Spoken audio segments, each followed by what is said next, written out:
Hey there. Tonight, we're entering the world of Greek myth, where beauty could be a blessing or a curse, and the gods watched mortals with curious, dangerous fascination. This is the story of Narcissus, the boy who fell in love with a reflection. A youth so striking that even nymphs wept when he passed, and yet so proud that he could love no one but the face staring back at him. His tale is one of vanity, loneliness, and the quiet tragedy of seeing oneself too clearly.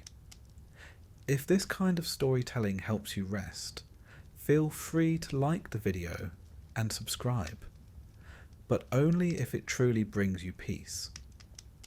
And let me know in the comments where you're listening from and what time it is right now. It's always strangely comforting to see who else is out there drifting off to the same quiet story. So, dim the lights. Let the calm settle in like water on a still pond. Close your eyes, and let's begin with the tale of Narcissus. If you wander deep enough into the hills of ancient Boeotia, far from the dust of Athens and the hum of the markets, you might come across a pool of water so still it almost seems to be listening. The Greeks imagined such places as sacred, untouched by wind or beast, fringed with reeds, and watched over by unseen eyes. To them, water was not simply water. It was a mirror to the divine, a threshold between this world and the next. In its surface, they said, the gods could speak. And in one such forest, near the village of Thespiae, there lived a boy so beautiful that even the gods might have paused to admire their own handiwork. His name was Narcissus. Now, beauty in ancient Greece was not a trivial matter. It wasn't something to be shrugged at or modestly denied, as one might today. Beauty was dangerous. It could inspire poets and painters, yes, but it could also stir envy in the gods, and that rarely ended well for anyone involved. You see, to the Greek mind, beauty was a kind of divinity in itself, a reflection of cosmic order. To be too beautiful was to draw attention from forces you didn't necessarily want to meet. Narcissus, however, had been born under the full blessing of form and symmetry. His hair was said to gleam like sunlit bronze, his eyes clear as Aegean water, and even the way he walked through the forest seemed to hum with balance. The nymphs watched him, the hunters whispered about him, and the old poets sighed that they'd never seen a youth so finely made. But here's the thing, admiration can be a lonely business. When you are loved by everyone, it becomes difficult to love anyone. Narcissus didn't scorn affection so much as he seemed untouched by it. He was polite enough, yes, though he often looked past people rather than at them, as though they were shadows flickering at the edge of his vision. The poet Ovid, who recorded this tale in his Metamorphoses centuries later, says that Narcissus was hard and proud, despising all who loved him. But perhaps there's another way to look at it. The Greeks often exaggerated for moral purposes, after all. Maybe the boy was simply distant, burdened by a beauty he hadn't chosen. Imagine being told every day that you are flawless, that you embody perfection itself. You might begin to wonder whether anyone truly sees you, or merely the ideal they've built in their heads. Still, among the mortals and the nymphs, admiration for Narcissus grew to almost religious proportions. The nymphs would follow him through the forest, pretending to gather flowers or fetch water just to glimpse him. Even the dryads, those tree spirits who rarely left their barky homes, leaned out of their trunks to watch him pass. It must have been exhausting, really, but Narcissus was not the only one wandering that forest. Nature in the Greek imagination was alive with personality. Nymphs, satyrs, river gods, and all manner of beings that blurred the line between mortal and divine. It was, in many ways, a crowded landscape. You couldn't so much as dip a toe into a stream without wondering whether you'd just offended a water spirit. In this forest of living myths, the still pool lay like a secret. It was said to be so calm that not even a leaf could fall upon it without pausing first, as if to ask permission. Travellers avoided it, for rumour held that spirits resided within its depths. Not the malevolent sort, but the ones who took great interest in faces and fates. Such places were thought to be mirrors of the soul, and it's here that Narcissus would one day kneel. But we're getting ahead of ourselves. Before that fateful day, there were omens.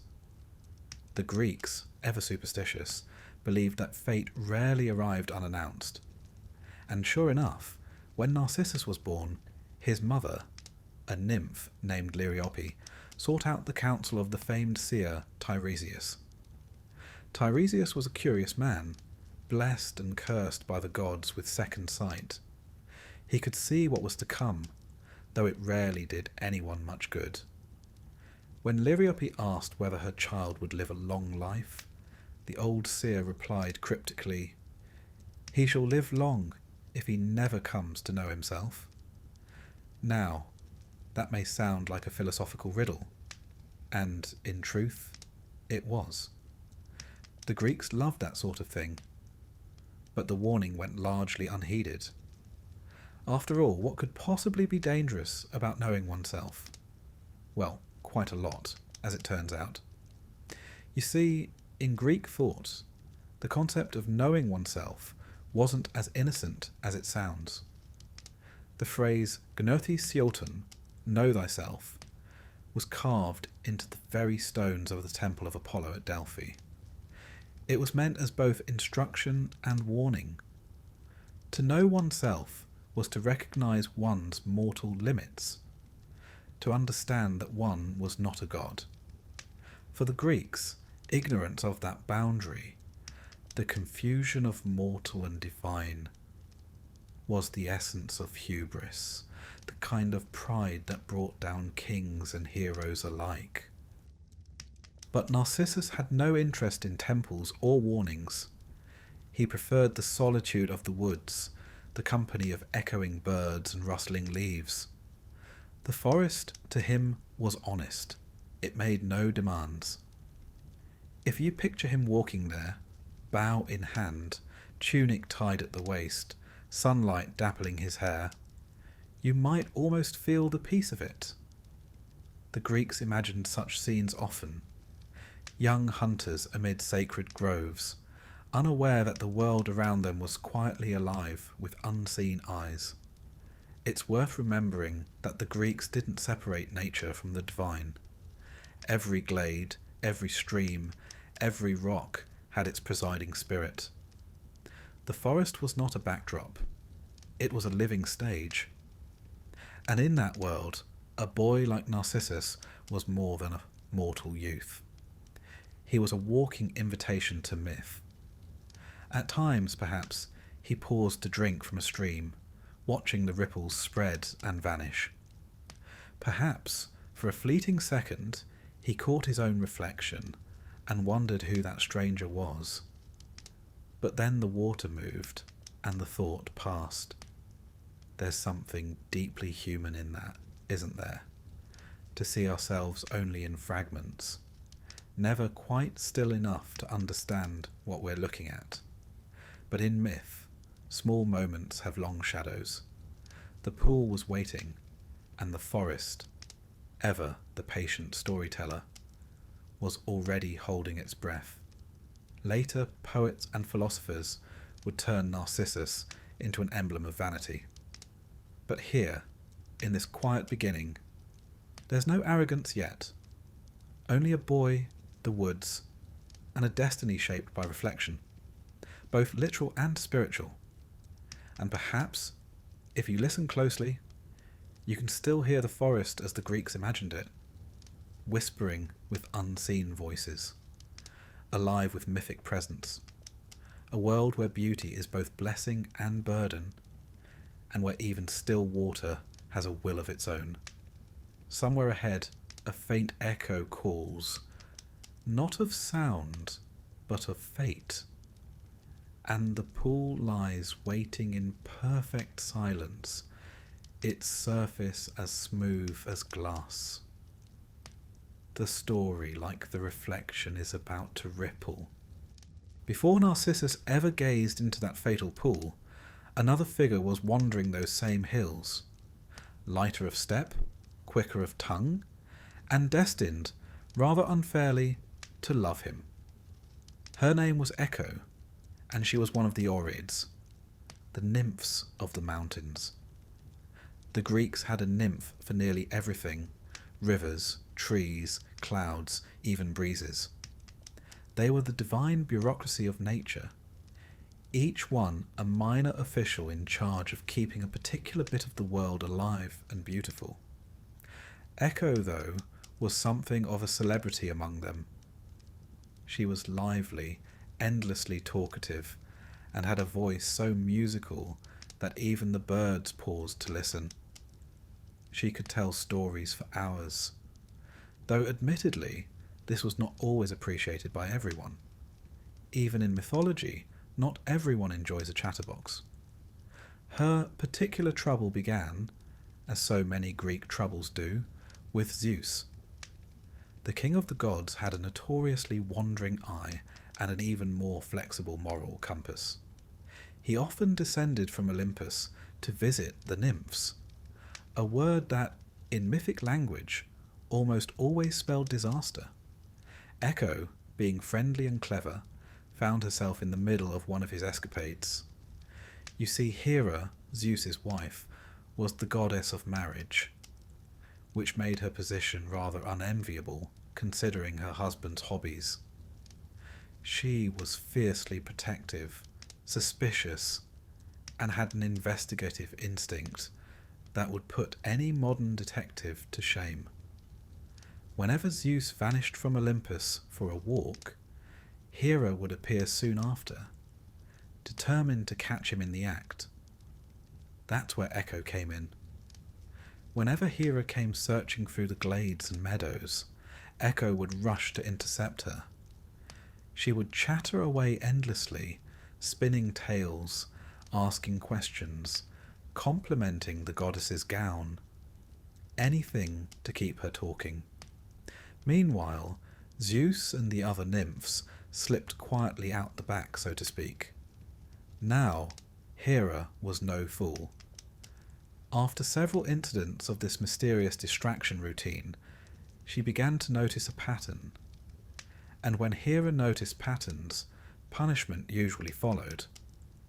When at last she caught on to Echo's trick, her eyes, which ancient poets loved to describe as cow-like, though not necessarily in the flattering sense, blazed with divine fury.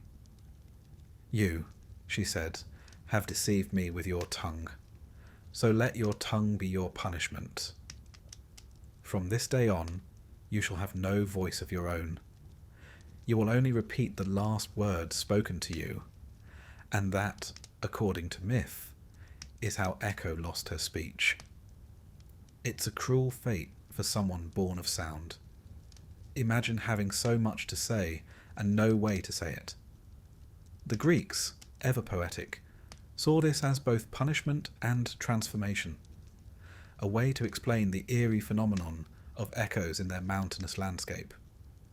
From that day forward, Echo could no longer tell her own stories. She could only mimic others, her once flowing words reduced to fragments of borrowed sound. It's a sad kind of existence, really. Not silence, but half-silence. The curse of being present but unheard. Now, the myth might have left her there, another tragic victim of divine pettiness. But Echo's story was far from finished. Because one day, while wandering the same forests of Boeotia, she saw him. Narcissus.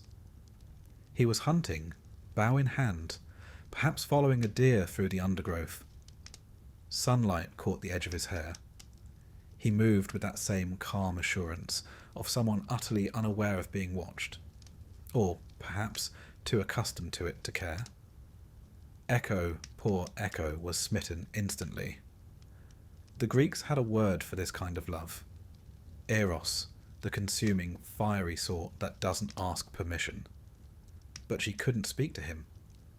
She could only follow, hiding behind trees, stepping softly among the ferns, hoping, rather hopelessly, that he might turn and notice her.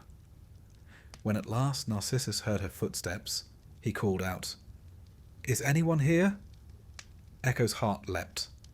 At last, words she could use. She repeated joyfully, "Here." He frowned. "Come to me." And Echo, blushing behind a tree, echoed, "Come to me?" It might have been romantic, if not for the tone of the exchange. Narcissus, expecting a companion, turned the corner, and found her there, arms open, eyes shining, ready to embrace him. But Narcissus stepped back. "Away from me," he said coldly. "I would rather die than let you touch me." Echo's mouth formed the same words, against her will. "Touch me." And just like that, the little glimmer of hope collapsed into heartbreak. In that moment, Echo's tragedy deepened. She fled into the woods, humiliated and despairing, her voice fading with her. The poet said she hid among the rocks, pining for a boy who would never love her back, until all that was left of her was her voice, thin, hollow, and immortal. The Greeks, of course, were fond of turning sorrow into natural phenomena. The myth wasn't just a story, it was an explanation. When they heard their own words bounce back from the cliffs, they believed it was Echo, still lingering, still answering, long after her body was gone. There's a faint poetry in that idea, that the landscape remembers us. From a modern perspective, it's tempting to pity Echo for being trapped in someone else's words. But the myth also speaks, rather elegantly, about the human condition. To repeat what others say. To echo the world rather than shape it. To long for someone who cannot hear you properly. It's ancient, yes, but also timeless. And there's another layer here. In Greek thought, sound and language were divine gifts. Hermes, the trickster god, was believed to have invented speech and music. Words were not mere noise. They were bridges between mortals and gods. To lose one's voice was, therefore, to lose a portion of one's divinity, a fall from participation in the cosmic order. So Echo's silence wasn't just emotional, it was metaphysical. She became part of the landscape rather than a speaker within it. The Greeks were very good at that kind of transformation, turning emotion into matter, tragedy into geography. Their world was alive with feeling. Cliffs that mourned, rivers that remembered, winds that whispered. And somewhere in that forest, Narcissus carried on, untroubled by the echoing sorrow behind him. It's difficult to blame him entirely. To him, she must have seemed a strange creature, repeating his own voice back at him. Narcissus didn't yet understand that what he rejected was not vanity's reflection, but empathy's. Later philosophers, such as the Stoics, would look at this myth and see a kind of cosmic balance. Echo loved too deeply, without self-awareness. Narcissus, too little, without other awareness.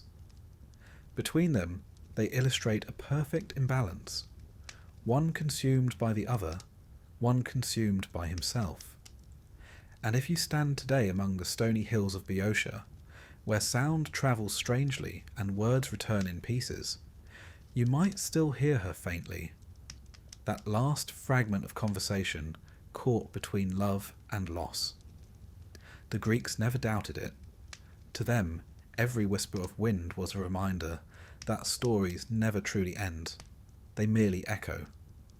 In that sense, Echo's fate is not entirely tragic. She became what all storytellers dream of becoming, immortal in sound, eternal in retelling. Every repetition, every echo that bounces through time is a fragment of her voice. And so the forest waited. Echo's voice lingered in its shadows, calling, answering, fading. Narcissus walked on, still unknowing, still untouched. But prophecy has a way of finding its subject. Soon, he too would hear a voice that sounded familiar, though it would come not from the cliffs, but from the surface of still water. And when he did, he would answer. Every Greek tragedy, if you look closely enough, begins not with action, but with a sentence. A single line of prophecy, usually muttered by some unfortunate old seer who's already seen this sort of thing play out 100 times before.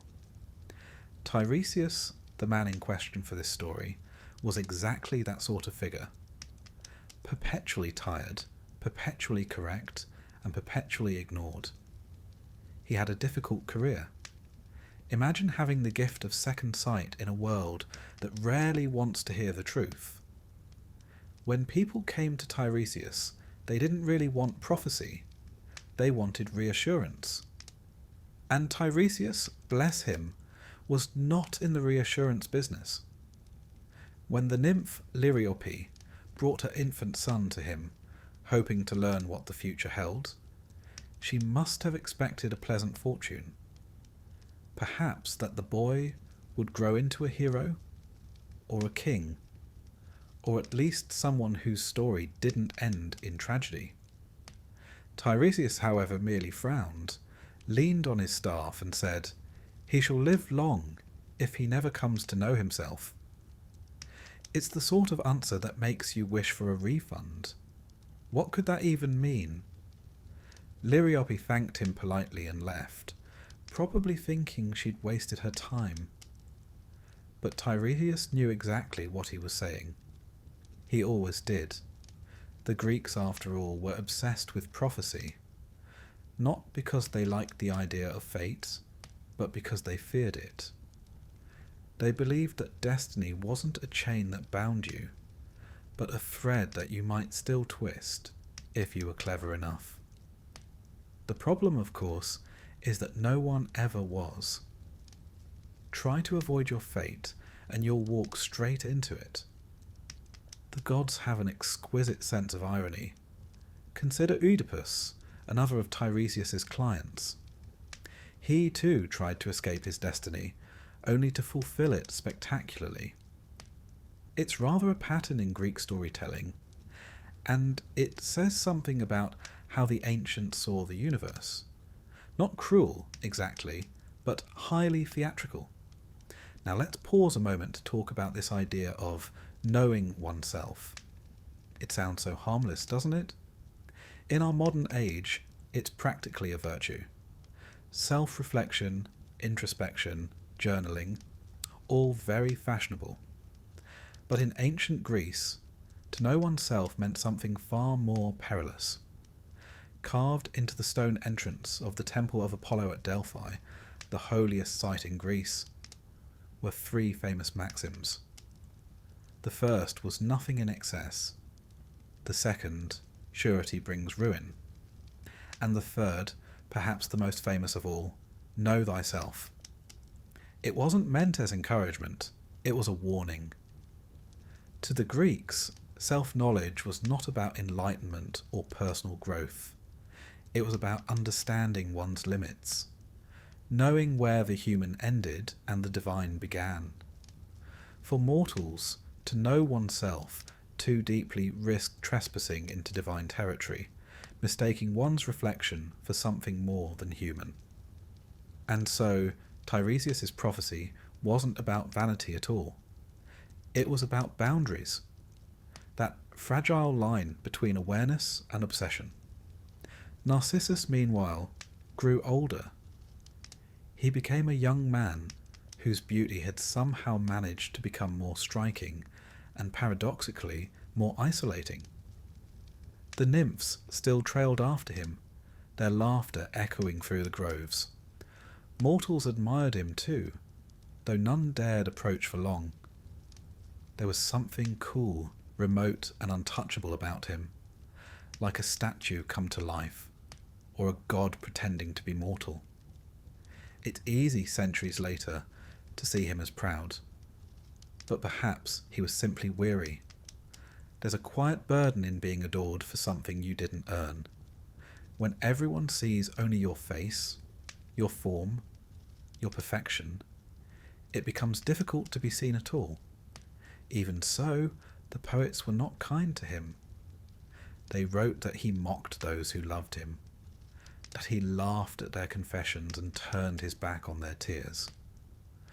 Ovid says that one rejected lover even prayed for vengeance, calling upon the gods to make Narcissus suffer as he had made others suffer to fall in love and never possess what he desired.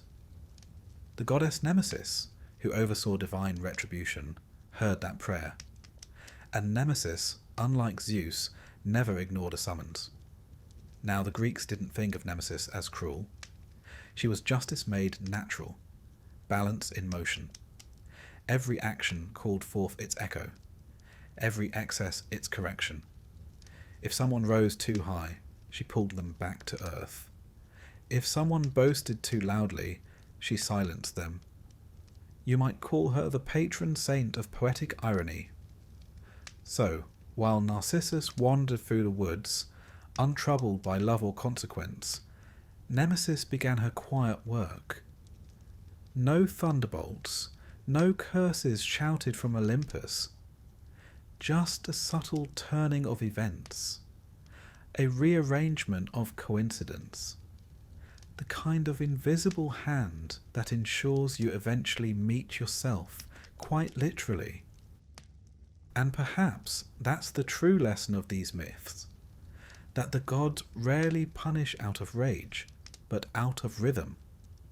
To the Greeks, the universe was like a lyre, each string representing an element of the world.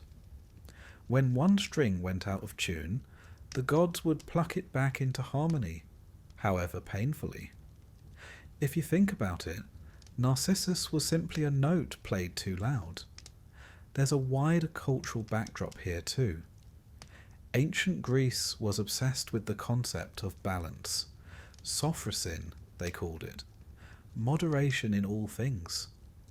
A person who lacked it, whether in pride, passion or power, risked offending the gods. Even heroes like Achilles and Odysseus were constantly reminded that glory came with a price. So when the story of Narcissus circulated in the late classical period, it wasn't just gossip about a handsome youth.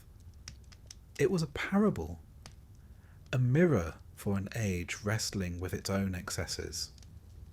Cities like Athens were at their height, sculpting marble gods in human form, and philosophers were proclaiming that man was the measure of all things.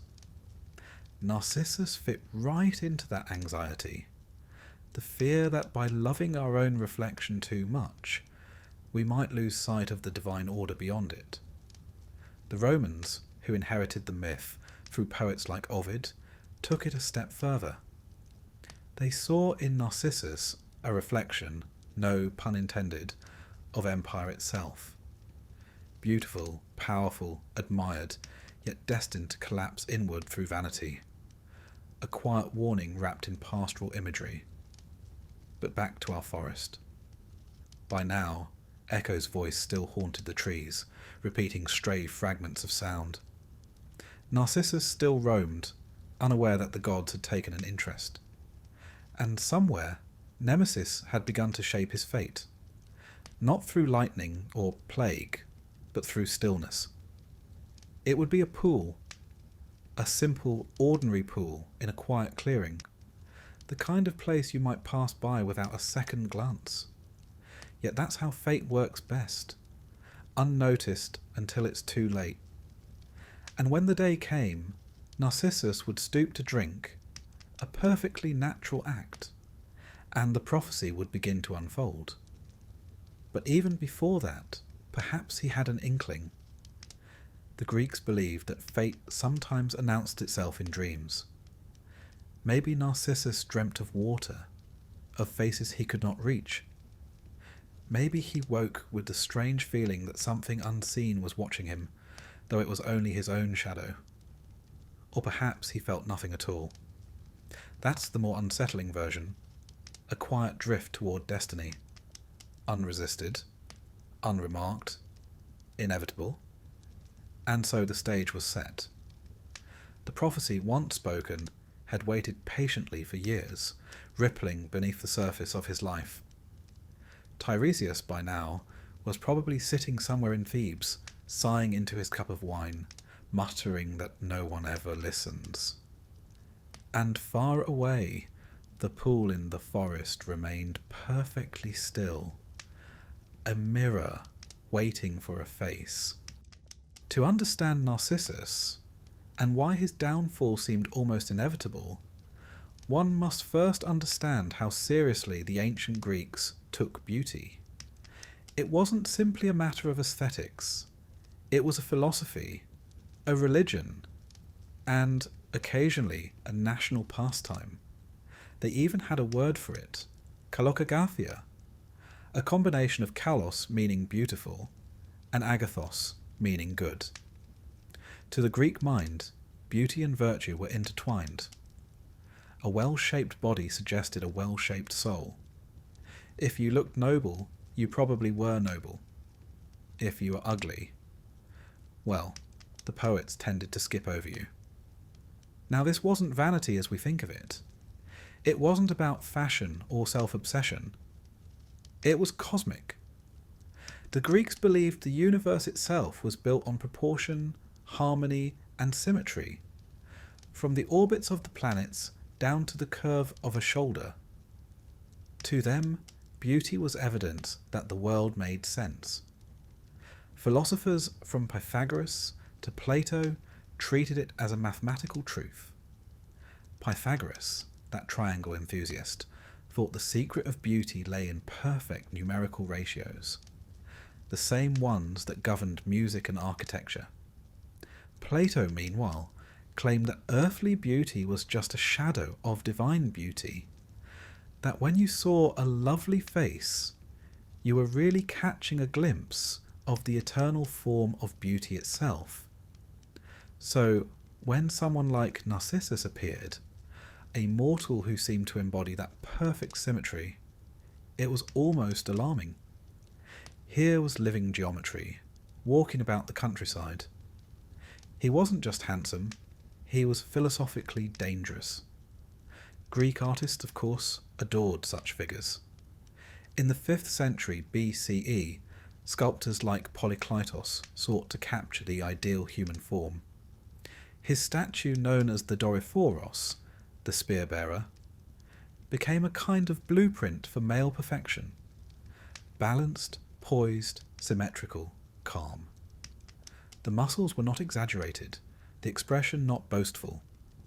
It was beauty restrained by reason, the moral ideal carved in marble. That's what made Greek art distinct from what came before. Egyptian statues were stiff and eternal. Mesopotamian kings looked perpetually alarmed. But the Greeks found a way to make stone breathe. They discovered contrapposto, that slight shift of weight that made a figure look alive. It's the pose you see everywhere from the Parthenon to modern fashion photography. And behind all of it was the belief that beauty wasn't just pleasant, it was powerful. It could civilize, inspire, even elevate the soul toward the divine. Yet as every myth quietly reminded them, it could also destroy. Think of Helen of Troy, whose face launched 1,000 ships. Her beauty set off the most famous war in Greek myth, reducing cities to ash. Or think of Aphrodite, the goddess of love herself, whose mere presence caused feuds, rivalries, and heartbreaks on a cosmic scale. To the Greeks, beauty was fire, divine when controlled, deadly when not. And Narcissus, born of water and sunlight, was carrying that same flame without realizing it. As he grew older, his beauty took on a kind of mythic reputation. Poets claimed even statues blushed in his presence. Shepherds offered garlands to him as though he were a god. The nymphs trailed behind him like worshippers at a festival. It was a peculiar sort of fame, one that brought no joy. It's worth remembering that the ancient Greeks did not separate fame from danger. The word kleos, glory, was something you earned through heroic deeds, but it also tethered you to memory, to the gaze of others. Once your name was spoken by poets, you ceased to belong to yourself. You became part of the story, a living sculpture in the gallery of myth. Narcissus, by that logic, was doomed from the moment he became admired. His beauty placed him in orbit with the gods, and in Greek stories that's rarely a safe neighbourhood. The higher you rise, the greater the fall, and the gods were particularly strict landlords when it came to mortals who trespassed on their property. One might imagine Apollo, patron of music, poetry, and well-combed hair, watching from Olympus with a raised eyebrow. Here was a mortal who resembled his own golden perfection just a bit too closely. Jealousy among the gods was as natural as thunder in the mountains. Meanwhile, Narcissus continued to wander the hills and streams, hunting deer and boar, living almost untouched by time. There's something ghost-like about him in the old accounts. Always moving, never aging, never belonging to any place or person.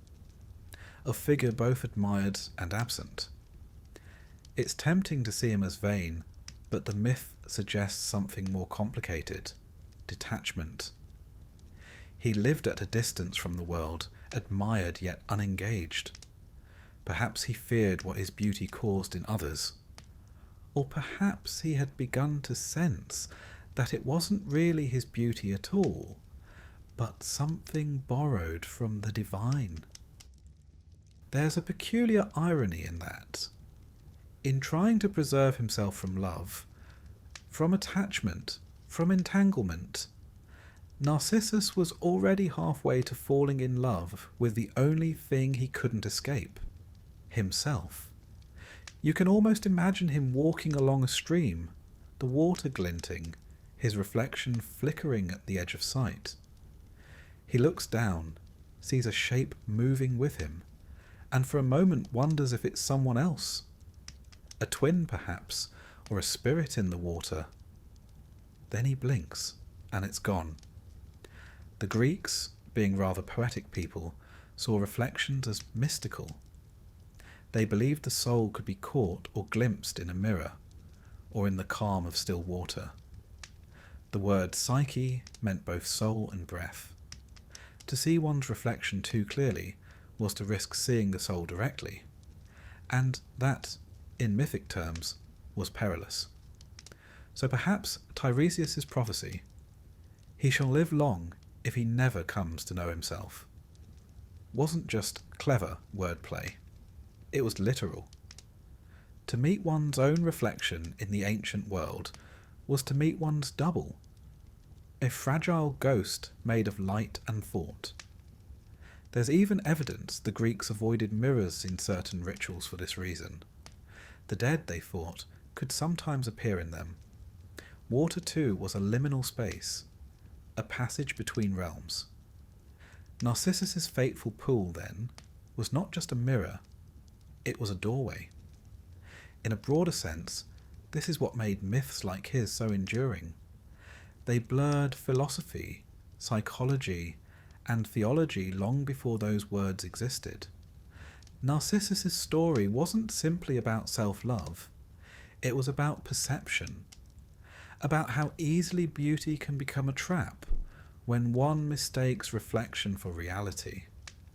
You might say the Greeks were centuries ahead of us in understanding the dangers of too much staring at one's own image. Though, to be fair, they didn't have social media. And yet the principle is timeless. Whether it's a marble statue, a polished bronze shield, or a glowing rectangle in your hand, the act is the same. Gazing into the mirror of the self, wondering what looks back. But for now, in our story, the tragedy remains potential. Narcissus still walks the forest, untouchable, unknowing. The nymphs still sigh.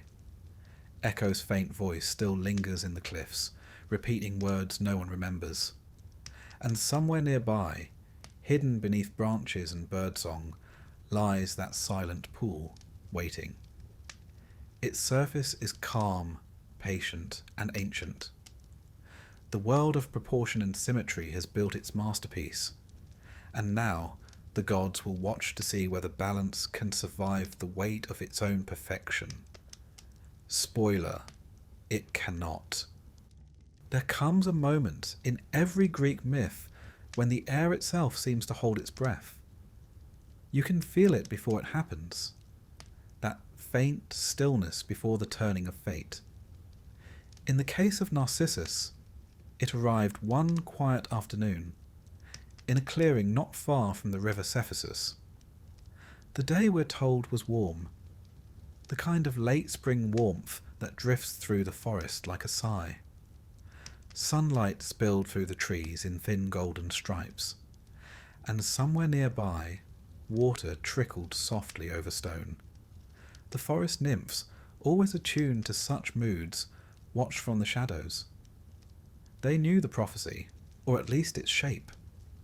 Even Echo's faint voice seemed to murmur warningly among the cliffs. But Narcissus, as usual, was unaware. He'd been hunting all morning, and the heat had left him weary. When he stumbled into that glade, he found, as if by accident, a small pool of water, clear as polished glass. It was the sort of pool that seemed untouched by time. Not a leaf floated on it. The air above it was cool, shaded, fragrant with pine and damp moss. He knelt, and there it was. A face. Not his face, not at first anyway. It was a presence, a living image, hovering just beneath the surface. Eyes that mirrored his own, soft and uncertain. Lips that seemed to move when his did. A beauty he'd never seen, and yet somehow recognized. He leaned closer, and the figure leaned too. The water rippled, and the illusion shivered, gone for a heartbeat, then whole again. In that moment, Narcissus fell in love. It's a strange kind of love, really. Quick, absolute, unstoppable. The Greeks called it eros, and they considered it both divine and dangerous. It wasn't the polite affection of dinner conversations and long walks by the sea. It was a lightning strike from the gods. A force that seized you, stripped you of reason, and turned you into someone you barely recognized. Of course, to modern ears, it sounds absurd. Falling for your own reflection. But remember, the ancients didn't see reflection the way we do. To them, water wasn't just a mirror. It was a boundary between worlds. What looked like your reflection might, in fact, be your soul, or someone else's. In ancient folklore, there are endless stories of spirits dwelling beneath still water. Rivers had gods. Springs had guardians. Even lakes were thought to contain portals to the underworld. So when Narcissus looked into that pool and saw a figure looking back, he might well have thought it divine. Perhaps that's what he believed, that he had stumbled upon a spirit, a nymph, a vision sent by the gods, something holy. He reached toward the surface, slowly, reverently. The water trembled under his fingers. The face broke apart into silver shards, scattering into nothing. Startled, he drew back, and the image returned, whole again, waiting. And so began the dance, that doomed, silent exchange of gesture and imitation. He smiled, the figure smiled back. He spoke softly. His words came back as a ripple, lost. He waited for the other to emerge, to rise from the depths, but of course it never did. There's something deeply human about that moment, isn't there? To see a reflection of love, to sense it returned, and to realise it's only ever your own longing echoing back. But Narcissus didn't yet understand. He stayed there, transfixed, hour after hour, the forest moving full shades of light around him. Birds came and went. The shadows lengthened. The pool darkened slightly, but he never rose.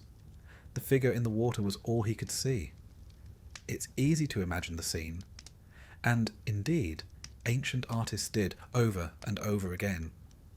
On Roman frescoes in mosaic floors, even on delicate cups used at banquets. Narcissus, leaning over the pool, half in shadow, gazing into himself. The compositions always share a peculiar stillness, as if time itself were pausing out of pity. Ovid, the Roman poet who gave us the most famous account, described Narcissus speaking to his reflection, though in truth he was speaking to himself. "Why do you flee me?" he asks. "Where do you go when I reach for you? Surely we belong together." And then a moment of dreadful realization. It is I. I am the one I desire. That's the turning point. The instant when the myth ceases to be about beauty and becomes about recognition. The prophecy's meaning reveals itself. He has come to know himself, and the knowing is fatal. In Greek thought, this wasn't just poetic justice, it was cosmic balance. Self-awareness carried weight. To perceive the divine within oneself was to trespass upon the god's domain. In a sense, Narcissus wasn't punished for vanity, but for revelation. The philosophers of later centuries loved this story precisely because it was so ambiguous. The Stoics saw it as a warning against indulgence, that one must not be enslaved by emotion. The Platonists saw it as an allegory of the soul descending into matter, enchanted by its own reflection in the physical world. Even the early Christians borrowed the imagery, turning it into a moral lesson about the perils of pride. But the story itself remains eerily intimate. Narcissus doesn't scream, doesn't rage. He simply stays. The water becomes his world, that thin, shimmering border between reality and illusion. He drinks from it, eats nothing, and watches. Days pass, the forest grows quiet. The nymphs, seeing him motionless, weep. Even Echo, her voice thin and distant, whispers fragments of his words back to him, as though trying to comfort him from the cliffs. "Beloved," she calls, "beloved." But Narcissus does not hear. He leans closer, lips barely touching the water. For an instant, it seems the reflection might return the kiss, and then the surface trembles, and the image dissolves. The illusion is perfect and endless. Every touch breaks it, every break restores it. It's a love without consummation, without rest. And still, he stays. The Greeks were masters of this kind of tragedy, not loud, but inevitable. They believed that destruction didn't always require violence. Sometimes it came from stillness. The hero who cannot move, cannot look away, cannot change course. That was the purest form of doom. In this stillness, Narcissus begins to fade. His strength wanes, his colour drains. His reflection remains vivid, eternal. He whispers softly to it, Perhaps a prayer, perhaps an apology. Ovid says his final words were, "Farewell, beloved," and from the pool, Echo returned his voice, "Beloved." The forest fell silent. Later, when the nymphs came searching, they found no body, only a flower where he had lain, pale white petals with a golden heart, bowing gently over the water, the Narcissus. It was said that the gods had taken pity, transforming him into something that could forever gaze downward, still beautiful, still reflective, but harmless. In truth, the flower itself was already known to the Greeks.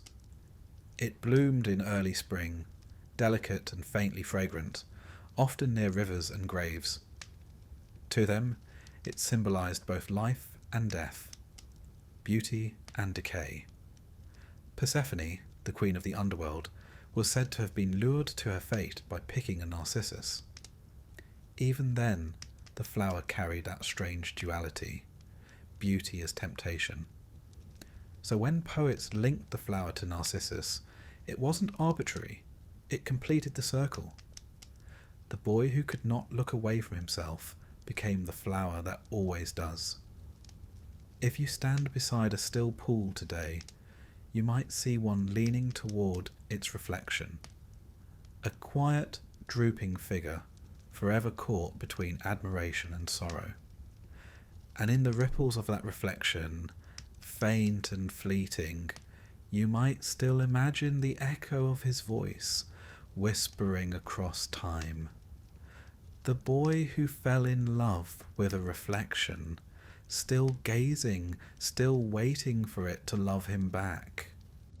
It began, as so many great tragedies do, not with thunder or divine wrath, but with silence. For days, perhaps weeks, Narcissus lingered by the pool. Time had no meaning there. The forest moved around him. Birds came and went, shadows lengthened, morning became evening, and evening slid back into dawn. But for Narcissus, every moment was the same. A face in the water, a heart that beat only when the ripples stilled. At first, he was certain a reflection belonged to someone else, a spirit trapped beneath the surface, or a nymph playing a delicate game. He called out, softly at first, "Come forth, my love." Do not hide, but the figure never did. It only mirrored him, exactly, endlessly. Every tilt of his head, every movement of his hand, came back to him as imitation. It was maddening and mesmerizing all at once. Slowly the truth began to creep in, a quiet, creeping horror, that perhaps there was no one else there at all. The face he adored, the eyes that seemed to adore him, belonged to no other being. The object of his love was himself, and that realization, gentle as it seems, was fatal. The Greeks, who were experts at mapping the territory of the soul, understood that such awareness could be destructive. To know oneself too deeply was to lose the boundary between observer and observed, to collapse inward like a star. What began as admiration turned into obsession, and what began as love became paralysis. In that way, Narcissus's fate mirrored a larger truth about Greek thought, that beauty and destruction often came wrapped in the same ribbon. They had a word for it, kalos thanatos, beautiful death. Heroes died at their peak, their youth preserved forever in story and sculpture. Narcissus too would die young, his beauty unspoiled. His tragedy was aesthetic as much as moral. If you picture him there, his knees pressed into the moss, his fingertips brushing the water's edge, you might notice how the line between his body and the reflection begins to blur. His skin takes on the faint glow of the water's light. The pool no longer reflects him, it absorbs him. He becomes part of it. Poets of the later Hellenistic period loved this imagery. They said that Narcissus wasn't punished by the gods. he simply dissolved. The water, being his mirror, took him home, but before that final transformation, there was a strange serenity in his suffering. He stopped calling out. He stopped moving altogether. The struggle gave way to stillness, the acceptance that he could neither possess nor escape what he loved. There's a kind of quiet philosophical humour in that. The Greeks would have appreciated it. They loved irony, not the modern, smirking sort, but the cosmic kind, where life folds neatly back upon itself. The boy who refused love is undone by his own reflection. The one who turned away from others finds himself unable to look away from himself. Meanwhile, the world around him went on as if nothing had happened. The nymphs still sang in distant glades. The breeze still stirred the pine trees. And yet, within that tiny clearing, the rules of existence seemed suspended. Ovid, ever the dramatist, describes the moment when Narcissus's body began to fade. His colour drained like the light at dusk. His form thinned until it seemed half made of air. The loveliness that once was Narcissus remained in him no longer, he writes, and even in death, the beauty that destroyed him lived on. But the Greeks weren't content with mere symbolism. They liked their transformations literal. To them, the world was full of metamorphoses. People becoming trees, rivers, birds, stars. Change was the natural conclusion of feeling too deeply. When a soul overflowed, it spilled into the landscape. In that way, Narcissus's fate was less punishment and more continuity. His obsession didn't kill him, it simply redefined him. The water became his mirror forever, the flower his memory, the myth his echo. If you strip away the poetry, what remains is profoundly human. The story of someone realizing too late that the thing they chase cannot love them back, that all their longing was a closed circle, that they've mistaken the shimmer of the surface for depth. We do that often, don't we? With people, with dreams, with the idea of ourselves. We chase images of perfection, of meaning, and when we reach them, they ripple and vanish. Narcissus's pool, in that sense, is a metaphor for every human pursuit of the ideal. The philosophers of later centuries saw him as a cautionary tale, but not only about vanity. They saw him as a symbol of perception itself. Plato might have said that Narcissus mistook the shadow for the form, the reflection for reality. The Stoics might have seen in him the loss of apatheia, emotional balance replaced by the tyranny of desire. Even the early Christian writers, though they frowned on pagan myth, found in him an allegory of sin. The soul so enamoured of its own image that it forgets its maker. But beyond all that moralising, there's something simpler and more tender about the myth. It isn't angry or accusatory, it's melancholic. The kind of sadness that hums rather than shouts. The universe, it seems to say, doesn't punish us for being human. It merely lets us be. And perhaps that's the cruelest kindness of all. The nymphs, watching from afar, eventually realised what had happened. They called out to him, but received no answer. Only the faint, rhythmic echo of his final words returned. Farewell. Echo, of course, repeated it faithfully. Well, well, until even that sound was swallowed by the forest. When they came upon the pool later, they found the water perfectly still. Narcissus's body was gone, but there, on the bank, grew a delicate flower, pale and slender, bending over its own reflection. The nymphs named it in his memory, Narcissus, and the earth, perhaps mercifully, gave his story roots. It's easy to romanticize it now, to imagine him as some tragic statue of youth and yearning. But to the ancients, his fate was less about punishment and more about pattern. Every imbalance must find its echo. Every reflection must return to the source. And somewhere in that stillness there is a kind of peace. Narcissus's longing becomes the water's calm. His image becomes the flower's bow. The story resolves itself the way all Greek myths eventually do, not with a moral, but with transformation.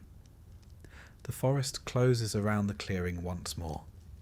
The ripples fade, and the world continues, as it always does, both forgetful and remembering. If you stand there today, or at least if you imagine it, you might still hear the faint lapping of water, the whisper of leaves, the echo of Echo's voice repeating what no one has said for centuries. A reflection glimmers and fades. A flower bends. The air holds its breath. And for a moment even time seems to pause, gazing as he once did into the stillness of itself.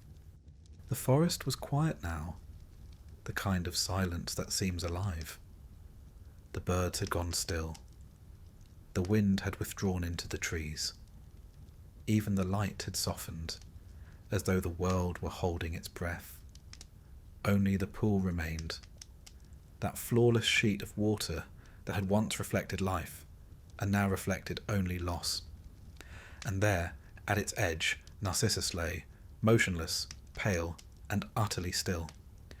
He had not been struck by lightning or cursed by a wrathful god. His end had arrived as gently as a sigh. No spectacle, no punishment, just exhaustion. The slow unravelling of a life consumed by longing. In its way, it was a beautiful death. The Greeks, who were experts in finding beauty even in tragedy, would have approved. They believed that how one died mattered just as much as how one lived. To them, death was not an end, but a transformation, a rebalancing of the great cosmic equation. The poet Ovid, writing centuries later, describes the scene with the kind of tender melancholy that only Romans seemed capable of. Narcissus's head drooping toward the water, his body fading until only the reflection remained. He was no longer flesh or form, but an image, half human, half light. It's tempting to imagine that the forest understood what had happened. The nymphs who once laughed and whispered behind the trees now crept quietly toward the clearing.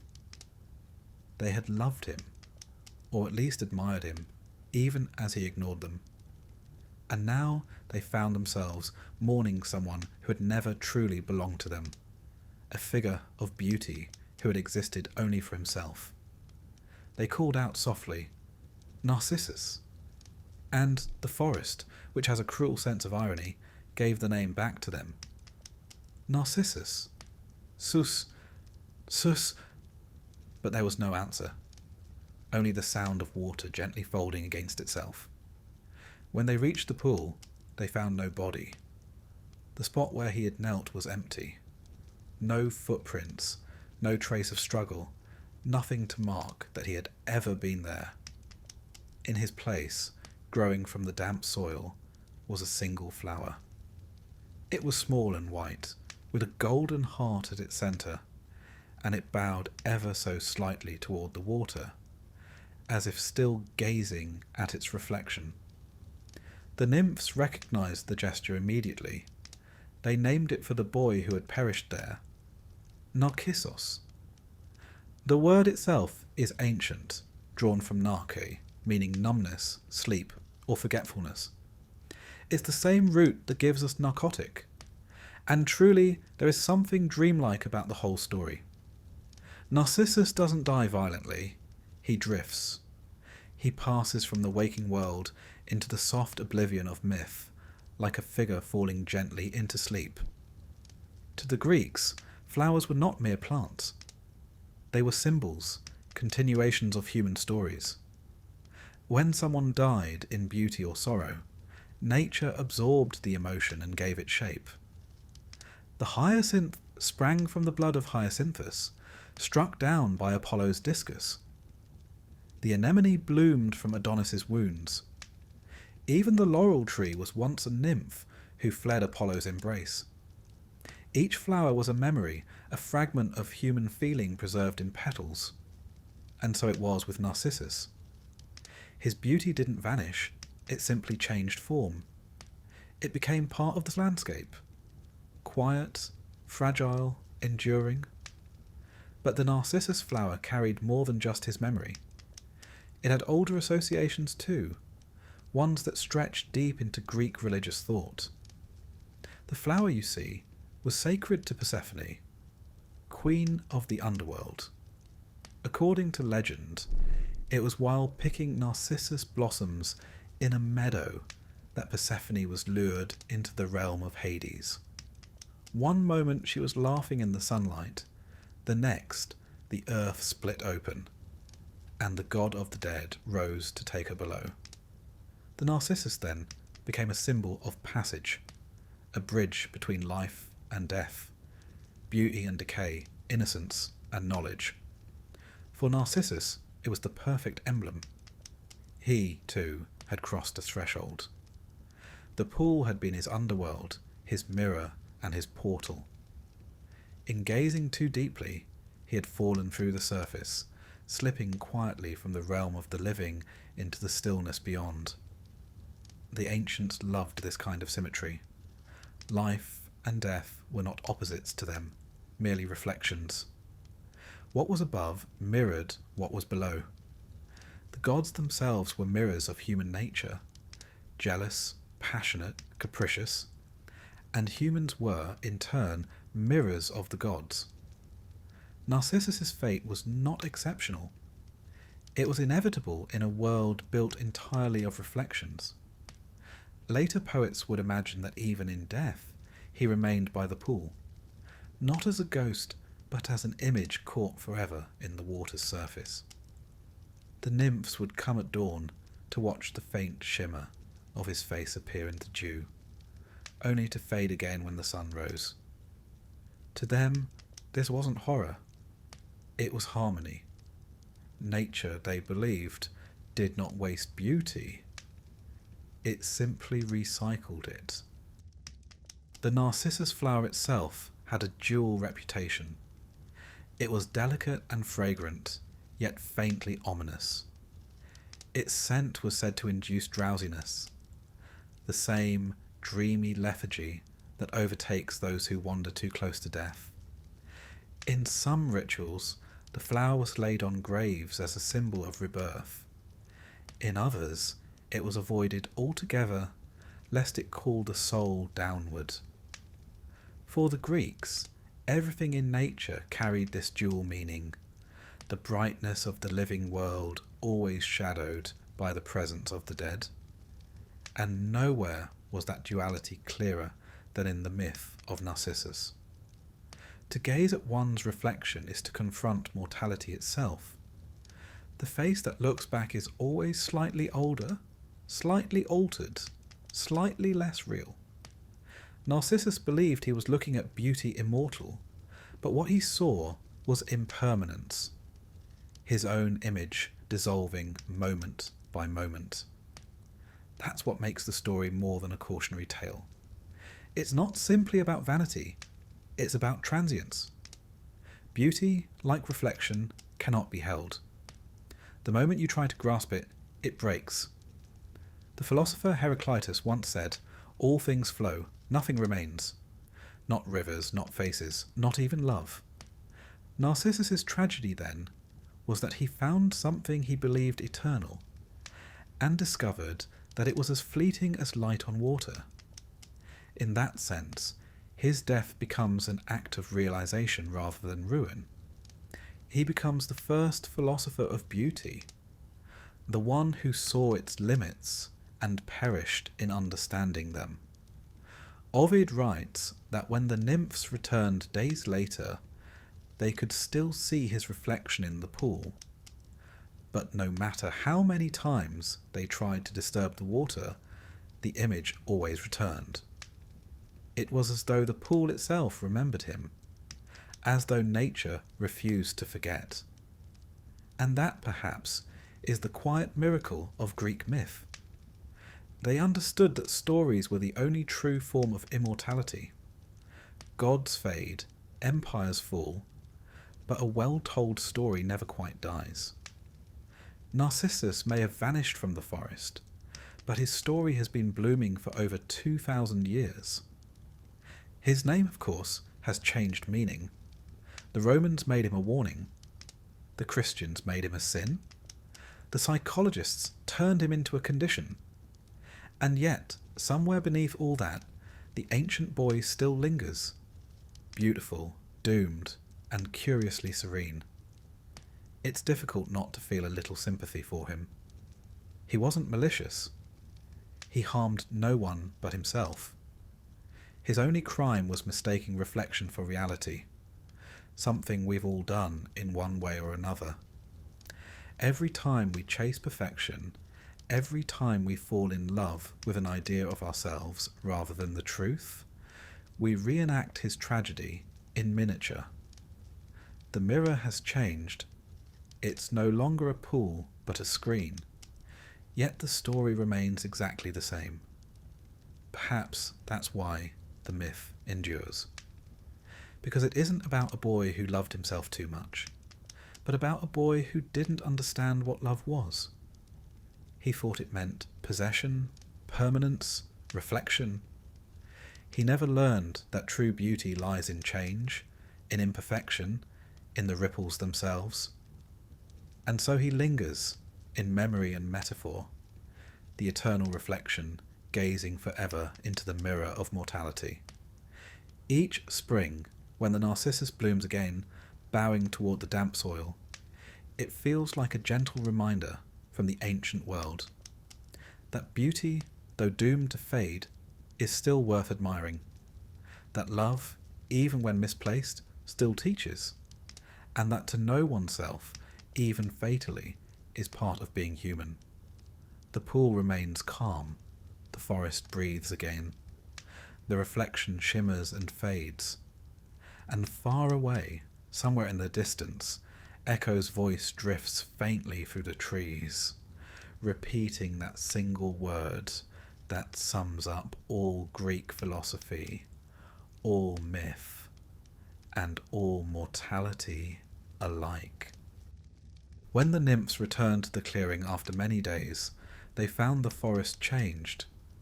The air felt heavier, as though a storm had passed silently through and left its memory behind. The pool, once bright, once playful with ripples and sunlight, was still as glass. There was no trace of Narcissus's body, only the faint shimmer of reflection on the water's surface. And yet there was something new. Where his head had rested among the moss and roots, a small pale flower had sprung. Its petals were the colour of milk, its centre burnished with faint gold, and it bent ever so slightly toward the pool, as if still seeking the reflection that had consumed its former self. The nymphs knelt in wonder. One of them reached out to touch it, but stopped. Even they, creatures of the earth and air, understood the sanctity of such transformations. They named it in his memory Narcissus. The word carried layers of meaning, as Greek words often did.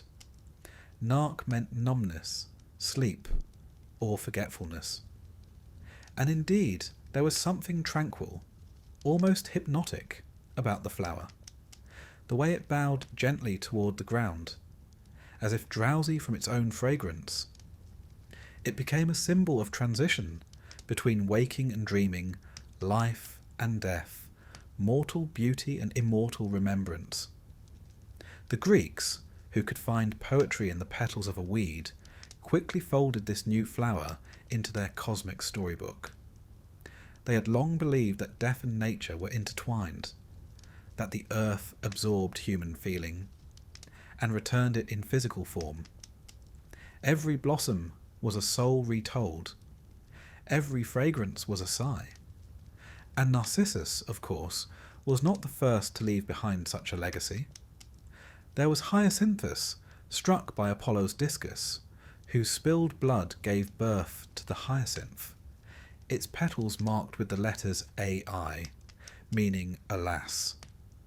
There was Adonis, loved by Aphrodite and slain by a boar, whose blood stained the anemone red. There was even Crocus, transformed into a purple flower after mourning his friend. The Greek landscape was quite literally a field of stories, sorrow reborn as beauty. The Narcissus, however, was different. It was quieter. It carried none of the drama of war or gods or revenge. It was a flower of reflection, of silence. To the ancient Greeks, it belonged as much to the realm of Hades as to the realm of sunlight. You see, the Narcissus was sacred to Persephone, queen of the underworld. The myth tells that one day, as she gathered flowers in a meadow, she spotted a narcissus unlike any she'd seen before, its petals so radiant that the air itself seemed to glow. Entranced, she reached out to pick it, and at that very moment the ground split open beneath her feet. Hades rose from the depths, his chariot pulled by black horses, and carried her into the underworld to be his queen. From then on, the Narcissus became a flower of thresholds, of descent and return. It marked the delicate border between the living and the dead, between the world of sunlight and the shadowy halls below. It symbolized beauty that lures, change that cannot be undone, and the endless rhythm of the seasons, loss and renewal, fading and rebirth. To the Greeks, such connections weren't coincidental. They saw the universe as a web of correspondences. Everything echoed something else. The Narcissus flower wasn't just a memorial to Narcissus. It was part of a larger truth, that love, beauty, and mortality were inseparable. To desire is to invite transformation, and transformation is simply another word for death. In a way, the myth of Narcissus fits neatly beside that of Persephone. Both are stories of attraction, one drawn downward by love, the other inward by reflection. Both cross boundaries that mortals were not meant to cross, and both are redeemed in their own strange way by becoming symbols of cycles rather than endings. The Narcissus flower blooms at the edge of winter, when the world still feels half asleep. Its delicate stem breaks through the frost to greet the faint sun. For the ancients, that timing mattered. They saw in it a reminder that beauty is born from decay, that life returns even after silence. It's a melancholic sort of hope, but hope all the same. The Romans later adopted the flower, though in their typically practical fashion. They used it to scent oils and perfumes. They called it Narcissus poeticus, the poet's flower, fitting really. Poets have always been drawn to the melancholy kind of beauty, the sort that fades as you admire it. They saw in Narcissus not vanity, but yearning. A yearning for the impossible, for permanence, for perfection, for a love that would never ripple and disappear. Even the early Christians, inheriting centuries of Greek and Roman symbolism, took notice of the Narcissus. They saw in its downward tilted bloom a gesture of humility, a contrast to the pride that had undone the boy it was named for. In medieval monasteries, it was sometimes planted near graves to symbolize repentance and resurrection, the body returning to dust, and from dust, beauty rising again. And so, through every age, the flower carried a quiet duality. It was both a warning and a comfort, a reminder of death and an emblem of renewal. But let's return, just for a moment to that quiet clearing in Boeotia, the place where it all began. The pool still lies there in the old tellings, though it has no exact location. The Greeks preferred their sacred places to be mysterious, half imagined. Pilgrims were said to have visited it in later centuries, bringing offerings, garlands, coins, sometimes even mirrors polished to silver. They would kneel beside the water and peer into it, not to admire themselves, but to glimpse what the poets called eidolon, the image of memory. It's said that if the light struck just right, they could still see a faint face beneath the surface. Not clear, not solid, but shimmering, as though made of breath and water. The villagers believed it was Narcissus himself, still leaning towards his reflection, eternally balanced between existence and echo. Perhaps it's only legend, but it's a comforting one. It suggests that even when we disappear, something of us remains. A ripple, a reflection, a memory caught in the elements. That was how the Greeks saw immortality. Not as endless life, but as persistence of story.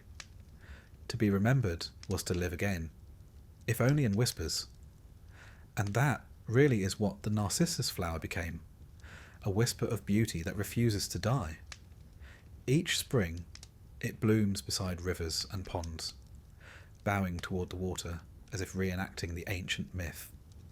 Its fragrance drifts through the cool air, light, clean, a little sad, like the memory of someone you once loved, but can't quite picture anymore.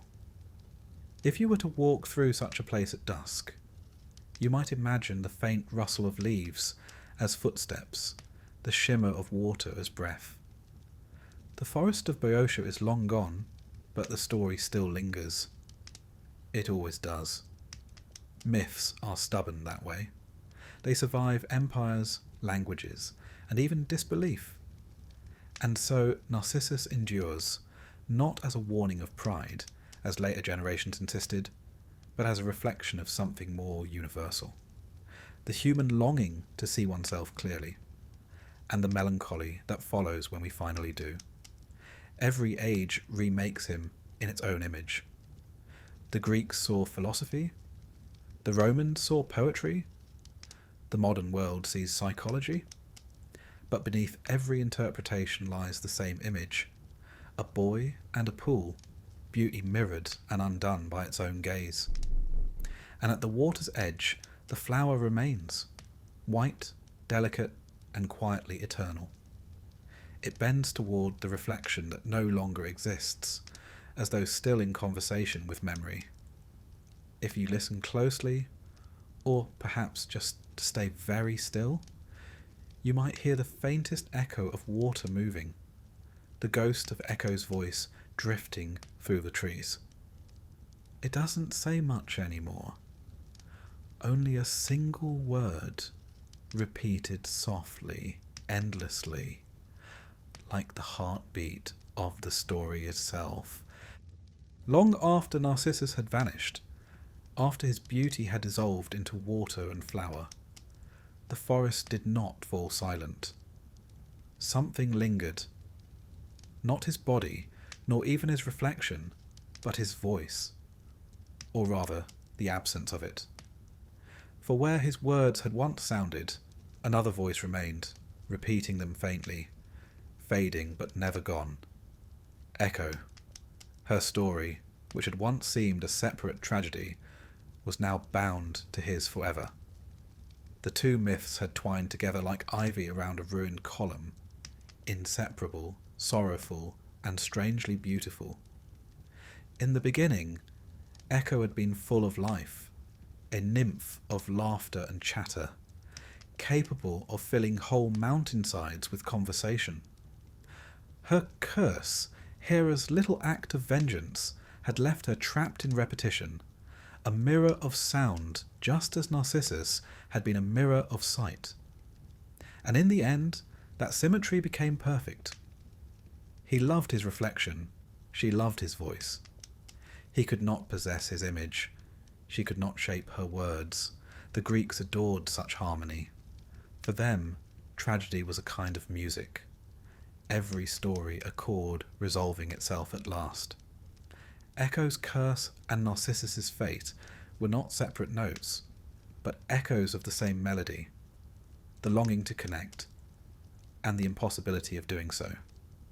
After Narcissus's death, the poets tell us, Echo continued to haunt the woods. She had no form, no body, no home, only sound. Travellers who passed through the valleys of Boeotia would hear her answering them from afar. Sometimes she mimicked laughter. Sometimes she repeated cries for help. Sometimes she simply said the last word she heard, as though carrying on conversations that had long since ended. It unnerved some people. It comforted others. But for the Greeks, it made perfect sense. They lived in a world that was alive with spirit. Wind, water, thunder, and voice, all were expressions of divine presence. When you heard an echo, it wasn't an acoustic trick. It was the forest speaking back. They imagined echo as a fragment of soul stretched across space, neither living nor dead, a reminder that emotion can outlast form. And in a strange way she was immortalized by her loss. Her love was never returned, yet her voice endured long after all else had vanished. There's a kind of peace in that, if you think about it. She became what she was always meant to be, a presence woven into nature, impossible to silence. Every mountain, every cave, every lonely glen carried her laughter. The world itself became her body. Later philosophers and poets saw her story as an allegory, an image of reflection in sound. Plato's followers compared her to memory, an echo of truth that never quite recreates the original. The Stoics called her the voice of reason, calling through the chaos of emotion, faint but persistent. And the later Roman poets, always fond of dramatics, painted her as the embodiment of unfulfilled love, the eternal answer that can never begin the conversation. But the older Greeks, I think, understood her best. They didn't pity her. They saw her as part of the great cycle, another transformation, another balance. She lost her body but gained endurance. She lost her speech but became the speech of the world. Some said that even Hades, Lord of the Dead, could hear her voice faintly drifting down through the earth. When new souls arrived in his realm, Echo would sometimes mimic their final words, a haunting welcome to eternity.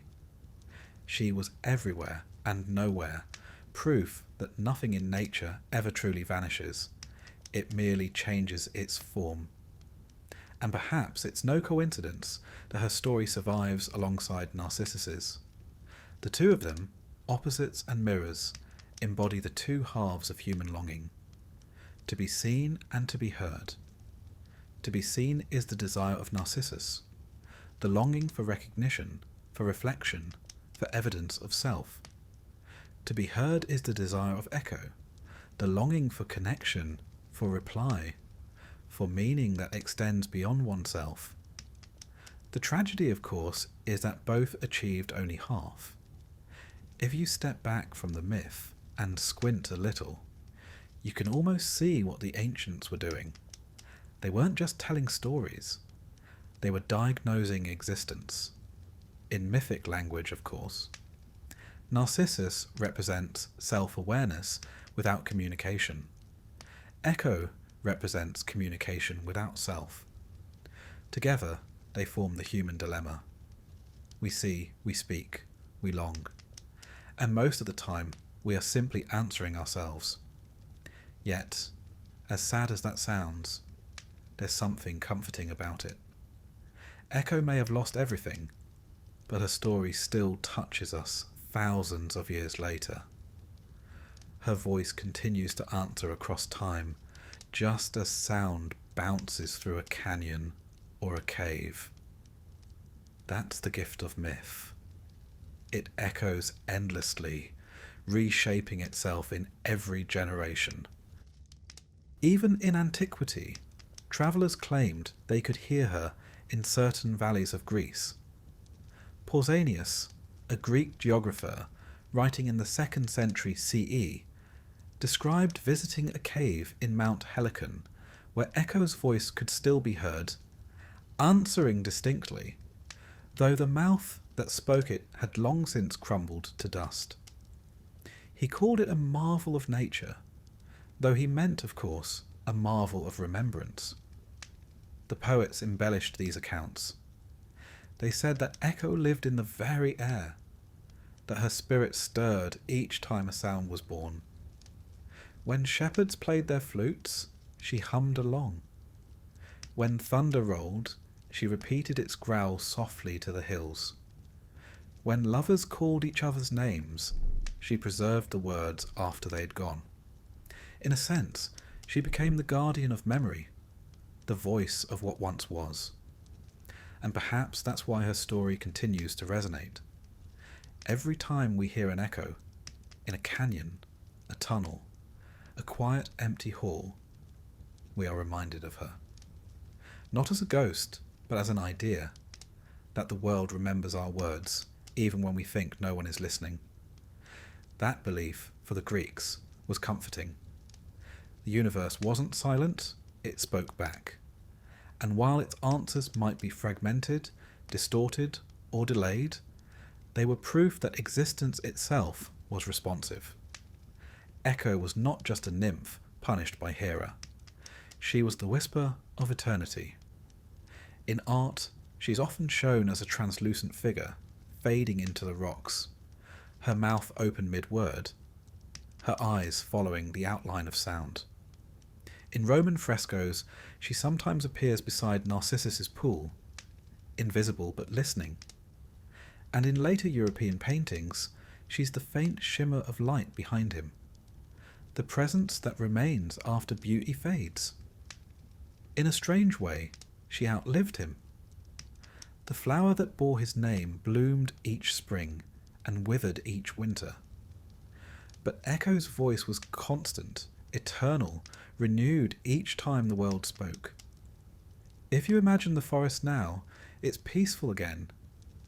The pool lies still, the narcissus flower bows its head, and all is quiet. Then from somewhere unseen, a voice repeats the faintest word, not to haunt, not to mourn, but to remind. The air seems to sigh it, softly, patiently. Remember. Echo's story, like her sound, doesn't end. It fades, pauses, and then begins again whenever a word meets an empty space. That's her gift. Her echo is history's heartbeat. And so, in the end, there are no villains here. No cruel gods, no arrogant youth, no vengeful nymph. Only reflections and repetitions. Water and sound, image and voice. Together they make a pattern, a rhythm older than speech itself. It's the rhythm of all things passing, and all things returning.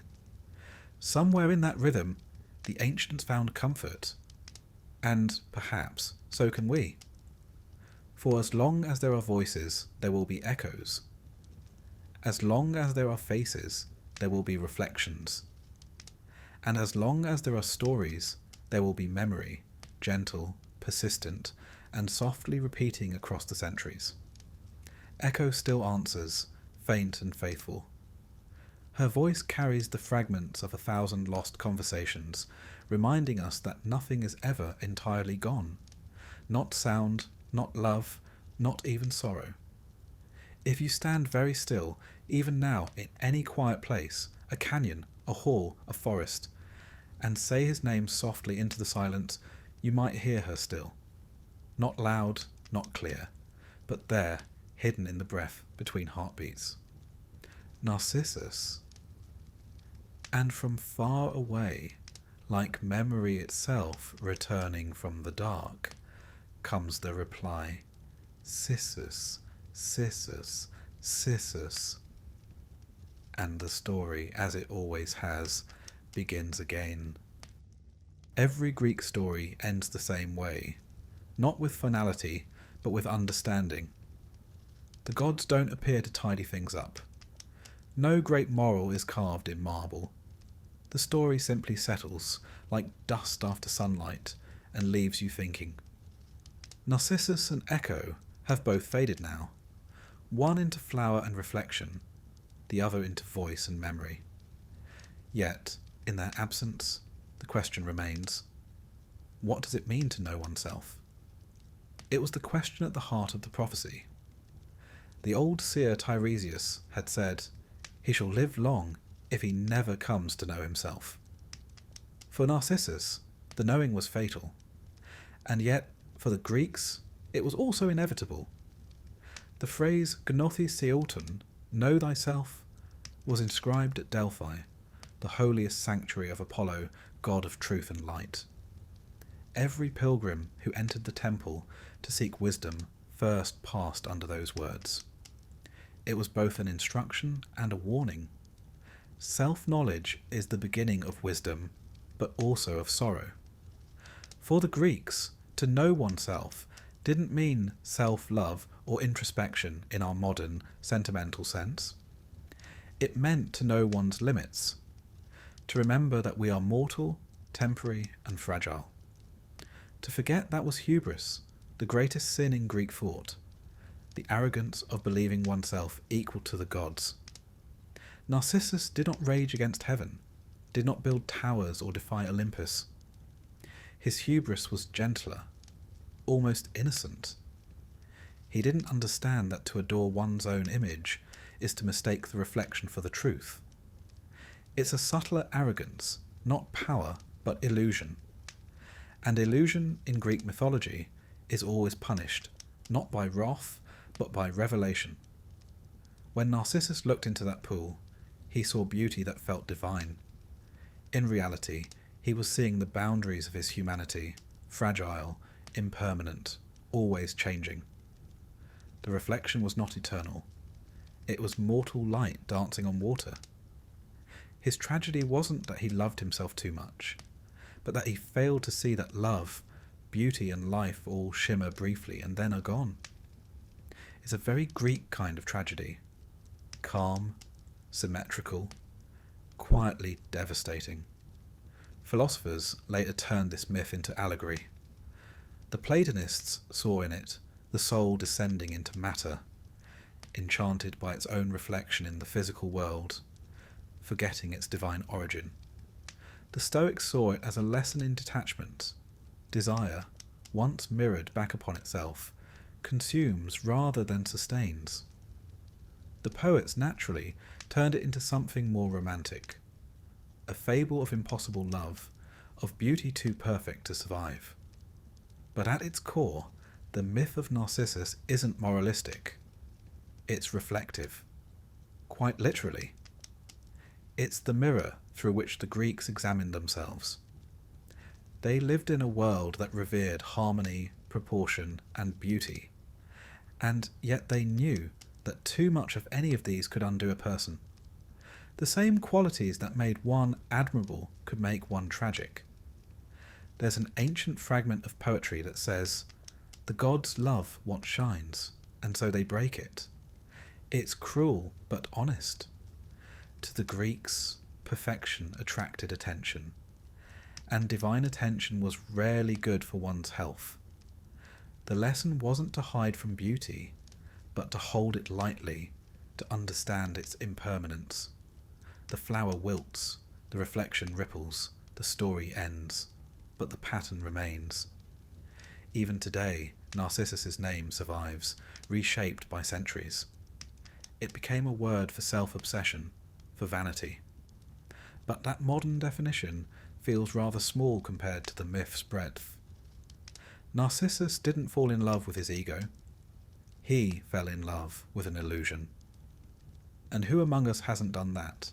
We chase ideals, of beauty, of success, of identity, even of happiness. Images of ourselves reflected in other people's eyes, in mirrors, in screens.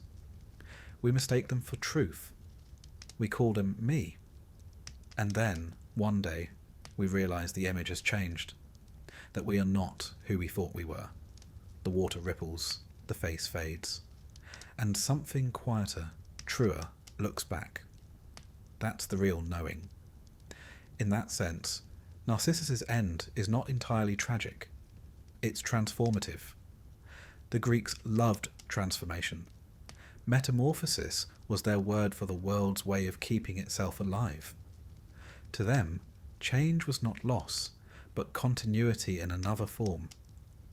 The boy becomes the flower, the voice becomes the echo, the story becomes a reflection of ourselves.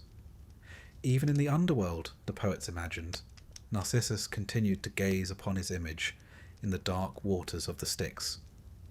But now, perhaps, he understood. The reflection there was not beautiful, just faint, wavering, and human. Some said that, in death, he found peace at last, no longer enamoured, merely aware. There's a kind of wisdom in that, to see oneself clearly, stripped of illusion, and not turn away. The Delphic maxim was right. Know thyself, but not too soon, and not too deeply. The mirror must be faced, but gently. The myth endures because it holds something timeless, that double-edged truth of consciousness. To be human is to look inward and see both light and shadow, to recognise beauty and mortality in the same breath. Narcissus's reflection isn't just his, it's ours. Every face that bends toward a pool, a mirror, a glowing screen carries the same question. Who am I really looking at? The Greeks would have smiled at the thought. They'd seen it all before. To them, self-awareness was divine curiosity tempered by humility. Apollo, the god of light and truth, illuminated both wisdom and vanity. The same light that reveals can also blind. And so the myth is not an admonition, but an invitation. To look, to wonder, to understand, and then to look away before the image swallows you whole. If you wander through Greece in spring, you can still find narcissus flowers blooming near old rivers, their petals pale, their heads bowed. Some grow wild near the ruins of Delphi, not far from where those famous words are carved in stone. Know thyself. They bloom and fade each year, as though nature itself keeps repeating the lesson in rhythm. It's easy to romanticize them, and perhaps we should. Beauty that admits its brevity is the gentlest kind. The flower bends toward the earth not in shame, but in wisdom. And somewhere, perhaps, Echo's faint voice still lingers on the breeze. Softer now, content. She repeats the words not as warning, but as lullaby. Know thyself, she says. Know thyself. The hills answer her faintly, their sound growing smaller, slower, until it becomes nothing more than a breath. Perhaps that's how myths end, not with certainty, but with echo. The story fades, but the question remains, asking itself again each time a human face meets its reflection. What do we really see when we look into the mirror? Beauty? Memory? Mortality? Or something deeper? The quiet recognition that all three are the same thing. The Greeks would say it doesn't matter. To know is enough. To understand that what you see will fade, but that the seeing itself, that spark of consciousness, is eternal. And so the story closes as it began, in stillness. The pool lies calm beneath the trees, the air soft and patient. A single white flower bends toward its own image, and the world for a moment feels perfectly balanced, light mirrored in shadow, sound fading into silence, life reflected in death. If you listen closely, you might still hear a whisper from the forest, an echo of the ancient voice that began it all, gentle, wry, and utterly human. To know oneself, it says, is to see both what you are and what you are not. And with that, the myth exhales. The pool darkens, the echo fades, and the listener drifts softly towards sleep, carrying with them the oldest of Greek truths, that even in reflection there is wonder. Once upon a time, though, as with all Greek myths, once is more a suggestion than a precise timestamp, there lived a man named Orpheus. Now, Orpheus was not a warrior, nor a king, nor even a demigod, which made him something of a novelty in Greek storytelling. Instead, he was a musician, but not just any musician. Orpheus was said to play the lyre so beautifully that even stones wept, and rivers slowed their flow to listen. Birds paused mid-flight, and wild beasts lay down like house cats at his feet. Quite the concert, really. His mother was Calliope, the muse of epic poetry, and his father was either the Thracian king Oeagrus, or, as some rather proud sources claim, Apollo himself. Whether it was royalty or divinity that accounted for his talent, it didn't much matter. The important bit is that Orpheus was a master of his craft, a one-man orchestra with a flair for the melancholic. Orpheus lived in Thrace, a region known in ancient times for its fierce warriors, thick forests, and a general air of mystical spookiness. It was not a place one wandered without a torch and a healthy respect for nature spirits. But for Orpheus, the land sang back to him. He composed melodies that made oak trees lean in closer, and even Hecate, goddess of ghosts and witchcraft, is said to have paused to listen. Now that's an endorsement. As it often happens in myths, Orpheus fell in love. Her name was Eurydice. She's sometimes described as a dryad, a woodland nymph, though in other versions she's mortal, though quite a luminous one.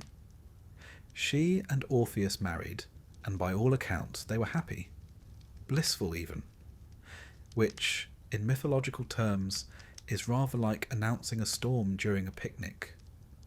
Something dreadful was bound to happen. Their happiness was short-lived. Barely had the wedding garlands wilted when fate intervened. Eurydice, walking alone through a sunlit meadow, never a good idea in a Greek myth, was spotted by a shepherd named Aristaeus. Now, Aristaeus was the rugged, rustic sort, a son of Apollo and a minor god of beekeeping, among other agricultural talents. He saw Eurydice and was overcome with lust. Whether it was divine mischief or just very poor judgment, he chased her. Fleeing through the underbrush, Eurydice stepped on a serpent. One bite, one moment of excruciating pain, and she collapsed. The poison spread fast. By the time Orpheus reached her, she was gone. Just like that. Orpheus was shattered. His grief wasn't the loud kind. It was silent and heavy, like snowfall over a grave. He wandered the hills, playing his sorrow into the world. The birds didn't sing anymore, they listened. Even the rocks, notoriously hard-hearted, seemed to mourn. But sorrow, for all its weight, eventually stirs resolve. Orpheus made a decision no living man had made before. He would journey into the underworld and bring her back. Now, the underworld wasn't designed for round-trip travel. It was ruled by Hades, a god who believed firmly in no refunds. The land of the dead was shrouded in shadow, guarded by Cerberus, the three-headed dog, and accessible only by ferry, operated, of course, by Charon, who took only obels placed in the mouths of the deceased. Fortunately, Orpheus had not only charm, but also a certain confidence in his lyre. He arrived at the river Styx and played for Charon, whose grumpy demeanour melted like butter on a forge. For the first time in perhaps centuries, Charon ferried a living soul across. Next came Cerberus, a monstrous creature with 3 heads and a tail like a venomous whip. Cerberus was not a being easily reasoned with. But Orpheus didn't try reason. He played a lullaby so haunting and gentle that all three heads fell into slumber, dreaming perhaps of sticks and belly rubs. Finally, Orpheus reached the throne of Hades and Persephone. Hades was a ruler more feared than loved, a god of absolute finality. Persephone, the queen of the dead, was no less formidable, though her story, abducted from springtime fields, wedded to a death god, yet allowed to return to the surface for part of the year, makes her one of the more layered deities. Orpheus bowed, lifted his lyre, and began to play. No words were spoken, just music. Music that carried every ounce of his grief, every note soaked in love and mourning. He sang of Eurydice's laughter, of the wedding they barely had, of the days they should have spent growing old together. He sang of lost summers and ghosted futures. And the impossible happened. The Furies wept, Persephone covered her face, and Hades, cold-blooded custodian of the dead, was moved. He granted Orpheus his wish, with a condition. Eurydice would follow him back, but he must not look back at her until both had reached the surface. No glances, no whispers, no confirmation of her presence, just trust. Now one might think this a simple enough instruction, but myths thrive on the delicate tensions of the human psyche. Orpheus had just descended into hell itself. He'd walked past ghouls and tormented shades, played his soul out to divine rulers, and now, with Eurydice behind him in utter silence, he was expected to climb upwards, blind with hope. Step by step, he ascended. The darkness thinned. A breeze began to stir. He could almost hear her, the faint echo of her sandals against the stone. But still, no confirmation, no words. And just as he reached the threshold, just as daylight broke across his face, he turned. Some say it was instinct. Others say he doubted. Or perhaps it was love itself, too overwhelming to resist. Regardless, his eyes met hers for one brief, frozen instant, and she began to vanish. Her form blurred like fog, drifting back into shadow. Her hand reached forward, lips parted, but no sound came. Then she was gone, again, only this time, forever. Orpheus tried to descend once more, but the passage was closed. The gods had made their mercy clear. There would be no repeat performance. So he returned to the world above, alone, again. And here, perhaps, the myth becomes most human. Orpheus did not move on. He did not remarry. He shunned all lovers and wandered the earth, playing his sorrow into the winds. Trees bent to listen, animals followed, and even the gods seemed to leave him alone, out of pity, or perhaps reverence. Now you might wonder, what exactly was the point of such a cruel test? Why allow him so close, only to snatch her away? In part, it reflects an ancient theme, the fragility of human hope. Greek tragedy isn't about happy endings. It's about the beauty of striving, even in the face of certain doom. Orpheus becomes a symbol of love's reach and the peril of doubt. Historically, Orpheus became a central figure in what would be called the Orphic Mysteries, a spiritual movement that believed the soul could ascend beyond its mortal coil through purity, music, and understanding. His journey to and from the underworld was seen not just as a tale of love, but as a metaphor for enlightenment and transcendence. Poets and artists adored him. Virgil, in his Georgics, gave Orpheus a beautifully tragic ending. Ovid, in Metamorphoses, added emotional resonance. Later, medieval and Renaissance thinkers reimagined him as a Christ-like figure, a martyr for beauty and love. But the ancient Greeks? They were both more honest and more ruthless. They believed in fate, and in their telling, Orpheus' end came not from age or grief, but from the Maenads, the wild, frenzied followers of Dionysus. Offended by his rejection of women, or perhaps incited by some frenzied ritual, they tore him apart, limb from limb. His head and lyre, still singing, floated down the river Hebrus, carried to the sea. His final song, they say, was one of peace.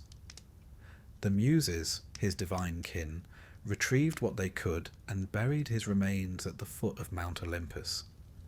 There, the nightingales sing more sweetly than anywhere else. There's a certain poetry in that ending. Orpheus, the man who loved too deeply, now rests in eternal harmony. His lyre became a constellation, Lyra, placed in the sky by the gods, as if even they could not bear to let him fade entirely. So what does this all mean for us? Perhaps Orpheus teaches us that love, even doomed love, holds a kind of sacred power. That beauty lies not just in happy endings, but in the striving. And that doubt, while painfully human, is the shadow cast by our brightest hopes. And now, as you lie here, drifting into the soft haze of sleep, let the gentle hum of Orpheus's lyre follow you. He played not to win, but because he must. Because love, however cursed, demanded it.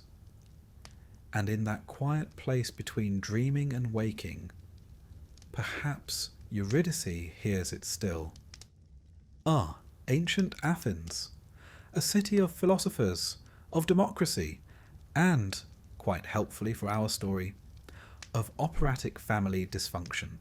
Our tale this evening unfolds in the shadow of kings and gods, among bloodlines so tangled you'd be forgiven for needing a corkboard and red string.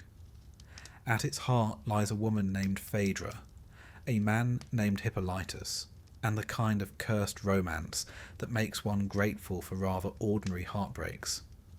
Let us begin, as all good tragedies do, with Theseus.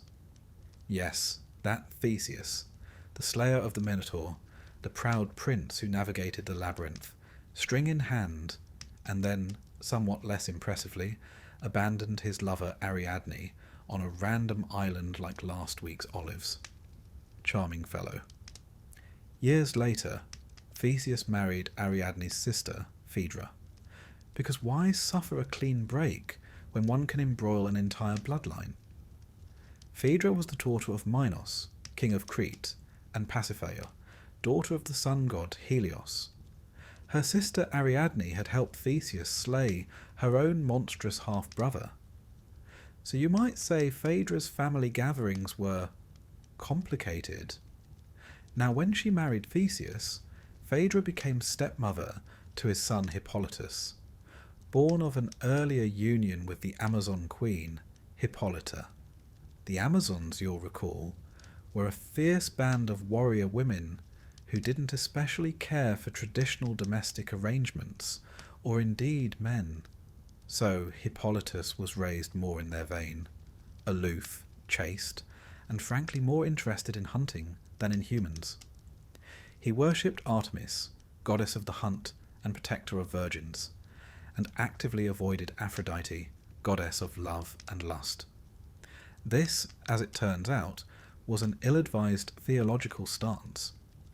You see, in Greek myth, the gods don't much care for being snubbed, especially not Aphrodite. She didn't just encourage passion, she demanded it.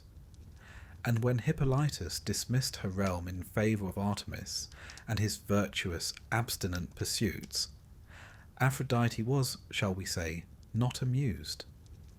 So, in a fashion that only the gods could consider just, she decided to teach him a lesson, not by striking him directly, but by orchestrating a most exquisite disaster.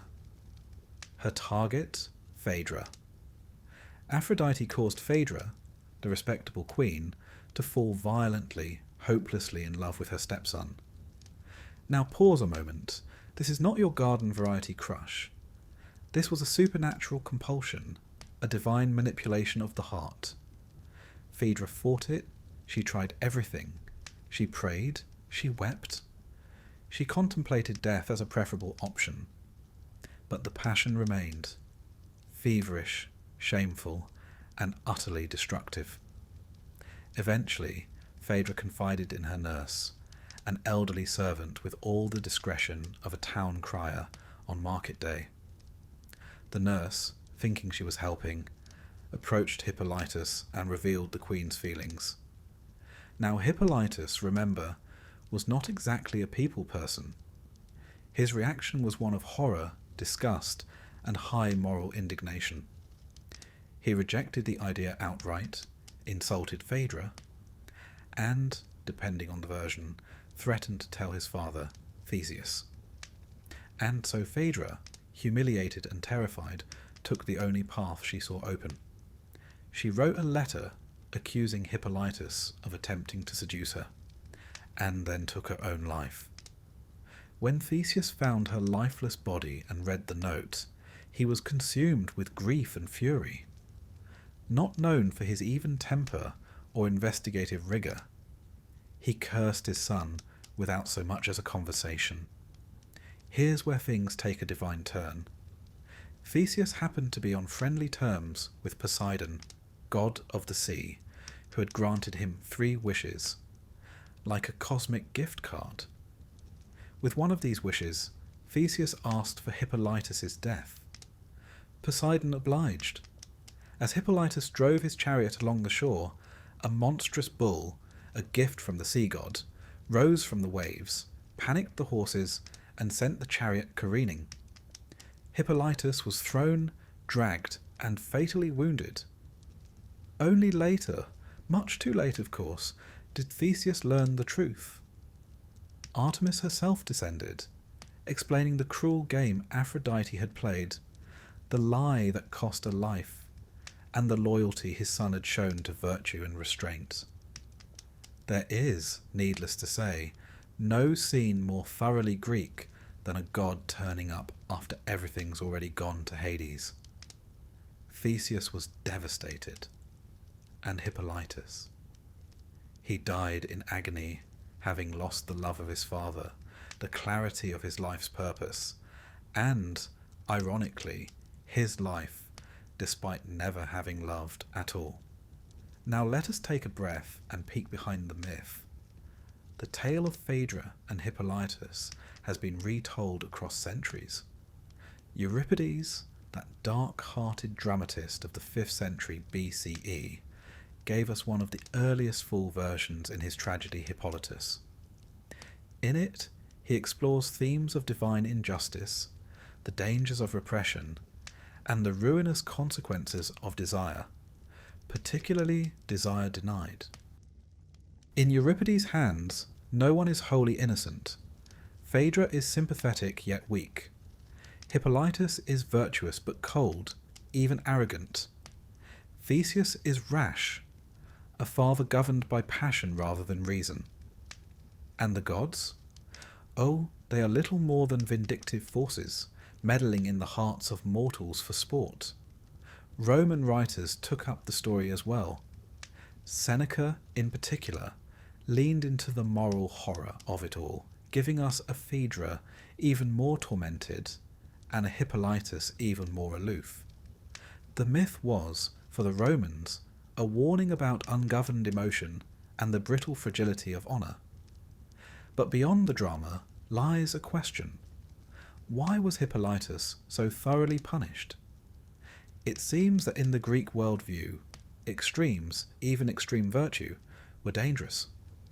Hippolytus rejected love, women, and even the natural order. He refused Aphrodite entirely, and in doing so brought divine wrath upon himself. Moderation, or sophrosin, was the ideal. Passion, whether indulged or denied, could be ruinous if not tempered with balance. Phaedra, meanwhile, becomes the archetype of the woman torn by uncontrollable longing.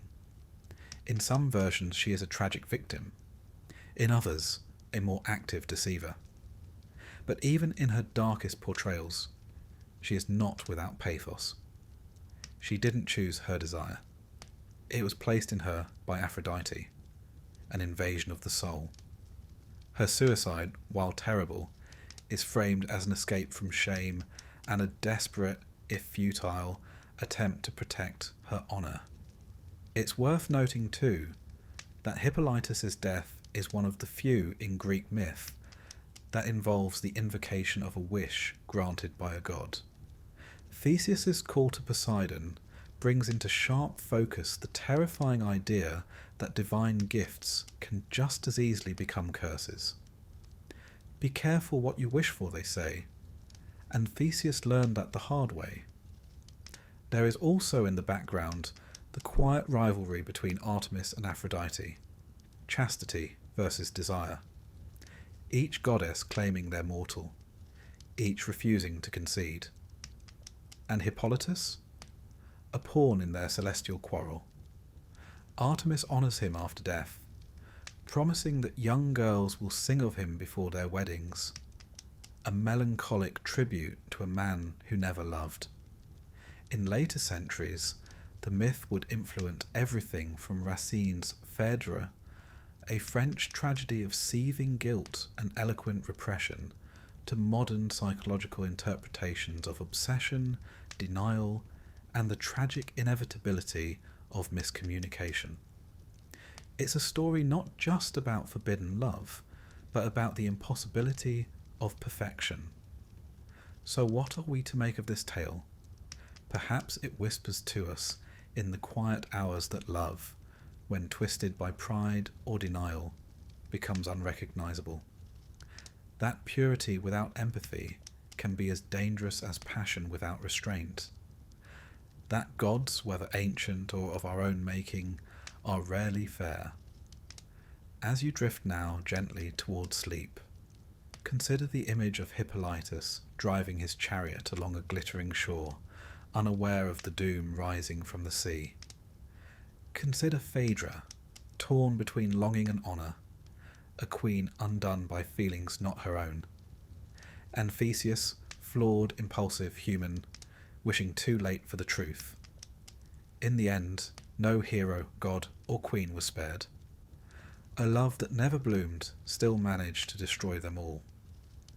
And so, with the hush of sea waves and the faint whisper of hoofbeats, let the tale fade softly from your mind. After all, in the realm of Greek myth, even silence carries the echo of tragedy. Let us dim the torchlight, settle deeper into our pillows, and drift to a time long before reason and restraint were fashionable. Back when the gods meddled freely in mortal affairs, and beauty could, quite literally, cause the fall of empires. Tonight's tale belongs to a love so cursed, so extravagantly disastrous, that even poets centuries later shook their heads in disbelief. Paris and Helen. She, the most beautiful woman in the world. He, a Trojan prince with the decision-making skills of a sleep-deprived squirrel. Together, they triggered a war that lasted 10 years, toppled a mighty city, and gave us one of the longest and bloodiest epics in Western literature. Romance, anyone? Let us begin, appropriately, with a wedding. But not of Paris or Helen. No, this was the wedding of Peleus, a mortal, and Thetis, a sea nymph. A curious pairing, certainly, but the gods were all invited, except, crucially, for Eris, goddess of discord. As you might imagine, Eris did not take kindly to being snubbed. So, in a move of divine pettiness that would make any soap opera villain blush, she crashed the party and tossed a golden apple into the crowd. Upon the apple were inscribed the words, "To the fairest." Now, if you know anything about Greek goddesses, you know this sort of thing is best avoided. Immediately, 3 stepped forward to claim the prize. Hera, queen of the gods, Athena, goddess of wisdom and war, and Aphrodite, goddess of love and beauty. Not a trio known for sharing. Zeus, wisely refusing to choose between his wife and two of his most powerful daughters, appointed a mortal judge, Paris of Troy, a prince known more for his looks than his wit. Poor lad. He was tending his flocks on Mount Ida when the three goddesses appeared, shimmering and radiant, each offering a bribe more tempting than the last. Hera promised him power, rule over vast lands and mighty kingdoms. Athena offered wisdom and victory in battle, eternal glory on the field. And Aphrodite, she offered him love, specifically the love of the most beautiful woman in the world. Paris, ever the romantic, or perhaps simply a man with an eye for aesthetics, chose Aphrodite. Thus, with the flick of a divine promise, the stage was set. Now, the most beautiful woman in the world was Helen of Sparta, daughter of Zeus and Leda.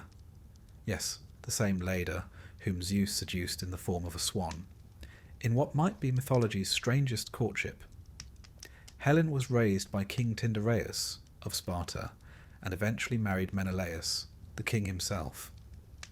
He was a capable ruler, brother to the more famously brutish Agamemnon, and not altogether thrilled when Paris turned up at his palace. Paris, fulfilling Aphrodite's gift, wooed, or, depending on the version, abducted Helen and whisked her away to Troy. Some say she went willingly, bewitched by Aphrodite's charm. Others suggest she had little choice in the matter. Still others believe a phantom Helen went to Troy, while the real one remained in Egypt. But let's not complicate things with metaphysics. What is certain is this: Helen's departure was seen as a grave insult, a personal betrayal to Menelaus, and a political one to every Greek prince who had once vied for her hand. You see, Tyndareus had cleverly made all of Helen's suitors swear an oath, known later as the Oath of Tyndareus, to protect and defend whoever she chose to marry. This turned out to be less a romantic safeguard and more a war clause. And so, the kings of Greece united, not merely to restore one man's pride, but to honour an oath, settle scores, and, if we're being honest, to indulge in a bit of conquering. The result was the Trojan War. The Trojan War. A conflict so grand and so devastating, it took not one, but two epic poems to contain it: the Iliad and the Odyssey. And that's just the beginning. 10 years of siege, countless deaths, and heroes like Achilles, Hector, Odysseus, and Ajax thrown into a whirlwind of battle, all for the sake of one woman's love. Or lust. Or really bad timing. Now, what of Paris and Helen during this war? Paris, though not devoid of courage, was no match for the great Greek heroes. He was better with words than weapons, and preferred archery to hand-to-hand combat, a rather unmanly thing in Homeric eyes. It was he who shot Achilles in the heel, though with some divine assistance, of course. Even his most famous kill comes shrouded in debate. Helen, meanwhile, remained in Troy, often portrayed as guilt-ridden and conflicted. Homer gives us glimpses of her regret, her sense of alienation. In the Iliad, she calls herself a shameless whore, blaming herself for the bloodshed. Yet we also see her cleverness, her nobility, and her strange affection for her new Trojan family, even as the Greeks pound at the gates. The war eventually ends, as you may recall, with the ruse of the Trojan horse, a grand deception led by Odysseus, who tricked the Trojans into wheeling their doom inside the city walls. That night, Greek soldiers emerged from the hollow belly of the horse and opened the gates. Troy burned. The city was razed, men slaughtered, women enslaved, children thrown from walls. It was not a rescue. It was a reckoning. And Paris, he died before the fall, wounded by the Greek hero Philoctetes, his pleas for healing ignored. Helen, remarkably, survived. Here history takes a twist. Helen was taken back to Sparta by Menelaus. Not executed, not shunned, but restored as queen. In Euripides' play Helen, she's even portrayed as entirely innocent, a pawn of the gods. But what of the curse? Ah yes, the curse. For the love of Helen, countless lives were lost. Kingdoms fell. Heroes perished. The ancient Greeks believed in Moira, in fate. And when one tampered with the cosmic balance, say by giving a mortal woman the beauty of a goddess, and then having her abducted by a Trojan prince, retribution was inevitable. Helen and Paris were not simply two people in love. They were symbols of lust unbound, of divine meddling, of the fragility of peace. Their love wasn't just cursed. It was a curse laid upon them by forces beyond their ken. Aphrodite's gift turned out to be more of a trap, and Paris's choice, though his own, brought ruin. There's a poignant line in Homer's Iliad where Priam, the aging king of Troy, speaks to Helen and says, "I do not blame you." It's a rare moment of grace, and perhaps an acknowledgement that no one in this tale was truly in control. The gods pulled the strings, and the mortals danced or stumbled accordingly. And yet, generations later, artists and poets continue to return to Paris and Helen. Why? Because theirs is the quintessential tale of beauty and destruction, of the irresistible pull of desire, even when we know the cost.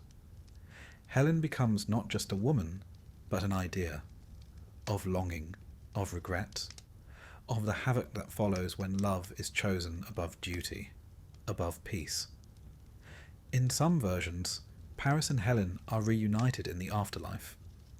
In others, Helen marries again, grows old, fades into legend. But always she remains the face that launched 1,000 ships, and, more accurately, 1,000 deaths.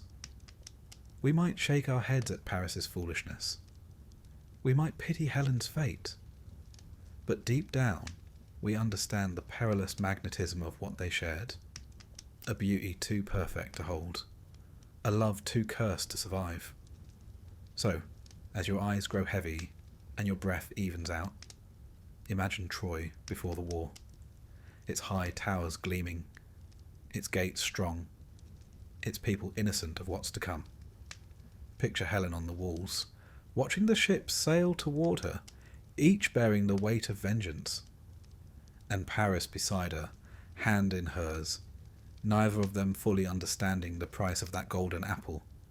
A single choice, a whispered promise, and the fall of a city. Sleep well. Let us drift now into the hush of a forest glade. The leaves shimmer gently overhead. The air is heavy with birdsong, not quite real. And from somewhere, not far, not near, a music stirs, sweet and aching. A lyre strummed by fingers so gifted they might well have been kissed by the gods. Tonight, dear listener, we speak of Orpheus. Now, Orpheus wasn't your typical Greek hero.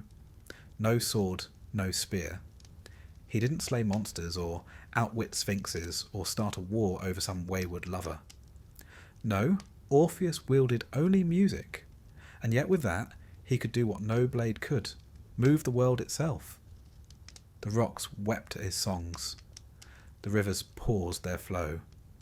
Trees leaned in, and wild beasts sat quietly at his feet. Even Hades, lord of the underworld and notoriously difficult at parties, would in time grant him audience. But let us not rush. We must first meet Eurydice. Eurydice was a dryad, a nymph of the trees. Beautiful, yes, but also wild in spirit, elusive as a breeze in spring. She met Orpheus, or perhaps he found her, singing in some quiet glade, and the two fell into a love so pure, so gentle, It seemed untouched by fate. They married beneath the trees. The Muses blessed the union, and for a moment everything was as it should be. Ah, but this is Greek mythology. And if there's one thing we've learned so far, it's that happiness is rarely allowed to flourish unpunished. Not long after their wedding, Eurydice was wandering through a field when she was spotted by Aristaeus, a minor god of agriculture and, ironically, beekeeping. He became, let's say, over-enthusiastic in his admiration and chased her. In her flight, Eurydice stepped on a serpent. The snake, perhaps insulted that its peaceful sunbathing had been interrupted, bit her. And just like that, she died. Now, in many stories, death is the end. But Orpheus was not content to mourn beneath the stars. He tuned his lyre, steadied his resolve, and descended into the underworld. Not metaphorically, literally. You see, unlike the Christian afterlife or the Buddhist wheel of rebirth, the Greek underworld was a shadowy, bureaucratic sort of place. There was paperwork, and rivers, and levels. The dead were sorted, seated, and generally discouraged from mingling with the living. But Orpheus, singing his sorrow, crossed them all. At the gates of the underworld stood Cerberus, the three-headed hound, a beast bred to devour hope. Orpheus played his lyre, and the great dog lay down and slept, all three heads dreaming different dreams. He passed the river Styx, that black ribbon of forgetfulness, where Charon the ferryman carried souls across for a fee, except this time no coin was needed. Music was payment enough. At last, Orpheus came before Hades and Persephone, lord and lady of the dead. Now Hades is often depicted unfairly, as cruel or malicious. But in truth, he was simply a man with a job no one else wanted, to oversee the realm where all things end. And he did it, for the most part, without complaint. Persephone, of course, was the springtime bride who lived half the year below and half above. She understood sorrow. And so, when Orpheus played for them, he didn't plead, he didn't argue, he let the music speak. It was a song of loss, of sunlit mornings never to be shared, of laughter that now echoed too quietly, of a love that had bloomed and been severed in a moment. It was said that even the Furies, those ancient goddesses of vengeance, shed tears. Hades, unmoved by speeches, found his cold heart softened. And so, the lord of the underworld made a rare concession. Eurydice would be returned to life. But there is always a but in Greek mythology, only on one condition. Orpheus must lead her out. She would follow behind, silent and unseen, and he must not look back until they had both emerged into the world of the living. Simple, you think? A stroll and a bit of self-control? But remember, this is not a stroll through a sunny meadow. This is the land of shadows. The silence is thick. The air tastes of iron. And the mind, when anxious, whispers. What if she isn't there? It says. What if they've tricked you? What if she stumbles? What if you are alone? Orpheus walked. His steps echoed through the endless gloom. Behind him he felt a presence, light as breath. He resisted the urge to turn. Step after step, he climbed the dark tunnel toward the light. And then, just as the first sunbeam kissed his face, he turned. He turned. Eurydice was behind him, her hand reaching out. But she was still in the shadowed threshold, not quite free. And so, before his eyes, she faded, silently, back into the dark, this time forever. Some say she looked at him with sorrow, others with forgiveness. But she said nothing, because in the underworld, speech is a fragile thing. Orpheus tried to return, but a second descent was not permitted. The gods are not in the habit of repeating gifts. And so he climbed back to the surface alone. Now, this would be a fine place to end, but Orpheus's story lingers, much like his melodies. He returned to the living world, but he did not live. He wandered the forests, singing songs of loss and the cruelty of fate. He rejected the company of women, spurning even those who loved him. Some say the Maenads, frenzied followers of Dionysus, killed him in a fit of wrath, tearing him limb from limb when he refused their advances. His head, still singing, floated down the river Hebrus. Others say he simply faded, becoming part of the music that once moved the stars. Now let us pause and examine this myth with a gentler eye. Orpheus was not punished for arrogance. He was punished for being human. He doubted. He feared. He loved too much. In that moment of doubt, when he turned, it was not disobedience. It was longing. He wanted to see her, to reassure himself, to feel her presence just once more. And that, in Greek myth, is perhaps the most damning sin of all, to want too much. There's a quiet cruelty to the condition set by Hades. It is not enough that Orpheus is brave, or pure, or devoted. He must also be perfectly obedient. And the test comes not in the form of danger, but in the form of silence. How many of us could bear such a test? Philosophers have long debated this story. Some see it as an allegory for the finality of death, that no art, no love can truly undo it. Others read it as a psychological journey. Orpheus's descent into grief, his struggle with hope, and his inevitable failure to let go. There is, too, the contrast of light and dark, of male and female. Orpheus, the rational, facing forward. Eurydice, the mysterious, trailing behind. Their inability to connect, physical, emotional, spiritual, is at the heart of the tragedy. And yet, it is not a hopeless tale. In some versions, when Orpheus dies, his soul is reunited with Eurydice. Not in triumph, but in quietude. Two shadows walking together in the asphodel meadows, where the ordinary dead dwell.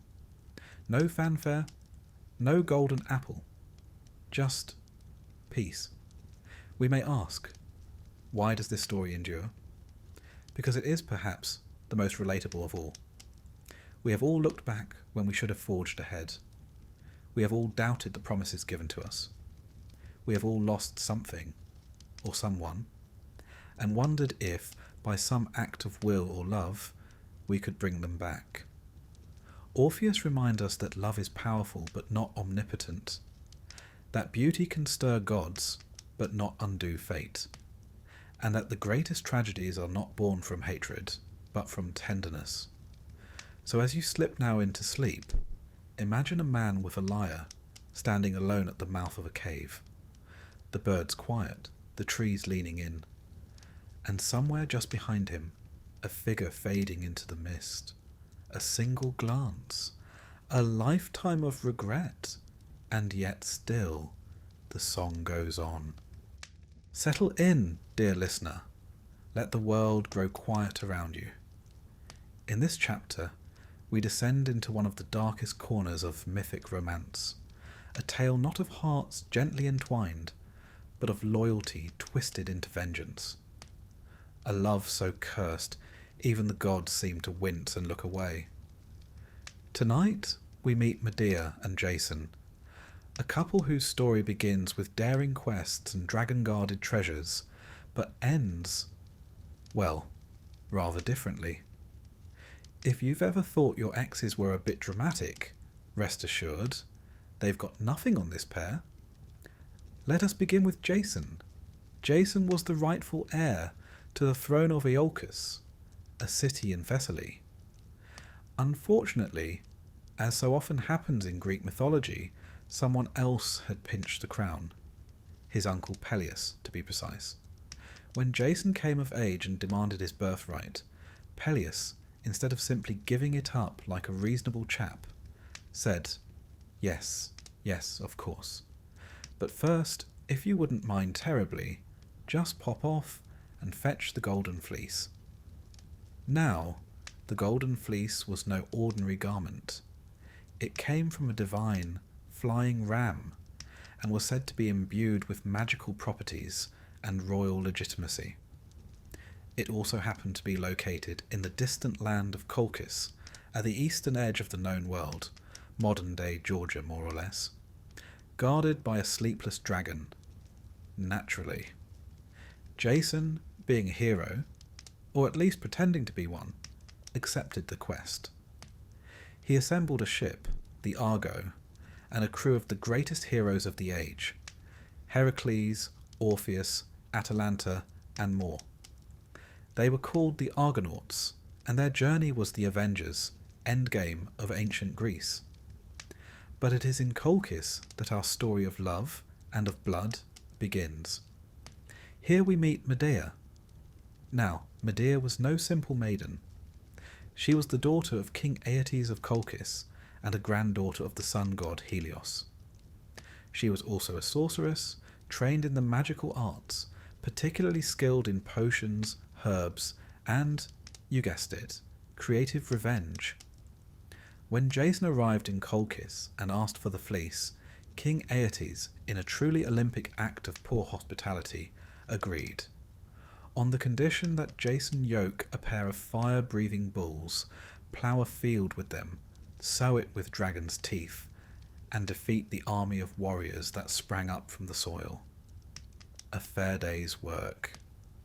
Jason, clearly out of his depth, was doomed to fail. Enter Medea. Struck by love, or perhaps a divine curse, Medea fell for Jason at first sight. Not the first woman to be undone by a charming but slightly clueless adventurer, and certainly not the last. With a mix of love and perhaps a smidgen of Aphrodite's interference, Medea offered Jason her help. She gave him an enchanted salve to protect him from the bull's fire, and instructed him on how to defeat the earthborn warriors, throw a rock among them, and let them fight each other. A neat trick, and frankly one that might still work at family gatherings. Thanks to Medea, Jason completed the trials. But her father refused to give him the fleece, so naturally they stole it. Medea put the dragon guarding the fleece to sleep using her magic, and the pair fled Colchis together. So far, so dramatic. But it gets darker. To delay pursuit, Medea performed what might be politely called a distraction. She killed her own brother, Apsyrtus, and scattered his body parts into the sea, forcing her father to stop and collect them. Now, there are alternate versions of this moment, some less gruesome, some more. But in any case, it was a point of no return. Medea had betrayed her family, her homeland, and her blood, all for Jason. A gesture of love or obsession. And now, dear listener, comes the cruel twist. Jason would never love her as fiercely as she loved him. They returned to Iolcus, where Medea, ever the helpful witch, tricked Peleus' daughters into murdering their own father, by convincing them she could make him young again, as one does. Naturally, this didn't end well, and the couple were forced to flee again. Eventually, they settled in Corinth. Here they lived peacefully for a time, and had 2 children. One imagines Medea, perhaps, tending herbs, and Jason telling the same golden fleece story at dinner parties. But Jason, ever ambitious and never terribly bright in the long term, had his eyes on a political marriage. He abandoned Medea and their children to wed Glauce, the young daughter of King Creon of Corinth. Medea's reaction was not mild. The playwright Euripides gives us the most famous version of what happened next. In his tragedy Medea, the sorceress becomes something other than human, something between fury and fate. She sends Gloucester a wedding gift, a dress and crown soaked in poison. When Glaus puts them on, the poison ignites. She dies screaming, her father King Creon trying to save her, only to be consumed in the same blaze. And then, and then comes the most terrible act. Medea, consumed by wrath and despair, murders her own children, not out of hatred for them, but as the ultimate punishment for Jason. I will not let them be mocked or enslaved, she says. I will not let them be his. And just like that, she becomes Myth's most unforgettable figure. Neither victim nor villain, but something else entirely. She escapes, riding a chariot drawn by dragons, because of course she does, leaving Jason alone, shattered and humiliated. Now, one might wonder, was Medea mad? Or merely pushed beyond reason? This is a question that has plagued scholars, playwrights and therapists for over 2,000 years. Medea is unlike any other woman in Greek myth. She is clever, powerful, and terrifyingly autonomous. She loves deeply and destroys absolutely. Historically, Medea may reflect the ancient Greek anxiety around foreign women, powerful women, or simply women who refuse to be passive. She's from the East, Colchis, and thus outside the civilized Greek world. She's magical. She doesn't follow the script. Jason, in contrast, is very much a man of his time. A hero on paper, but shallow and opportunistic beneath the surface. His betrayal of Medea isn't just a personal failing. It's a rejection of everything she gave up for him. Family, home, honour. There's an irony here. Medea gave him the golden fleece, helped him win every challenge, made him a hero, and in return he chose a younger, more politically convenient bride. If you're feeling particularly sympathetic to her, you're not alone. Many do. Even Euripides' audience, mostly male citizens of Athens, reportedly left the theatre shaken. Medea doesn't merely murder, she punishes. And her punishment is precise, poetic, and irreversible. So what, we ask, is the curse in this love story? It is the curse of unequal devotion, of love that gives everything and receives betrayal in return, of a woman who becomes monstrous not because she began that way, but because the world gave her no other option. Later myths soften her tale slightly. Medea flees to Athens, marries King Aegeus, and continues to meddle in royal succession there. Because once you've murdered a few people, political intrigue becomes something of a hobby. Eventually, she vanishes from the mythic stage, perhaps returning to Colchis. Perhaps not. Jason, for his part, dies alone. An old man, sitting beneath the rotting hulk of the Argo. The ship collapses, and a beam falls on him, ending the life of a man once called a hero.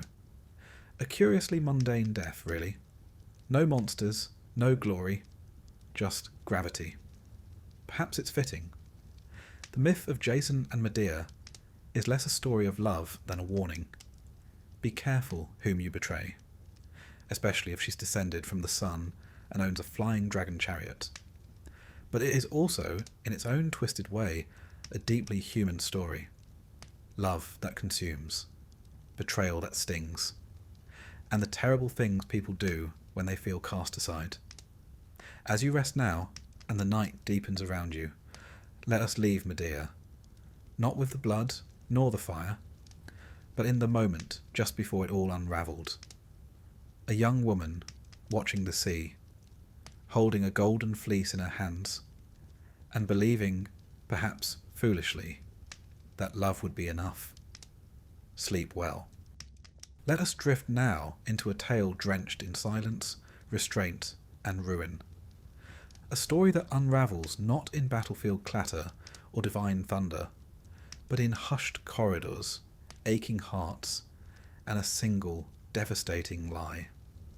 It begins in Athens, under the watchful eye of a king, and ends on a dusty road beside a shattered chariot. This, dear listener, is the story of Phaedra and Hippolytus. A love that was never requited, never consummated, and yet managed to destroy nearly everyone involved.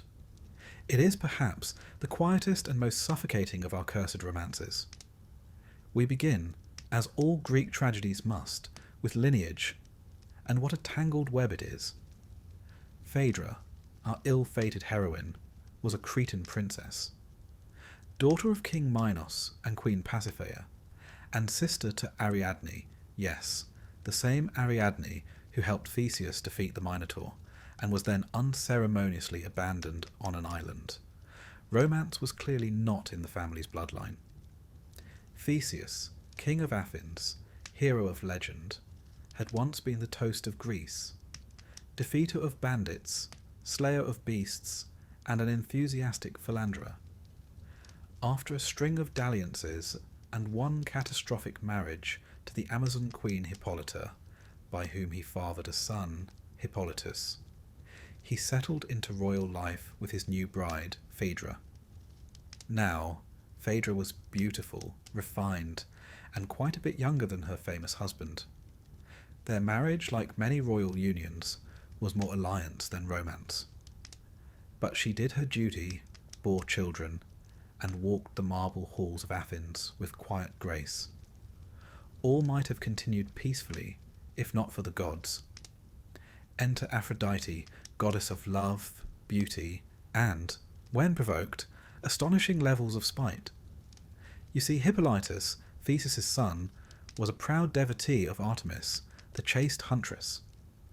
He spurned the affections of women, dedicated himself to purity, and, most disastrously, publicly mocked the power of love. Now, mocking love in ancient Greece was about as wise as insulting the sea when Poseidon's watching. The gods did not take criticism well, and Aphrodite in particular had a long memory and a short temper. To punish Hippolytus, Aphrodite devised a cruel strategy. She would destroy him not with sword or pestilence, but with love, someone else's love. She inflicted upon Phaedra a violent, helpless passion for her stepson. Not a crush, not a fascination, a full, mind-drowning obsession. Imagine it. A queen, upstanding and noble, suddenly possessed by desire for a young man who could barely meet her eye. The shame, the confusion, the slow unravelling of the self. Phaedra fought it. She fasted, wept, prayed. She clung to dignity as if it might pull her back from the brink. But desire, when laced with divinity, does not retreat. Now, rather than acting on her feelings, Phaedra did something unexpectedly modern. She suffered in silence. For quite some time, she simply withered. Euripides, in his haunting play Hippolytus, portrays her as a woman gnawed by internal torment, desperate not to commit sin, and equally desperate for relief. But silence is rarely sustainable. Eventually, Phaedra confided in her old nurse, an unfortunately meddlesome soul who thought it wise to resolve matters by telling Hippolytus everything. Yes, without asking permission. Because what's a Greek tragedy without one loyal servant doing exactly the wrong thing at the worst possible time? Now, Hippolytus, upon hearing this disturbing revelation, reacted with the emotional sensitivity of a bronze statue. He recoiled in disgust. He berated the nurse. He threatened to go public with the scandal. Now, a lesser woman might have screamed, or fled, or begged. But Phaedra, already on the edge of despair, took a different path. She wrote a note accusing Hippolytus of trying to seduce her, then took her own life. It's the sort of moment that lands like thunder. Quiet, sudden, and irreversible. Theseus returned home to find his wife dead and a damning letter in her hand. As one might expect from a man whose default setting was overreaction, he immediately cursed his son, calling upon Poseidon, who had once granted him 3 deadly wishes. He used one. Shortly after, Hippolytus set off in his chariot. As he rode along the coastline, Poseidon, true to his vengeful brand, unleashed a sea monster, or perhaps a monstrous wave that spooked the horses. They bolted, the chariot overturned, and Hippolytus was dragged, crushed, and left dying beneath the Athenian sun. Enter Artemis. As Hippolytus lay broken and bloodied, the goddess appeared, not with healing, but with truth. She revealed to Theseus the terrible misunderstanding. Phaedra had lied. His son was innocent. The entire tragedy had been the result of Aphrodite's vengeance. Too late, of course. Theseus rushed to his son's side. In one of Greek mythology's rare glimmers of grace, Hippolytus forgave his father. And then, as is tradition, he died. Let us pause a moment here, not out of sentiment, but out of respect. This myth, you see, doesn't traffic in the grand theatrics of other love stories. It has no golden apples, no sieges of Troy, no divine transformations. It is a story of people crushed by forces beyond their control, of gods who play with hearts as one might toy with dice.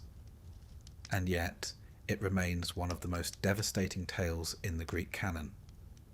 Euripides' Hippolytus, first performed in 428 BCE at the city Dionysia, was awarded first prize. This wasn't his first attempt, mind you. An earlier, now lost version had portrayed Phaedra as more openly lustful and less morally tormented, something the Athenian audience found a bit too scandalous for comfort.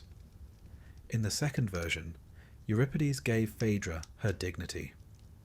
She is a victim, not a villain. Her passion, though unnatural, is fought against with everything she has. Her downfall is not that she loved, but that she could not confess, that she could not find a path out of the silence. As for Hippolytus, he is, to modern eyes, a bit of a cold fish. His obsession with purity borders on the pathological. In rejecting love altogether, he insults Aphrodite, yes, but also becomes incapable of compassion.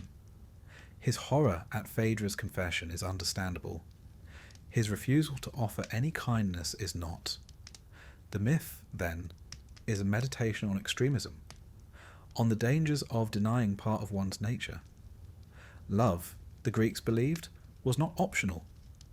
It was a force to be honoured, feared, and integrated.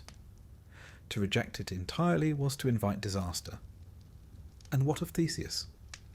He spends most of the myth off stage, arriving only in time to misjudge everyone and kill his own son. It's oddly poetic, given that Theseus's mythic career is full of grand gestures and poor follow-through. One might think of him as the original all-action, no-introspection hero. A sword in one hand and a tragic misunderstanding in the other. In some later traditions, Artemis is said to have taken Hippolytus after death and restored him to life in a distant land under a new name, Virbius, a god of the forest in Roman lore. Worshipped in Italy, he became a local deity of the grove, a shadow of his former life. A beautiful, bittersweet footnote for a man who never wanted to be part of a love story. And Phaedra? Her name, over time, became synonymous with forbidden longing. In later European literature, Racine's Phaedra, for example, her tale is retold again and again, each version wrestling with the same uncomfortable question.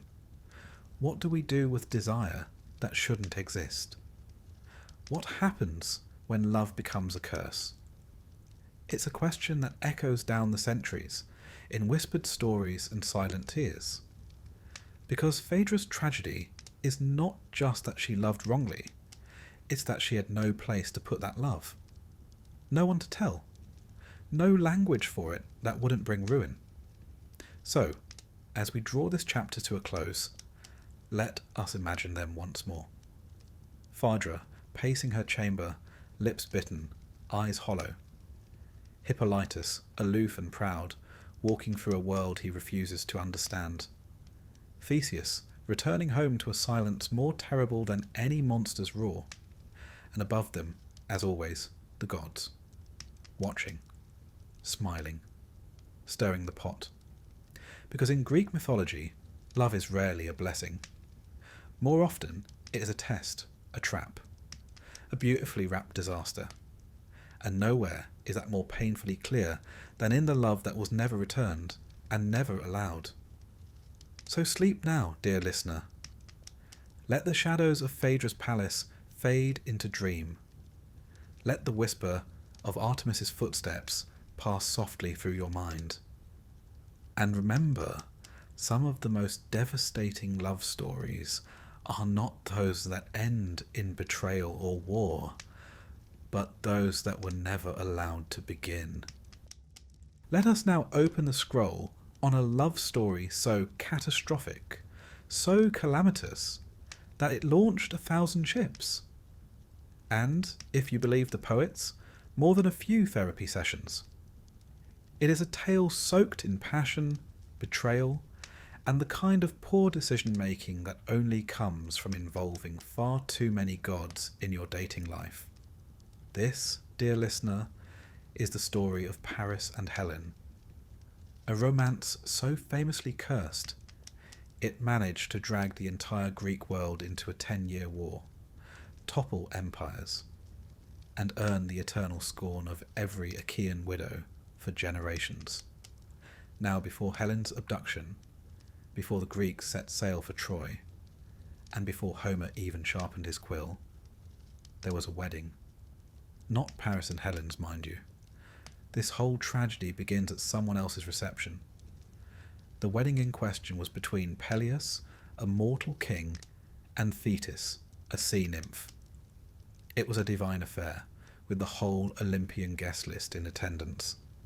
That is, except for one, Eris, the goddess of discord. An oversight, perhaps. Or, given her reputation, a deliberate exclusion. Either way, Eris didn't take it well. She crashed the party anyway, bringing a gift as only a goddess of chaos could. A golden apple inscribed with 3 haunting words. To the fairest. Now, one might think that tossing such an apple into a room full of immortals is a touch irresponsible. And one would be absolutely correct. Hera, Athena, and Aphrodite immediately began to bicker over who deserved the prize. Rather than settle the matter like mature goddesses, they did what any supernatural being would do. They found a mortal to judge them. Enter Paris, a Trojan prince and part-time shepherd, full-time heartthrob. The goddesses appeared before him, each offering a bribe. Hera promised power and kingship. Athena offered wisdom and military glory. Aphrodite, ever the strategist, offered the love of the most beautiful woman in the world, Helen of Sparta. Paris, not exactly known for his political foresight, chose Aphrodite. And just like that, the stage was set. Helen, unfortunately, was already married. Her husband, Menelaus, king of Sparta, a sturdy man with red hair, a temper, and the kind of pride that doesn't take kindly to foreign princes running off with his wife. Now let's pause here for a moment to consider Helen herself. Not the myth, but the woman. Born from an egg, yes really, Helen was the daughter of Zeus and Leda, though the logistics of that union are best left politely unexamined. Some say her divine lineage made her irresistibly beautiful. Others that her beauty was a curse in itself. Either way, every king in Greece wanted her hand. To avoid war, her foster father, Tyndareus, made all suitors swear an oath that they would defend Helen's chosen husband against any who tried to steal her away. The irony, of course, is that this oath would be used precisely when Helen decided, or was persuaded, to leave.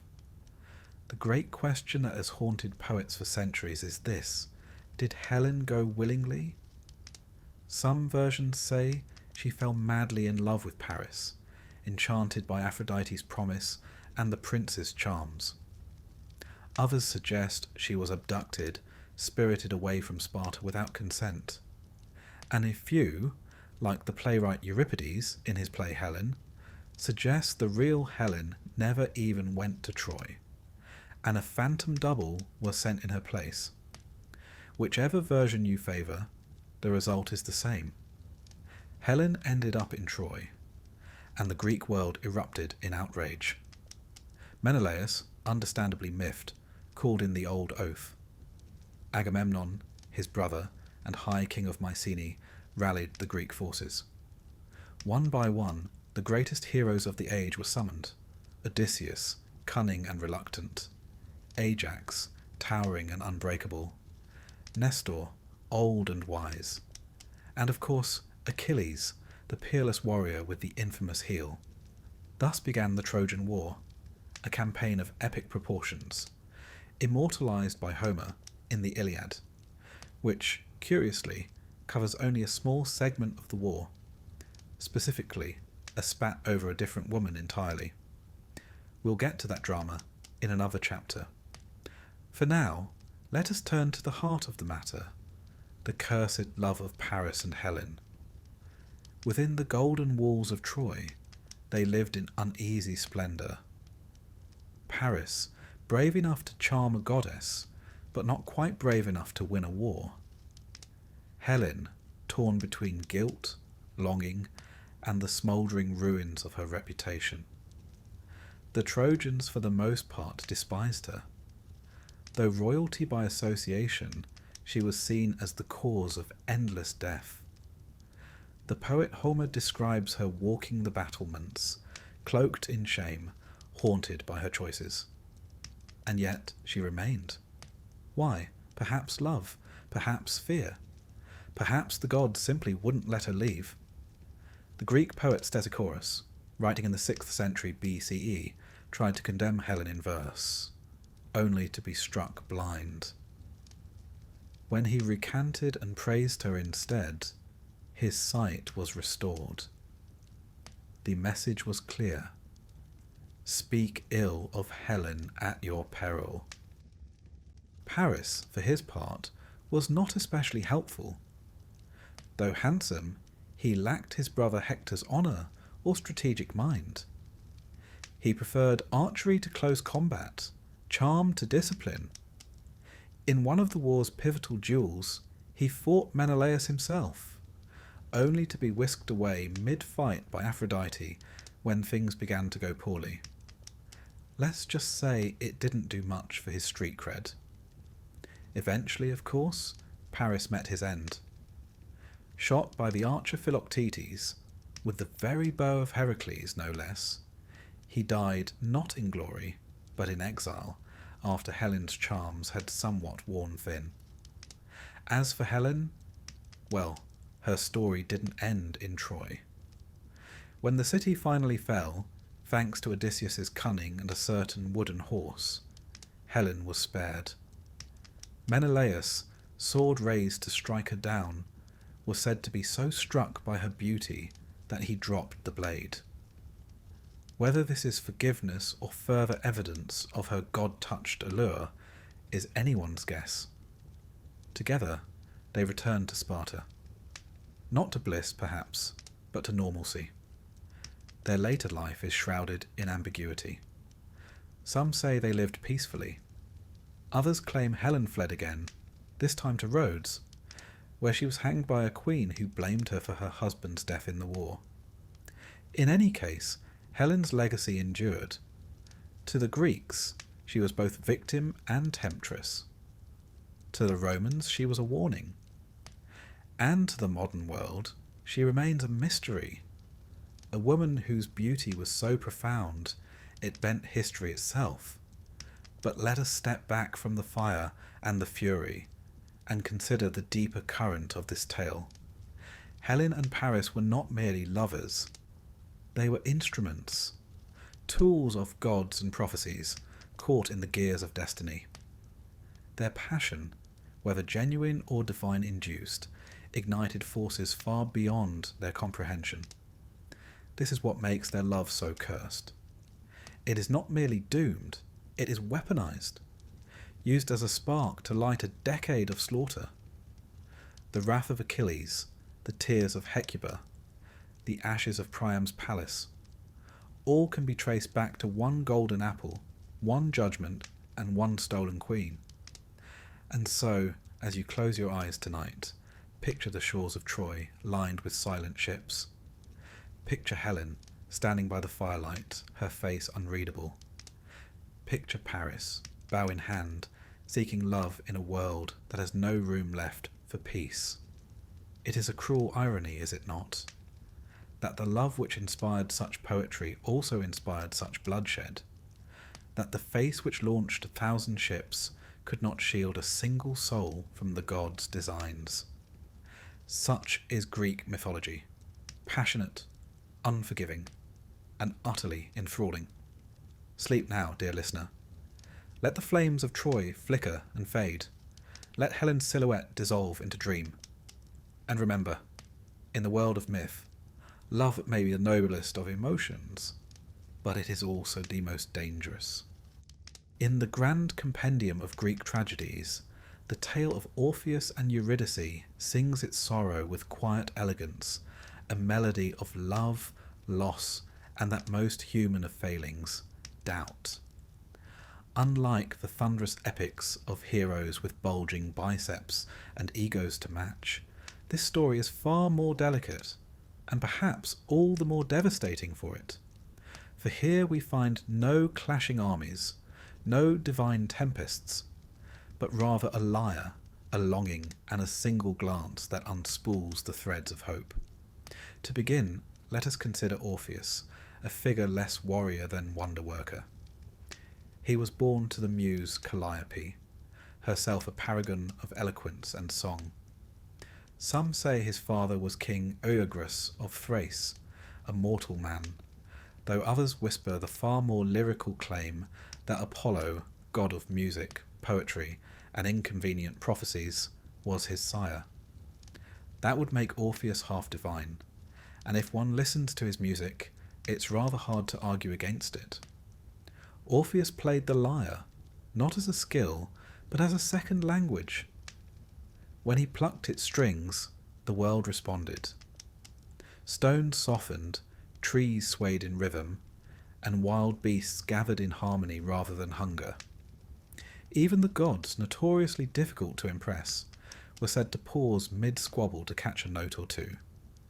In time, Orpheus's music found a muse of its own, Eurydice, a dryad nymph. Her presence in the myth is tantalizingly brief, yet powerful.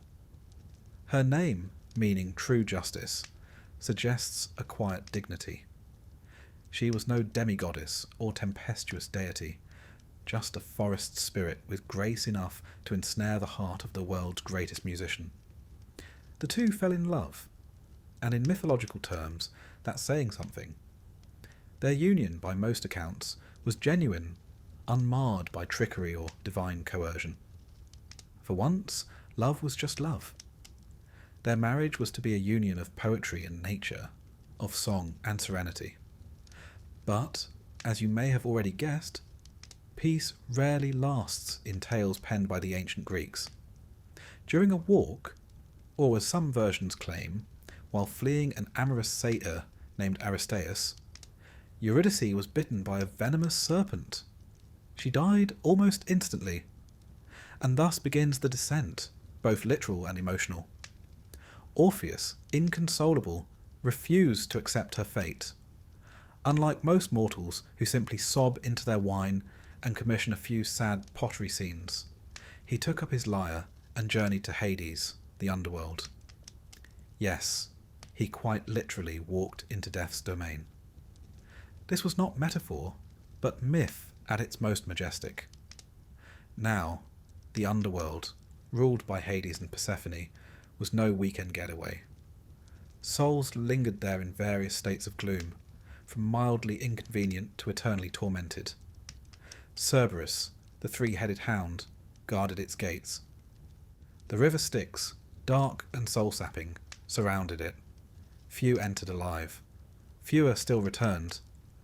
But Orpheus, armed only with his music and his grief, stepped into the gloom. He played, and the underworld listened. The lyre's lamentation echoed through the caverns of death. The Furies, ancient spirits of retribution, paused their shrieking and wept. Charon, the grumpy ferryman of the Styx, offered him a lift without the usual fare. Even Cerberus, a creature best known for gnawing on heroes, curled up, soothed into a brief slumber by Orpheus's song. And when he reached the royal court of Hades and Persephone, he sang not of conquest, not of bargains, but of sorrow, of love lost, of hearts broken. He didn't demand Eurydice's return, he asked, a man stripped bare of pride, offering only melody. Remarkably, the rulers of the dead were moved. Whether it was the music, the mournful eyes, or perhaps just a slow day in the underworld docket, they relented. Eurydice could return to life. But naturally, there was a catch. Orpheus must lead her out. She would follow, silent and invisible. But he must not look back until both had reached the land of the living. It was, as the ancients loved to do, a test of trust, of restraint, of faith, a simple instruction, wrapped in impossibility. Orpheus accepted. They began the journey, step by slow step, through cavern and gloom, ascending a winding path that leads from death back to dawn. Behind him he heard nothing, not a whisper, not a sigh. Eurydice followed, but like a dream one tries to hold on to upon waking, she remained intangible. Doubt crept in. Was she really there? Had Hades tricked him? Was this some cruel joke by the gods? And then, just as daylight cracked across the threshold, just as the air lightened and life beckoned, he turned. A glance. Just one. And in that instant, Eurydice vanished. Her spirit, still within the bounds of death, was pulled back like smoke into shadow. Gone. There are few more gutting images in myth than Orpheus, reaching out into empty air, knowing he was the one who undid the miracle. Not the gods, not fate, but him. He tried to descend again, to plead once more. But the doors of Hades do not open twice for the same song. Even divine bureaucracy has its limits. And so he returned, alone. The lyre, once vibrant, grew quiet. He wandered the earth in silence, a man exiled not from a place, but from hope. Some say he swore off women entirely, revolted by the pain of love. Others claim he turned to the companionship of men, echoing the customs of Orphic cults and certain poetic communities of the time. There are even tales that he roamed the wild hills singing to the stars, waiting for death to catch up. Eventually it did. The agents of his end were Maenads, frenzied followers of Dionysus, the god of wine, madness, and parties that never end well. Why they attacked him varies. Perhaps he rejected their god, or perhaps he simply refused to join their revels.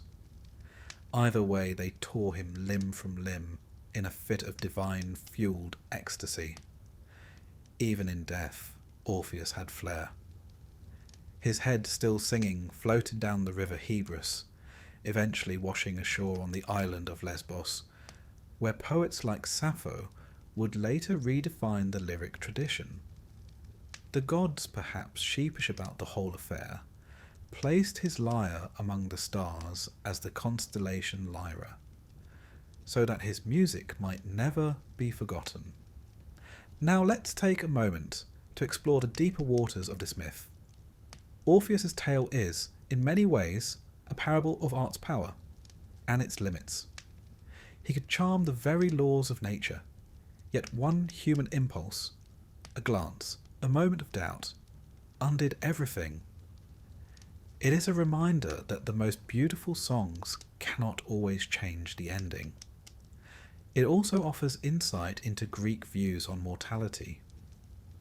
The underworld in this myth is not a place of torture for the wicked, as later Christian ideas would propose, but a place of inertia, of loss.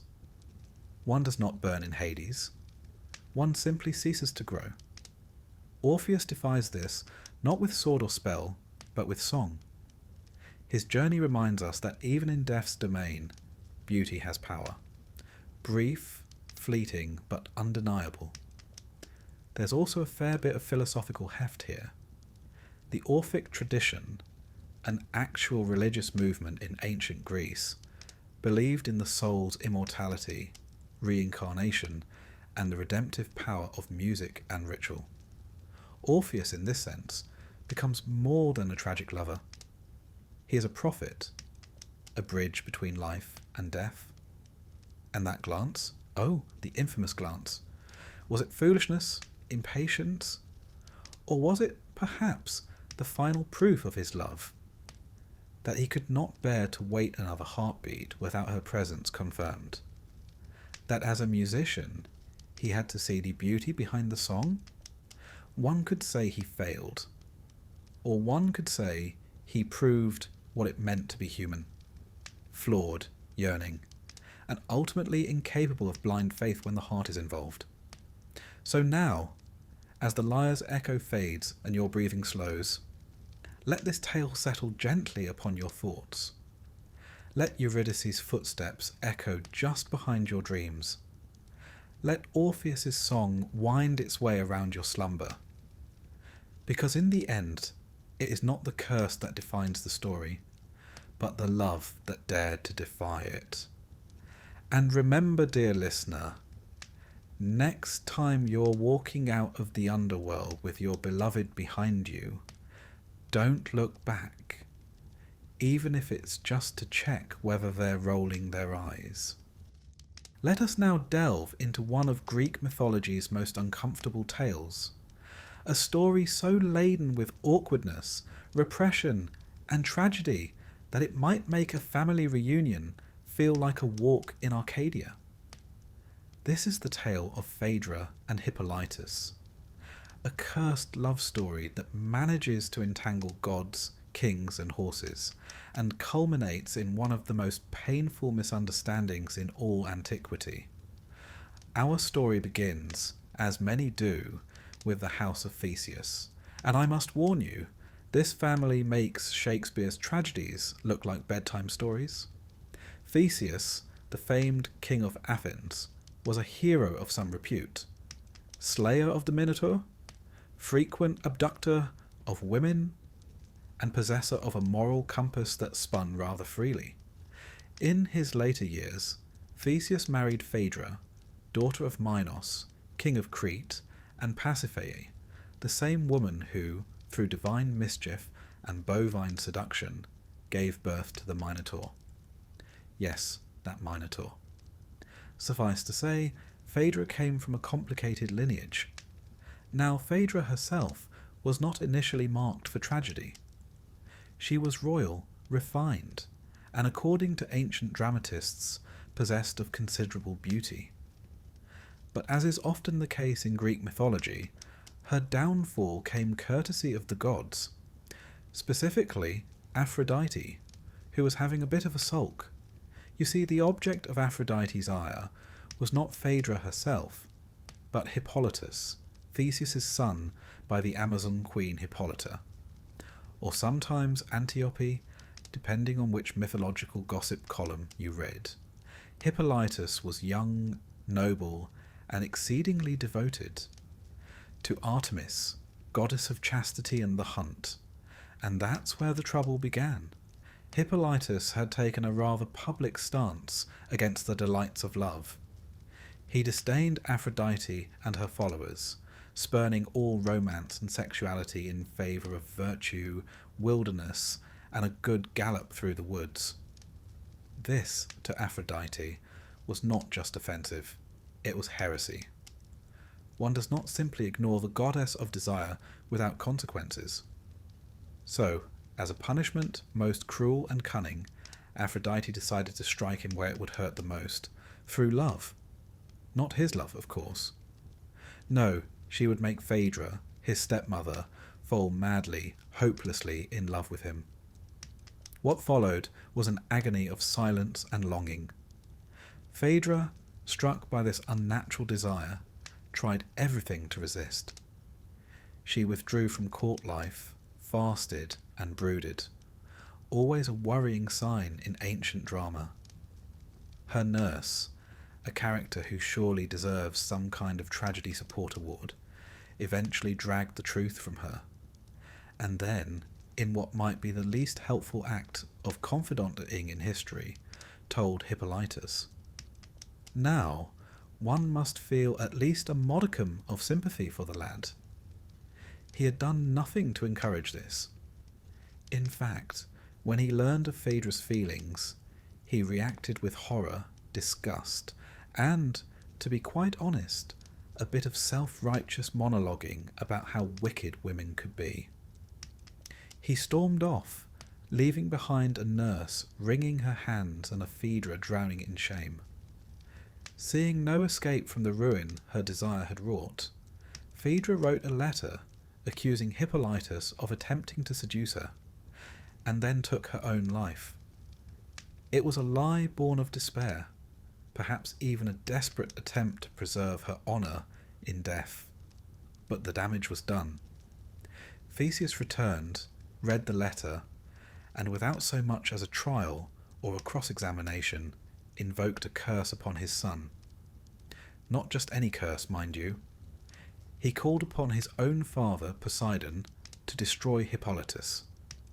And Poseidon, never one to ignore a good curse request, obliged. As Hippolytus drove his chariot along the coast, Poseidon sent a monstrous bull from the sea. The horses panicked, the chariot shattered, and the young man was dragged to his death. Limbs shattered, body bloodied, virtue intact. It was only after his son lay dying that Theseus learned the truth. Artemis, in one of her rare public appearances, descended to reveal the full story. The boy had been innocent. The gods had played their cruel games. The father had believed a lie, and it was all too late. Theseus, for all his heroism, was left with the bitterest of punishments, surviving his mistake. Now then, let us pause for breath. That was rather a lot, wasn't it? Mythological context first. This tale was most famously immortalised in Euripides' tragedy Hippolytus, a masterpiece of psychological tension and emotional restraint. The play was performed in 428 BCE and won first prize at the Dionysia, a festival where, presumably, the audience wept into their amphorae of wine. In Euripides' version, the moral terrain is complex. Phaedra is not a villainess, but a tragic pawn crushed by the weight of divine manipulation. Hippolytus is not a flawless hero, but a young man rigid in his virtue, blind to compassion. And Theseus never really comes off well, does he? From a cultural standpoint, the play is soaked in Athenian anxiety about passion, honour, and the role of women. Phaedra is torn between her emotions and her reputation. She chooses death over disgrace, a stark reminder of how a woman's value in ancient Greece was often tied not to her character, but to her chastity. The play also explores a theme quite modern in its resonance, the dangers of absolutism.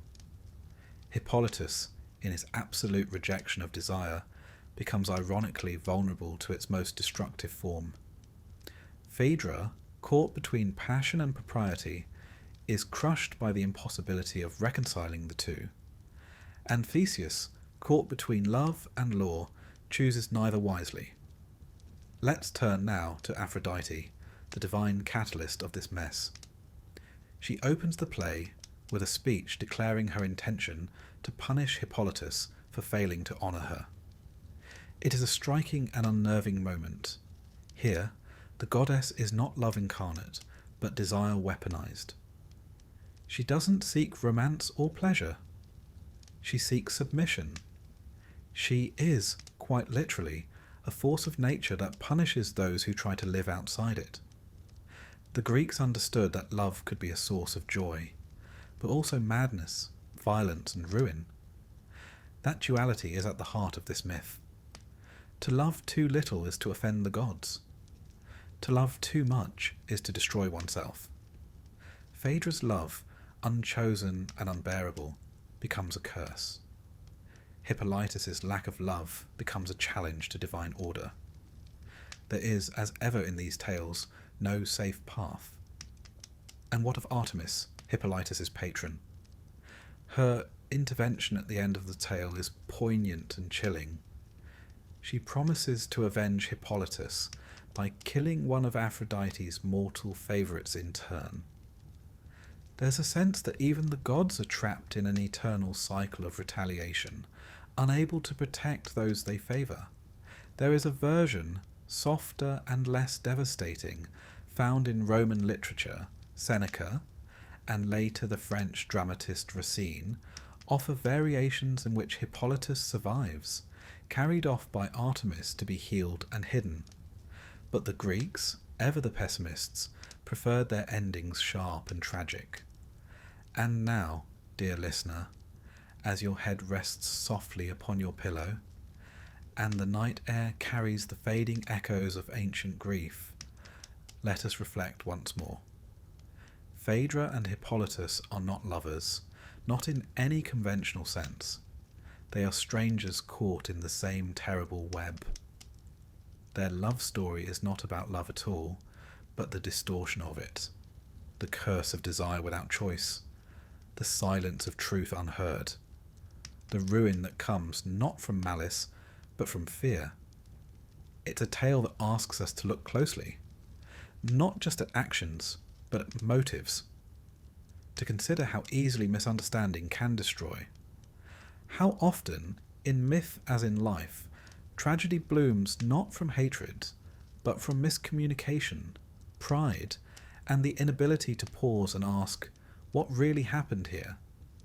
So as you drift now into sleep, let this story settle quietly in your thoughts, not as a cautionary tale, but as a gentle reminder.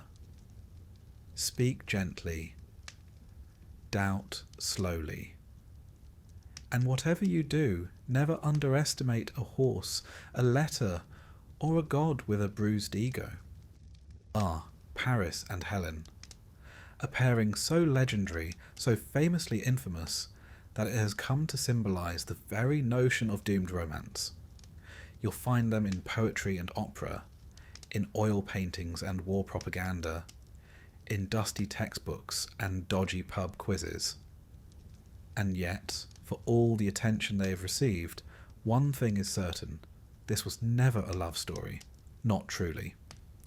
No, this was a cautionary tale masquerading as a romance, a myth soaked in beauty, blood, and a great deal of poor decision-making. Let us begin not with Helen, nor with Paris, but with a wedding. Specifically, the ill-fated nuptials of Peleus and Thetis. He a mortal king, she a sea nymph of the highest pedigree, with a temper that could sink a fleet. Their union, blessed and meddled with by gods alike, marked the beginning of what would soon unravel into the Trojan War. You see, as with many a Greek tale, it all began because someone wasn't invited. The goddess Eris, deity of discord, had not received an invitation to the festivities. and rather than sulk quietly in the shadows like a modern office colleague left off the group lunch email, Eris stormed the wedding and tossed a golden apple into the feast. Upon the apple was inscribed just 3 words: "To the fairest." Now, when 3 goddesses lay eyes on a golden apple and read the phrase, "To the fairest," one can assume a certain level of measured response. Not here. Hera, Athena, and Aphrodite all claimed it. And so began one of the pettiest yet most consequential beauty contests in history. Enter Paris, a Trojan prince living rather peaceably on Mount Ida, having been exiled in infancy due to a prophecy foretelling he would one day bring ruin to Troy. Spoiler alert, the prophecy was quite accurate. The goddesses, unwilling to share a title or an apple, decided he would serve as the judge of their divine pageant.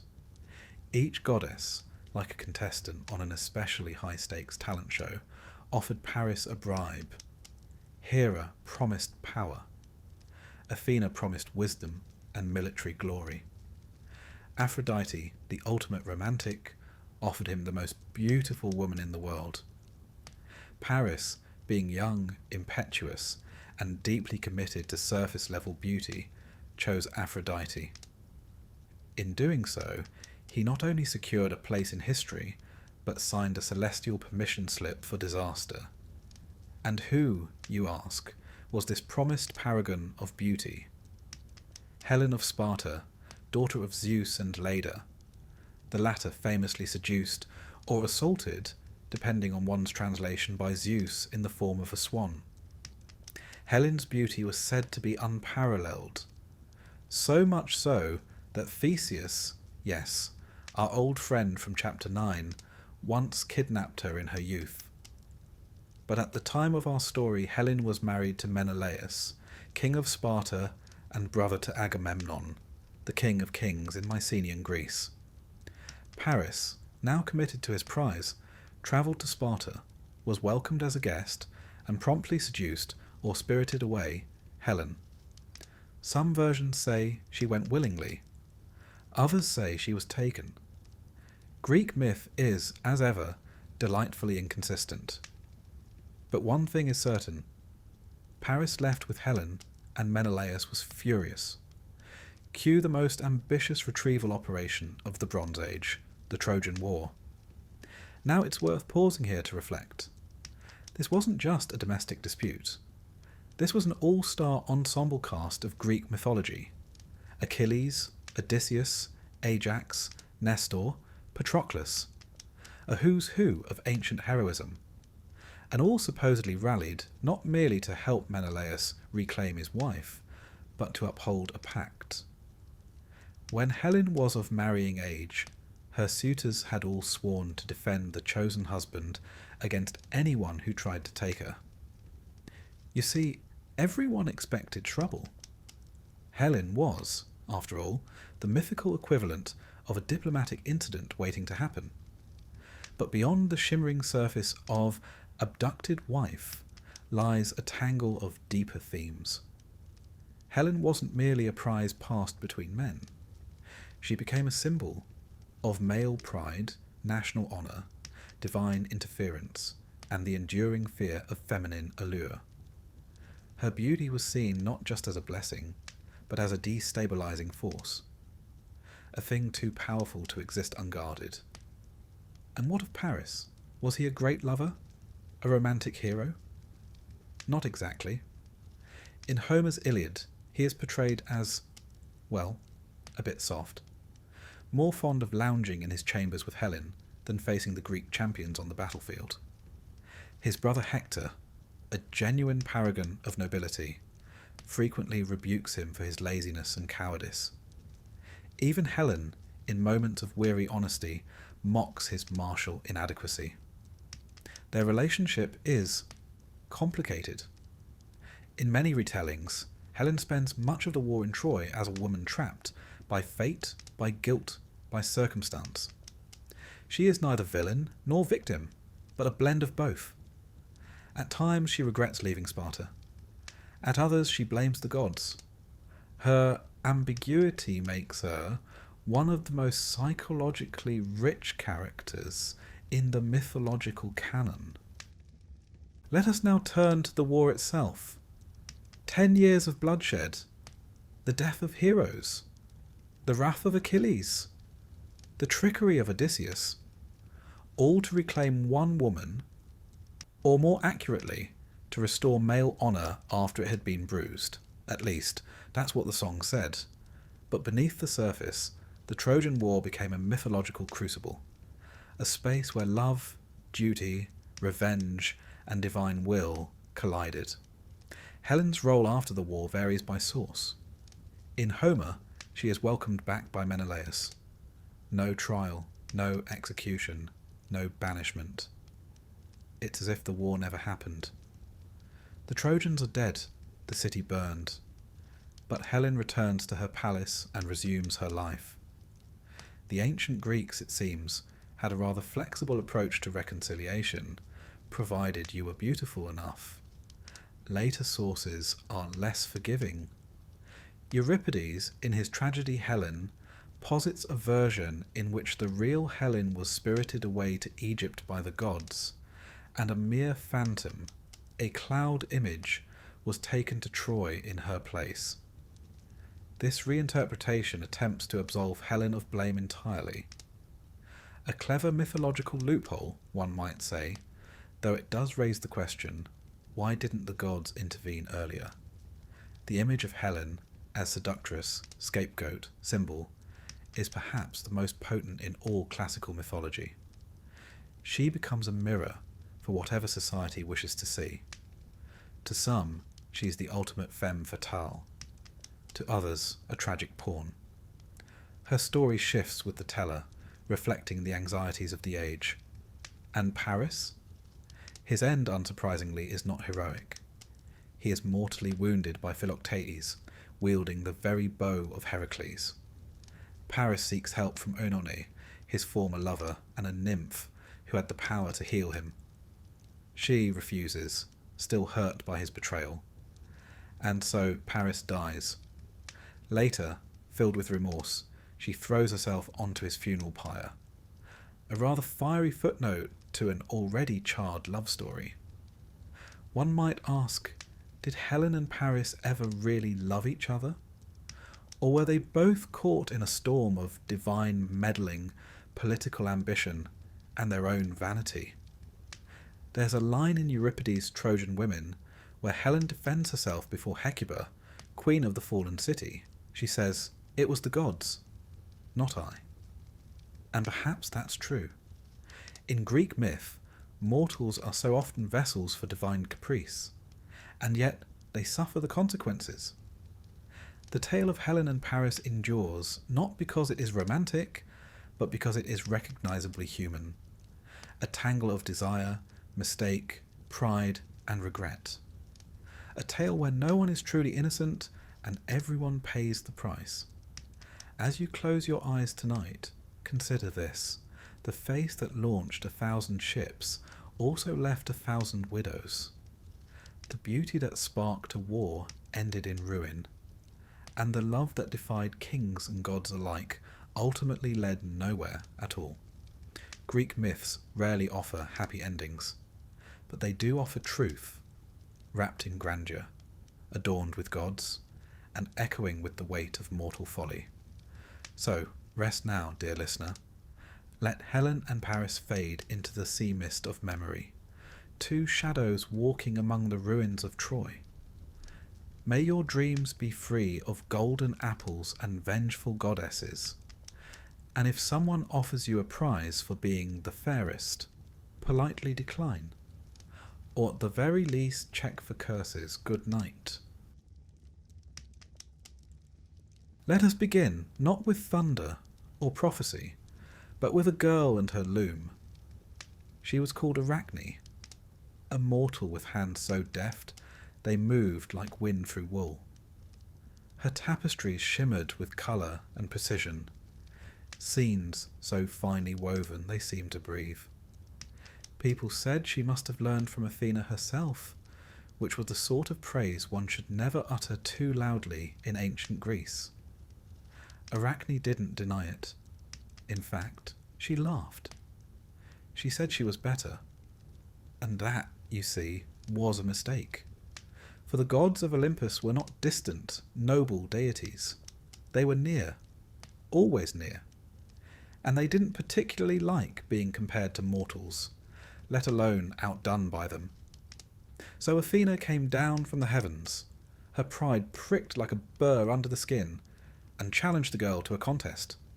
2 looms, 2 minds, one divine, one human. And Arachne's tapestry?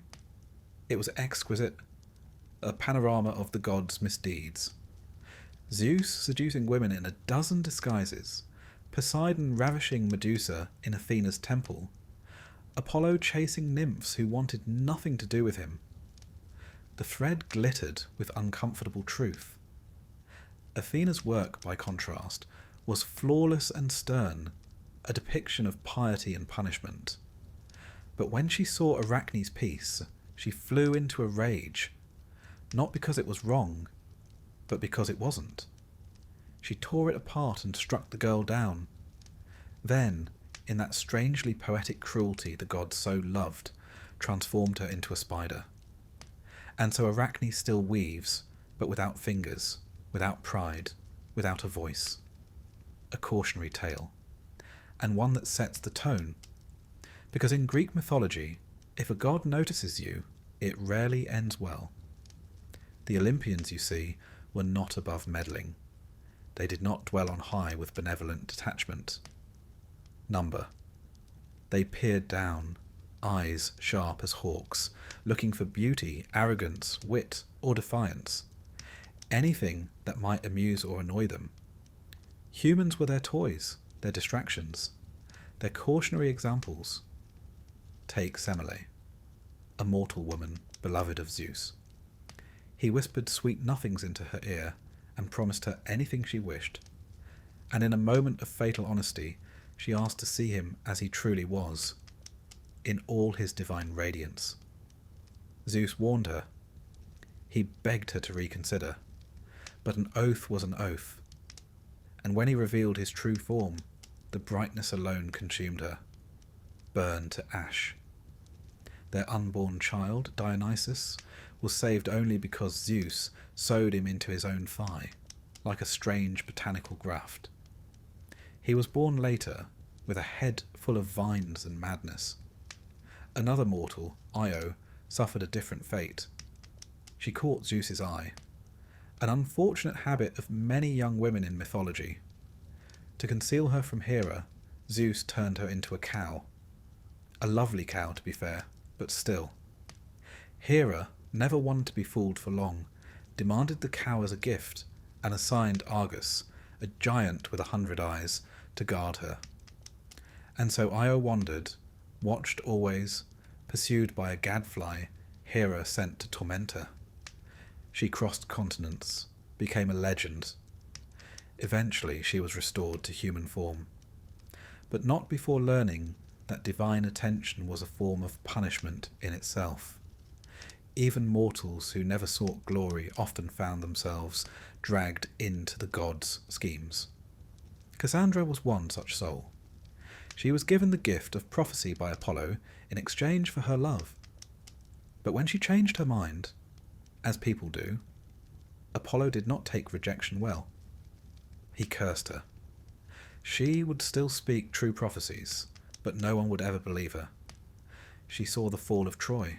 She saw her own death. She saw fire and ruin.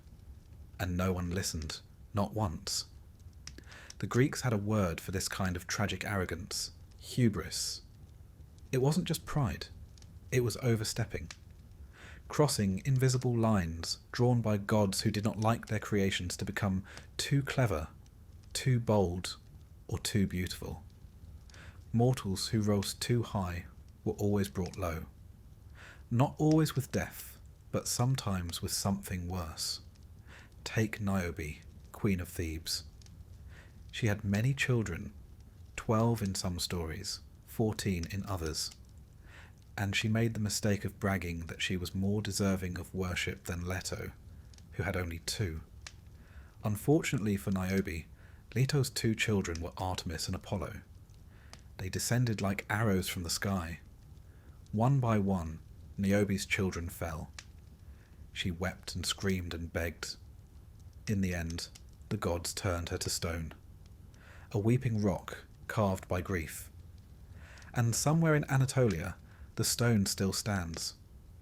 Mortals could rarely win, and when they did, it often came with strings attached, like poor Phaethon, who demanded proof that the sun god Helios was his father.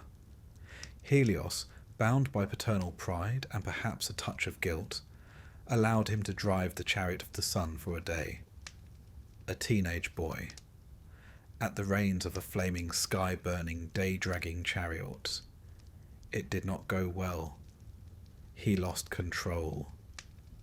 The sun veered too close to the earth. Fields scorched.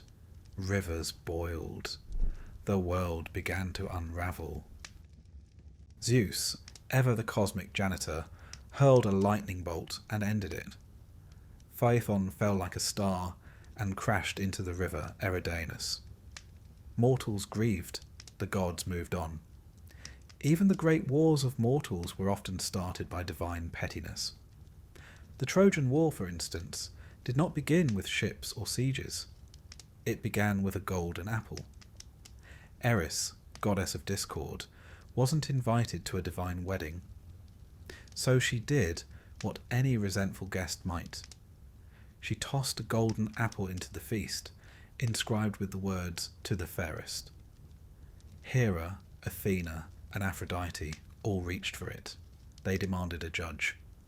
And they found one in Paris, a Trojan prince tending sheep, far from the noise of court. Each goddess offered him a gift. Hera offered power. Athena offered wisdom and victory in battle.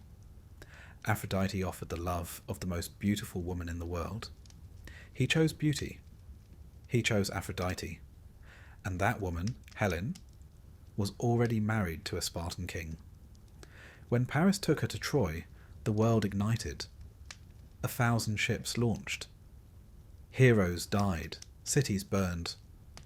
All because of one mortal asked to judge a divine beauty pageant. It should be said, no good ever came of mortals trying to decide which god was better. The gods didn't want truth. They wanted flattery. But mortals could not avoid them. Not really. They prayed. They sacrificed. They lit fires and poured wine and whispered names before sleep. The temples were many, and the gods were everywhere, not always listening, but always present. And the relationship was not about love. It was about survival. To be a mortal was to walk carefully, to give thanks quickly, to take no credit, even for your own genius, to hope, above all, to be overlooked. Because to be noticed by the gods was to become a story. And in Greek mythology, stories rarely ended well. The gods did not weep for mortals, they used them. Sometimes they gave gifts, yes. A golden touch here, a prophecy there. But the gifts often turned sour. Midas wished for everything he touched to turn to gold. And soon he could touch nothing. Not bread, not water, not his daughter. He begged for the gift to be taken back. It was. But not before he learned that divine generosity always has a price. Some mortals tried to outwit fate, but fate was older than the gods. The Moirai, the fates, spun, measured, and cut the threads of life. Even Zeus could not undo what they wove. Oedipus tried, told he would kill his father and marry his mother. He fled the home he knew. And in doing so, he fulfilled the prophecy. The very effort to escape his doom brought it into being. That was the cruel beauty of Greek myth. No one was above fate, not kings, not queens, not heroes, and certainly not mortals. So why, one might wonder, did people keep believing in these gods? Why pray to deities who punished more than protected. Because the gods explained the world. The storms, the floods, the sudden illnesses, the way fortunes rose and fell. All of it could be seen in the stories. The gods gave shape to chaos. They made meaning from suffering. They were not just punishers. They were metaphors, archetypes, warnings in flesh. And for all their flaws, they were unforgettable. To be immortal in Greek mythology was to be temporary. A momentary flash of joy or error, a name in a line of verse, a thread in the great tapestry of fate. Sometimes brilliant, often blood-stained, always fragile. And somewhere above or beyond, the gods watched, amused, displeased, or merely curious. And you, little mortal, you simply did your best to survive the story. It's one thing to make a mistake and suffer for it, but imagine being doomed not because of what you did, but because of what your great-great-grandfather once said to a god, possibly while drunk, and possibly while losing at dice. In the world of Greek mythology, curses were not simply misfortunes. They were legacy items. Heirlooms passed down with the family name. You could inherit your father's nose, your mother's eyes, and a divine malediction that would ruin your entire bloodline for generations. It made for a dramatic family tree, heavy on nobility, light on happy endings. Consider, for example, the House of Atreus, a dynasty so steeped in doom that it makes the average soap opera look like a church picnic. The trouble began, as it so often does, with a quarrel between brothers. Atreus and Thyestes, sons of Pelops, squabbled over the Mycenaean throne. There was betrayal, adultery, and then, inevitably, cannibalism. Atreus, having discovered that his brother had an affair with his wife, decided the appropriate response was to serve him a feast of his own children, artfully roasted. Now, you might assume the gods would intervene here. Smite someone. Send a memo. But no. The gods simply nodded grimly and let the curse settle in like a stain. From that moment on, the family was doomed.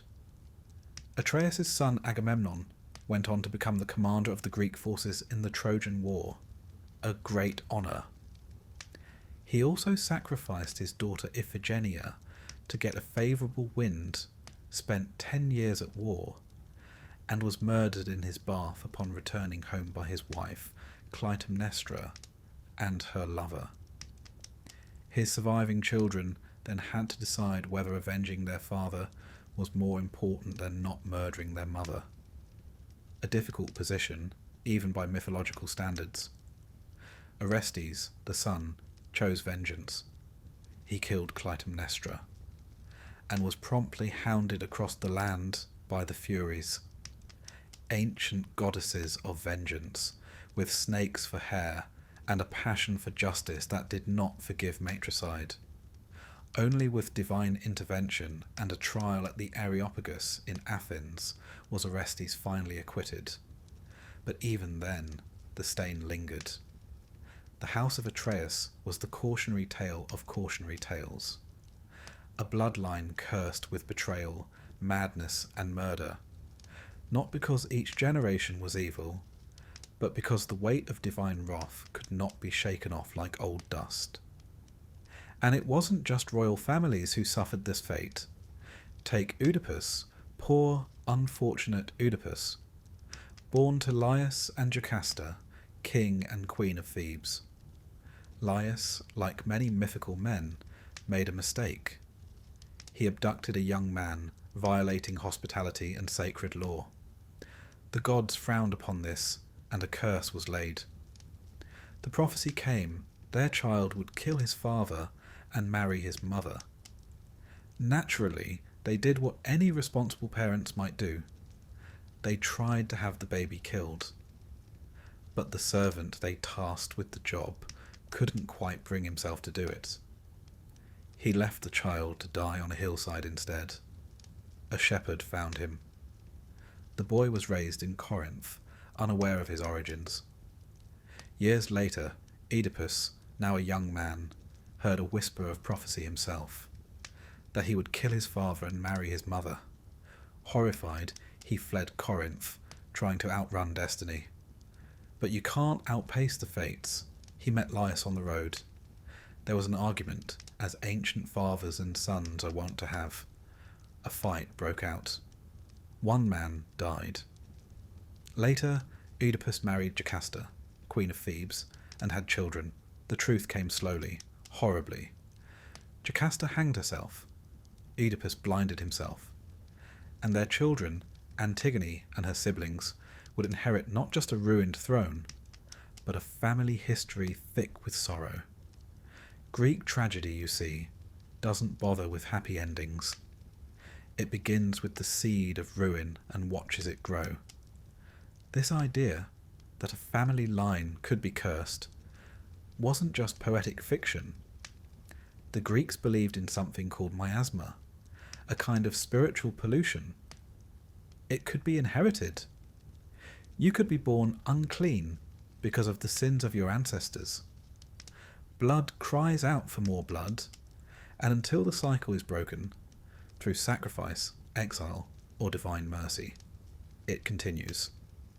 We might see it as metaphor today. Generational trauma, the sins of the father. But for the Greeks, it was very literal. A spiritual rot that clung to a name, not unlike mildew on stone. You could change your clothes, your city, even your gods, but the curse remained. And so we find mortals who live in fear, not of what they might do, but what they are, who they are. Perseus, hero and slayer of Medusa, was himself born of questionable circumstance. His mother, Danae, was locked in a bronze chamber by her father, who had heard a prophecy that her child would kill him. Zeus, never one to let bronze get in the way of romance, visited her in the form of golden rain, one of the stranger seduction tactics in myth. Danae conceived. Perseus was born. The king, aghast, did not kill the child, but set mother and son adrift at sea. They survived. Perseus thrived. Years later he returned and, entirely by accident, struck his grandfather dead with a discus at some friendly games. Fate fulfilled. Even when no one meant any harm, prophecy finds its loopholes. These stories reflect something deep in the Greek psyche. The idea that fate is not something you can bargain with. It is a web already woven, and every step you take simply tangles you further. Mortals tried to be clever. They tried to outthink destiny, but the gods always smiled quietly and let them try. Sometimes the curse was physical. The line of Cadmus, founder of Thebes, was riddled with misfortune. His descendants included Pentheus, torn apart by his own mother in a frenzy of Dionysian madness, and Actaeon, who accidentally saw Artemis bathing and was transformed into a stag, then hunted and killed by his own hounds. Cadmus himself, after a life of toil and tragedy, was turned into a serpent. His wife too. They slithered off into obscurity, perhaps the kindest ending in that entire family history. But not all cursed families were royal. Some were simply too beautiful for their own good. Take the tale of Phaedra, wife of Theseus. Her stepson, Hippolytus, was a devout follower of Artemis. So devout, in fact, that he shunned all love and scorned Aphrodite. And you can imagine how well that went. Aphrodite, goddess of love and vengeance, arranged for Phaedra to fall in love with him. It was unnatural, tragic. When he rejected her, she took her own life and left a note claiming he had attacked her. Theseus cursed his son, and Poseidon, never one to pass up a smiting. Obliged. Hippolytus died, dashed against the rocks by his own chariot horses. You could die because your family was cursed, or because a god wanted revenge on someone you reminded them of, or simply because you existed in the orbit of doomed people. Misery was contagious. The Greeks didn't believe in fairness, not in the modern sense. They believed in Moira, one's share, one's portion of fate. Some were given great glory, others were given ruin, sometimes both. But what about redemption, you might ask? What about mortals who escaped the curse? They're rare, but not impossible. Orestes, hounded by the Furies, eventually received a trial in Athens. The jury was split, half for acquittal, half for condemnation. Athena herself cast the deciding vote, not in the name of justice but mercy. And in that moment, a new idea emerged, that law might one day replace vengeance, that perhaps a man need not be defined solely by his ancestors' crimes. It was a glimmer of hope, a small one. But there it was. In the meantime, the average mortal lived quietly, married carefully, prayed constantly, one eye on the gods, one foot in the dirt, hoping the sins of the father had not already taken root in the son. To be a mortal in Greek mythology was to live in a story that began long before you were born, and might not end until long after you were gone. Your life was a single verse in a tragic poem, shaped by bloodlines, curses, and the unpredictable whims of fate. You might rise, you might fall, but you would not escape the weight of your name.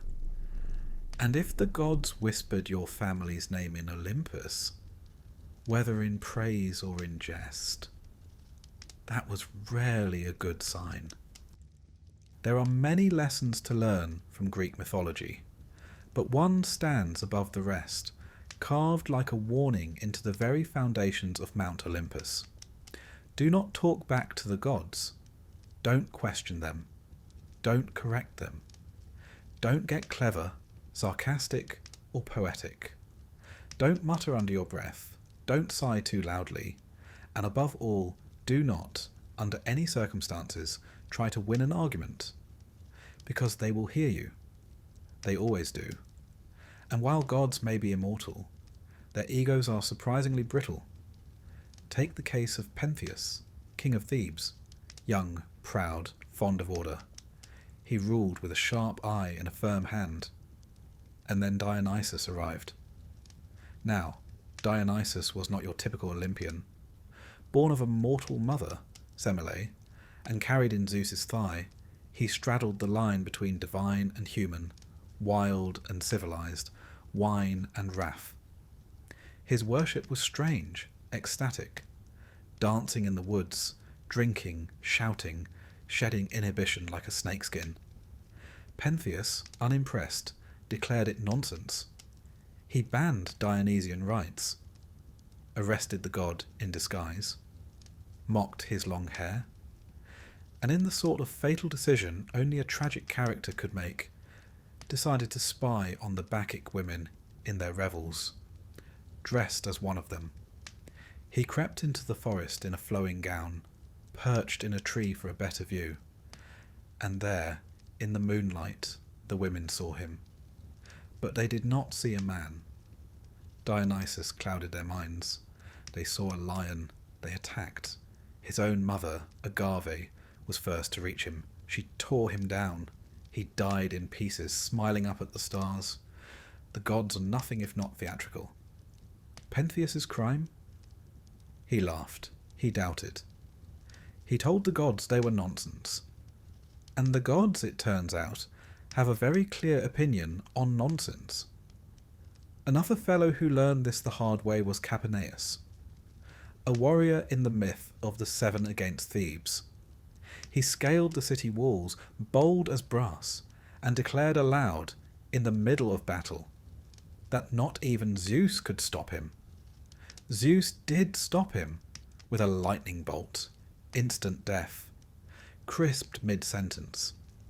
There's a curious silence that follows stories like these, a kind of collective holding of breath, because the moral is never subtle. Speak out of turn, and you will be turned to ash, or stone, or mist, or a cautionary statue in some temple courtyard. Even those who told the truth, not lies, but inconvenient truths, were punished. Cassandra, Princess of Troy, was given the gift of prophecy by Apollo. But when she rejected his advances, or rather accepted the gift and then rejected him, he cursed her. She would still see the future, yes. She would see it clearly, brilliantly, unbearably, but no one would ever believe her.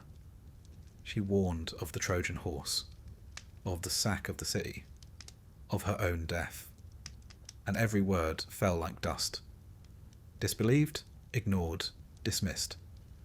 The gods, you see, don't mind if you're right, as long as it's flattering. If it's not, well, you'll find yourself yelling into the void. And sometimes the punishment came not from the god directly, but through the very forces of fate itself. Take Arachne. You'll remember her from earlier. The weaver who dared claim she was better than Athena. The detail often overlooked in her story is this. She was right. Her tapestry was beautiful. It told the truth. It depicted the gods' crimes, their disguises, their seductions. And Athena, though furious, could not deny the skill. So she destroyed the work. And the girl. Because it is not enough to be right. You must also be reverent. And in ancient Greece, reverence did not mean quiet belief. It meant submission. It's easy to judge the gods as petty. And to be fair, they often were. But their responses reflect something deeper about the way the Greeks saw the world. The gods were not moral exemplars.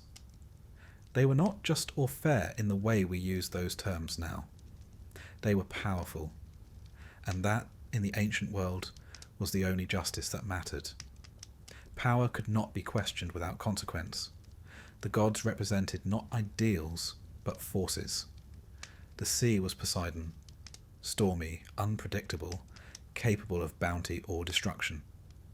Wisdom was Athena, cold, strategic, sometimes cruel. Love was Aphrodite, capricious, overwhelming, delightfully irrational. To insult a god was to insult the very fabric of the world. To question Artemis was to court death in childbirth. To laugh at Demeter was to risk famine. And the gods did not need to punish you personally. Sometimes they let your own words do the damage. Consider Niobe again, the queen who bragged about her many children, mocking Leto for having only 2. It was not just pride, it was speech. She voiced disrespect. She put it into the world. And so Leto's children, Apollo and Artemis, struck her family down, one by one. When the last child died, Niobe fled to a mountain top and begged the gods to end her suffering. They granted her request, turned her to stone. Even her tears, they say, became part of the mountain, always weeping, never changing. It's tempting to imagine these stories as metaphors, cautionary tales for courtly behaviour. But in ancient Greece, they were lived truths. Not literal, perhaps, but deeply embedded in ritual and thought. People didn't just fear the gods, they feared saying the wrong thing near a shrine, making a joke during a sacrifice, yawning too loudly during a festival. Speech was power, and power could summon attention. And attention, divine attention, was rarely a blessing. The Greek term for this was asebeia, impiety. It didn't mean heresy in the modern sense. It meant acting improperly toward the divine, speaking out of turn, behaving without the right reverence. Socrates, the philosopher, was executed not for atheism, but for asabeia, corrupting the youth, introducing new gods, and failing to honour the old ones. The gods did not require you to love them, but they demanded respect. The curious thing is, the gods themselves rarely held to the same standard. Zeus was a serial adulterer. Hera was vengeful beyond reason. Poseidon flooded cities in fits of pique. Apollo flayed a man alive for losing a music contest. And yet, to question their actions was to invite ruin. It was a divine paradox. You were expected to worship beings whose flaws were legendary. And you had to do it with sincerity. And so, the average mortal developed a very pragmatic relationship with religion. You honoured the gods because it was safer that way. You made offerings. You said your prayers. You did not boast. You did not challenge. And if the gods smiled on you, wonderful. And if they didn't, you assumed you'd offended them somehow and tried harder.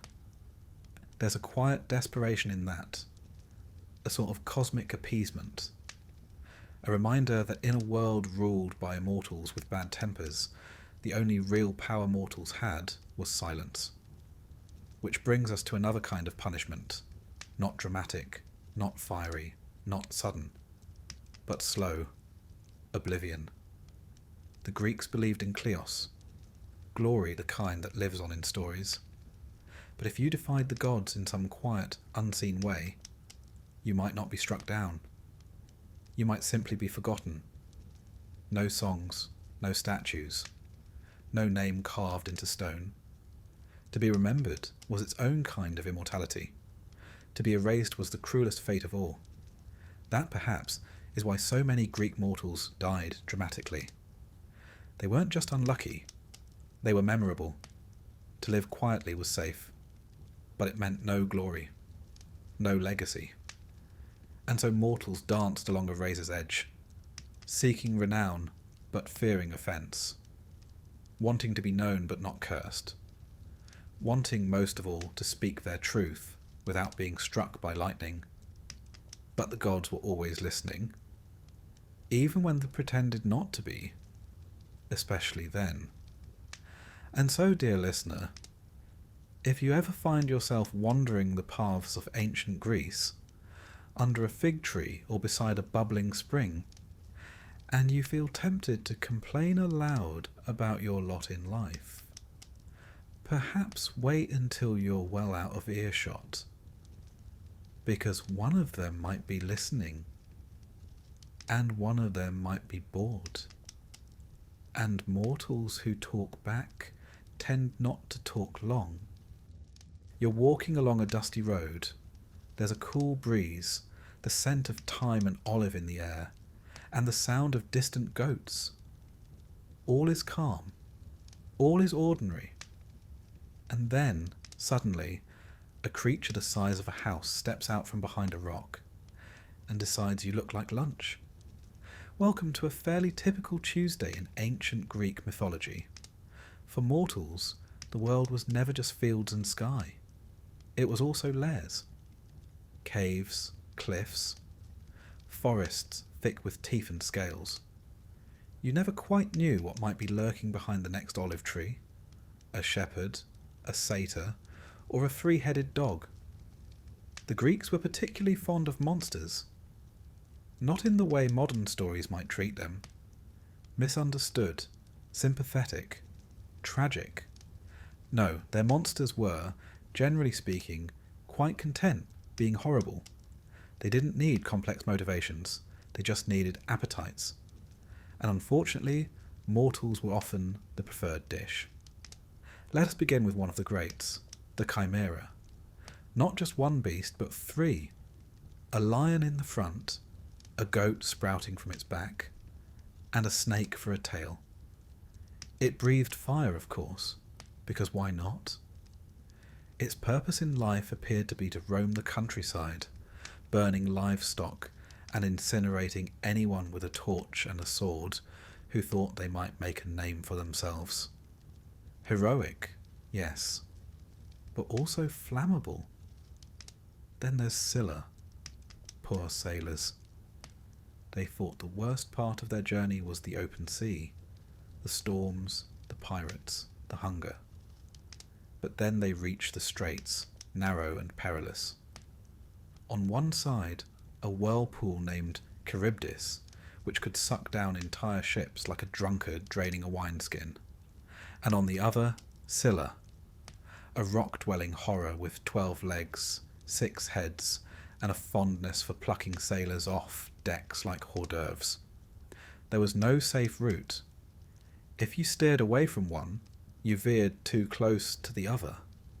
And in life, as in myth, some choices are not about winning. They're about minimizing how much of your crew you lose. Or take the Minotaur. Half man, half bull. Raised in a labyrinth so complex that even its builder barely escaped. This monster was the result of a long and unfortunate chain of divine meddling and royal bad judgment. A queen enchanted to fall in love with a bull, an architect with too much imagination, and a child born of that union, imprisoned forever in darkness. The Athenians, having displeased King Minos of Crete, were forced to send 7 young men and 7 maidens every 9 years as tribute, to be released into the labyrinth. None returned. Until, of course, Theseus came along with his ball of string and healthy levels of self-confidence. But for decades before that, the Minotaur simply ate. That was the thing about monsters in Greek mythology. They weren't just dangers, they were reminders, symbols, warnings perhaps, that the world wasn't made for human comfort. That out there, in the deep places, the gods had let chaos roam free. And mortals? Mortals were often the price paid for order. The Sphinx, perched outside Thebes, was another such price. She asked riddles. If you answered incorrectly, she killed you. For weeks, months, perhaps even years, travellers passed, tried, failed, died. Until Oedipus, clever, doomed Oedipus, came along and answered her question correctly. The Sphinx leapt from her perch and perished, which sounds like a victory, until you remember that this was only the beginning of Oedipus's troubles. Solving one monster's riddle only led him deeper into the riddle of his own blood. These creatures weren't all created equal either. Some were born of primordial forces, like Typhon, a storm demon so massive and terrible that the gods themselves fled Olympus when he rose. Others were spawned by Echidna, the mother of all monsters, who seemed to have a very productive relationship with Typhon, birthing Hydra, Cerberus, and a host of other delightful creatures best admired from a distance. Hydra, for instance, was a serpent with multiple heads. When you cut one off, 2 more grew in its place. A handy metaphor, really, for problems that get worse the more you meddle. Or, in the case of Heracles, just another day's work. Heracles, the closest thing Greek mythology has to a full-time monster exterminator, spent his life dealing with the gods' unfinished business. Giant boars, man-eating birds, hellhounds, all sent his way, usually as part of a labour assigned by a cowardly king or an angry god. One gets the sense that the Olympians didn't like clearing up their messes. They just created monsters, then waited for some sweaty mortal with a club to solve the problem. And when he did, they might grant him a wreath, or more likely, send him another one. Even beautiful creatures could be deadly. The sirens, for instance, sat on craggy rocks by the sea, singing songs so sweet that sailors forgot themselves. Forgot food, sleep, wives, children, everything. They steered toward the sound, dashed their ships on the rocks, and died smiling.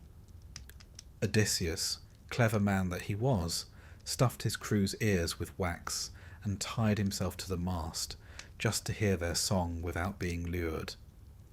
A rare case of a man encountering a monster and surviving with his life and ego intact. More often, mortals stumbled upon danger with no warning. A flash of feathers, a shadow in the sky, a hiss from a cave. The ancient Greek countryside in myth was riddled with hazards, not just beasts, but divine punishments given form. And yet, despite all this, monsters were necessary. They gave heroes something to fight. They shaped stories into arcs, from fear to confrontation to sometimes triumph. But for the ordinary mortal, the non-hero, the farmer or fisher or child caught in the crossfire, they were simply a reminder that the world was not safe. Imagine living in a time when no explanation existed for earthquakes or droughts, where disease had no clear cause, where lightning struck without warning. The world must have seemed full of unseen forces. And so the Greeks filled that uncertainty with teeth and wings and claws. But monsters were not just symbols of nature. They were also warnings about behaviour. Take Medusa. She began, in some versions, as a beautiful maiden. But after Poseidon assaulted her in Athena's temple, the goddess punished her, not Poseidon, by turning her into a gorgon, snake hair, petrifying gaze, solitude eternal. What was she really? A monster? Or a woman transformed by divine wrath into something others should fear? Perhaps both. The Greeks understood that monsters were not just born, they were made.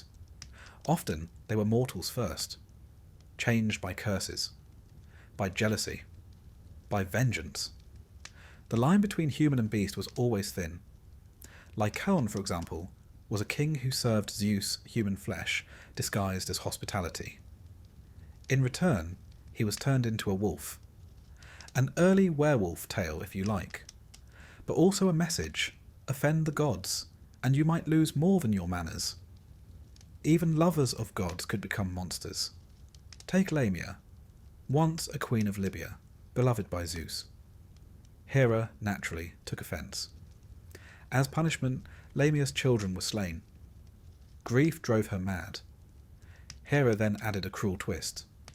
Lamia was cursed never to sleep and to devour the children of others. She became a night-stalking demon, feared in lullabies. But beneath the horror was sorrow. Her monstrousness was not her fault. It was her sentence. In this way, monsters in Greek myth were often tragic.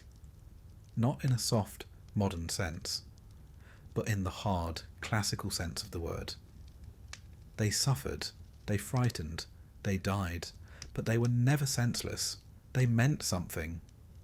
Even Cerberus, the three-headed hound of Hades, had his purpose. He stood at the gates of the underworld, let souls in, did not let them out. A monster, yes, but also a guardian, a cosmic border collie of sorts. And so mortals lived with monsters not just in story, but in worldview.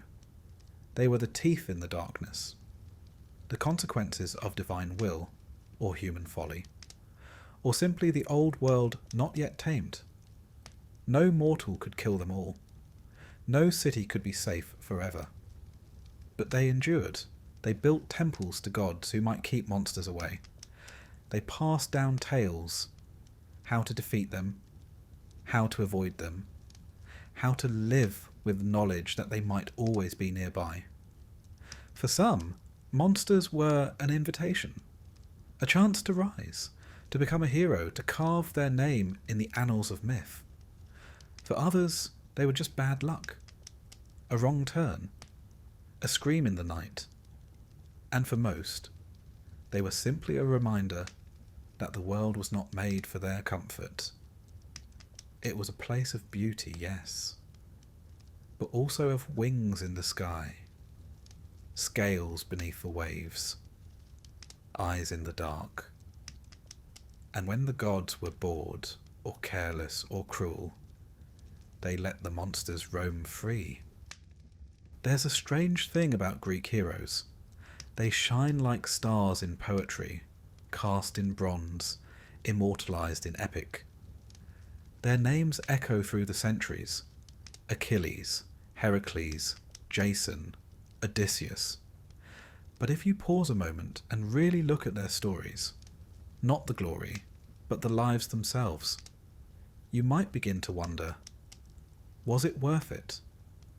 Because to be a hero in Greek mythology was to be famous, yes, but also to be hunted, cursed, betrayed, punished, exiled, tormented by the gods, and, without fail, to die tragically. You were heroic, but you were disposable. Let's begin with the most obvious case, Achilles, the poster boy of Greek heroism. Stronger than all, faster than most, and blessed or cursed with a choice. Live a long, quiet life in obscurity, or die young and gain eternal glory. Naturally, he chose the latter. This is Greek myth after all. Longevity was never fashionable. So he sailed for Troy, fought for 10 long years, killed Hector, dragged his body around the city walls, and then one morning was struck down by a single arrow, guided by Apollo, fired by Paris, and aimed at the one soft place on his body, the heel. It's poetic, of course, but also rather deflating. All that strength, all that wrath. And in the end, one tiny vulnerability was enough.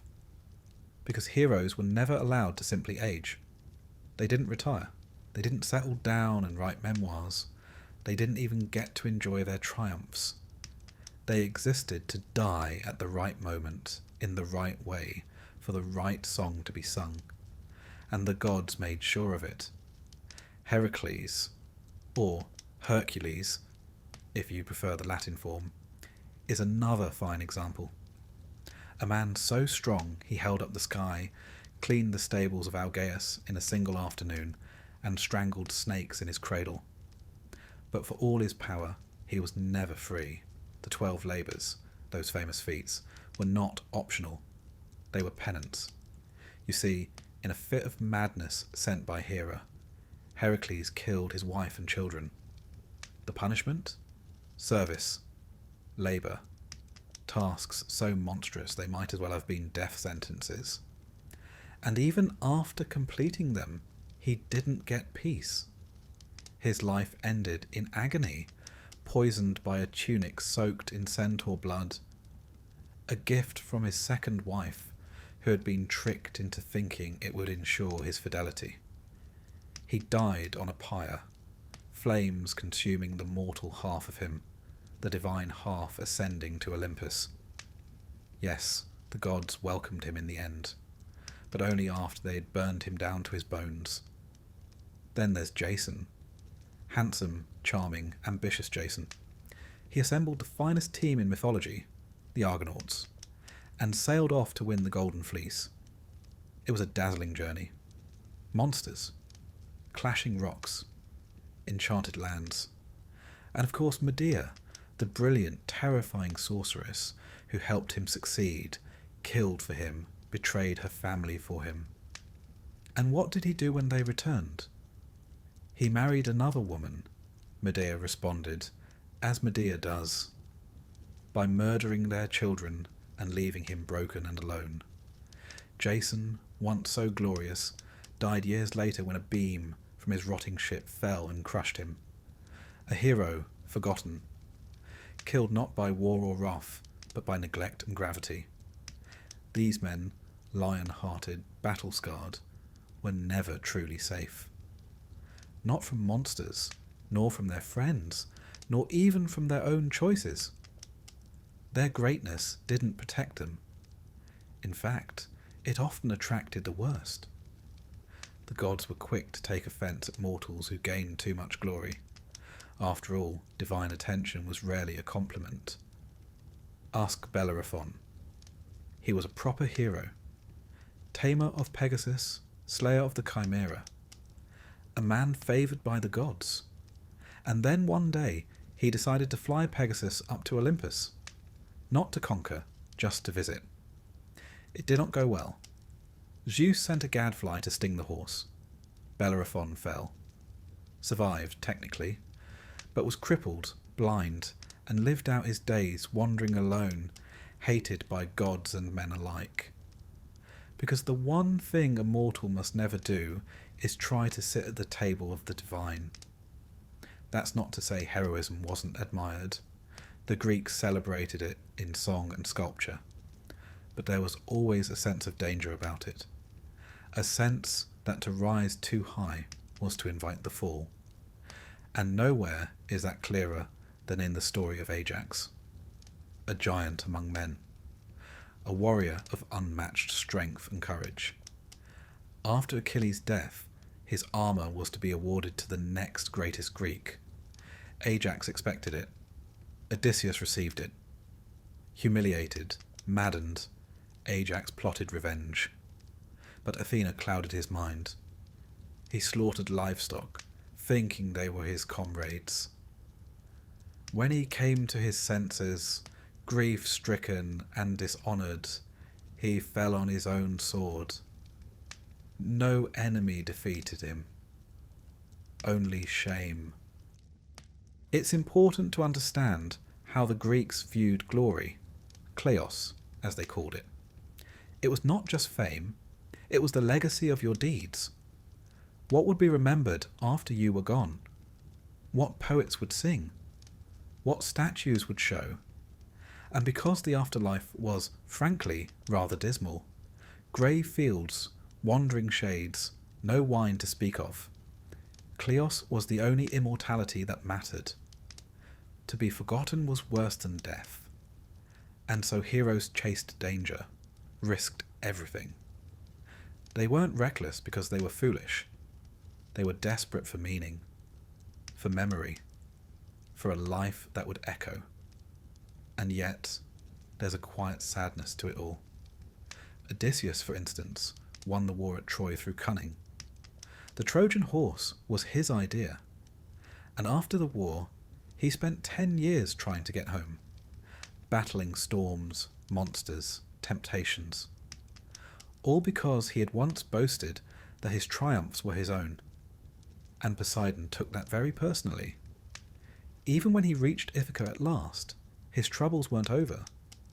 He had to slaughter a houseful of suitors, rebuild trust with his wife, reassert his kingship. It was never over. Not really. Because in Greek myth, the hero never gets to rest. And when they do, it often means they're dead. Even the great Perseus, who slew Medusa and rescued Andromeda, ends not in triumph, but in obscurity. His victories made him famous, yes, but he fades from the story, settles down, vanishes from the epic stage. Glory, it seems, has an expiration date. The women of mythology, too, had their share of heroic suffering. Though less often sung by bards, their stories are no less seared by pain. Atalanta, for example, swiftest of runners, deadliest of hunters. She swore never to marry unless beaten in a foot race. Many tried, all failed. Until one man, Hippomenes, used golden apples from Aphrodite to distract her. He won, they married, and then caught in a moment of passion, they made love in a sacred temple. The gods, of course, were not amused. They were turned into lions, forever circling, never resting. So many Greek heroes ended up transformed, not exalted but altered, humbled, made into animals or stars or flowers, their stories twisted by divine hands into reminders for the rest of us. Be brave, yes, but not too brave. Be famous, yes, but not too proud. Live brightly, but do not outshine the gods. Even those who served the gods directly could not count on safety.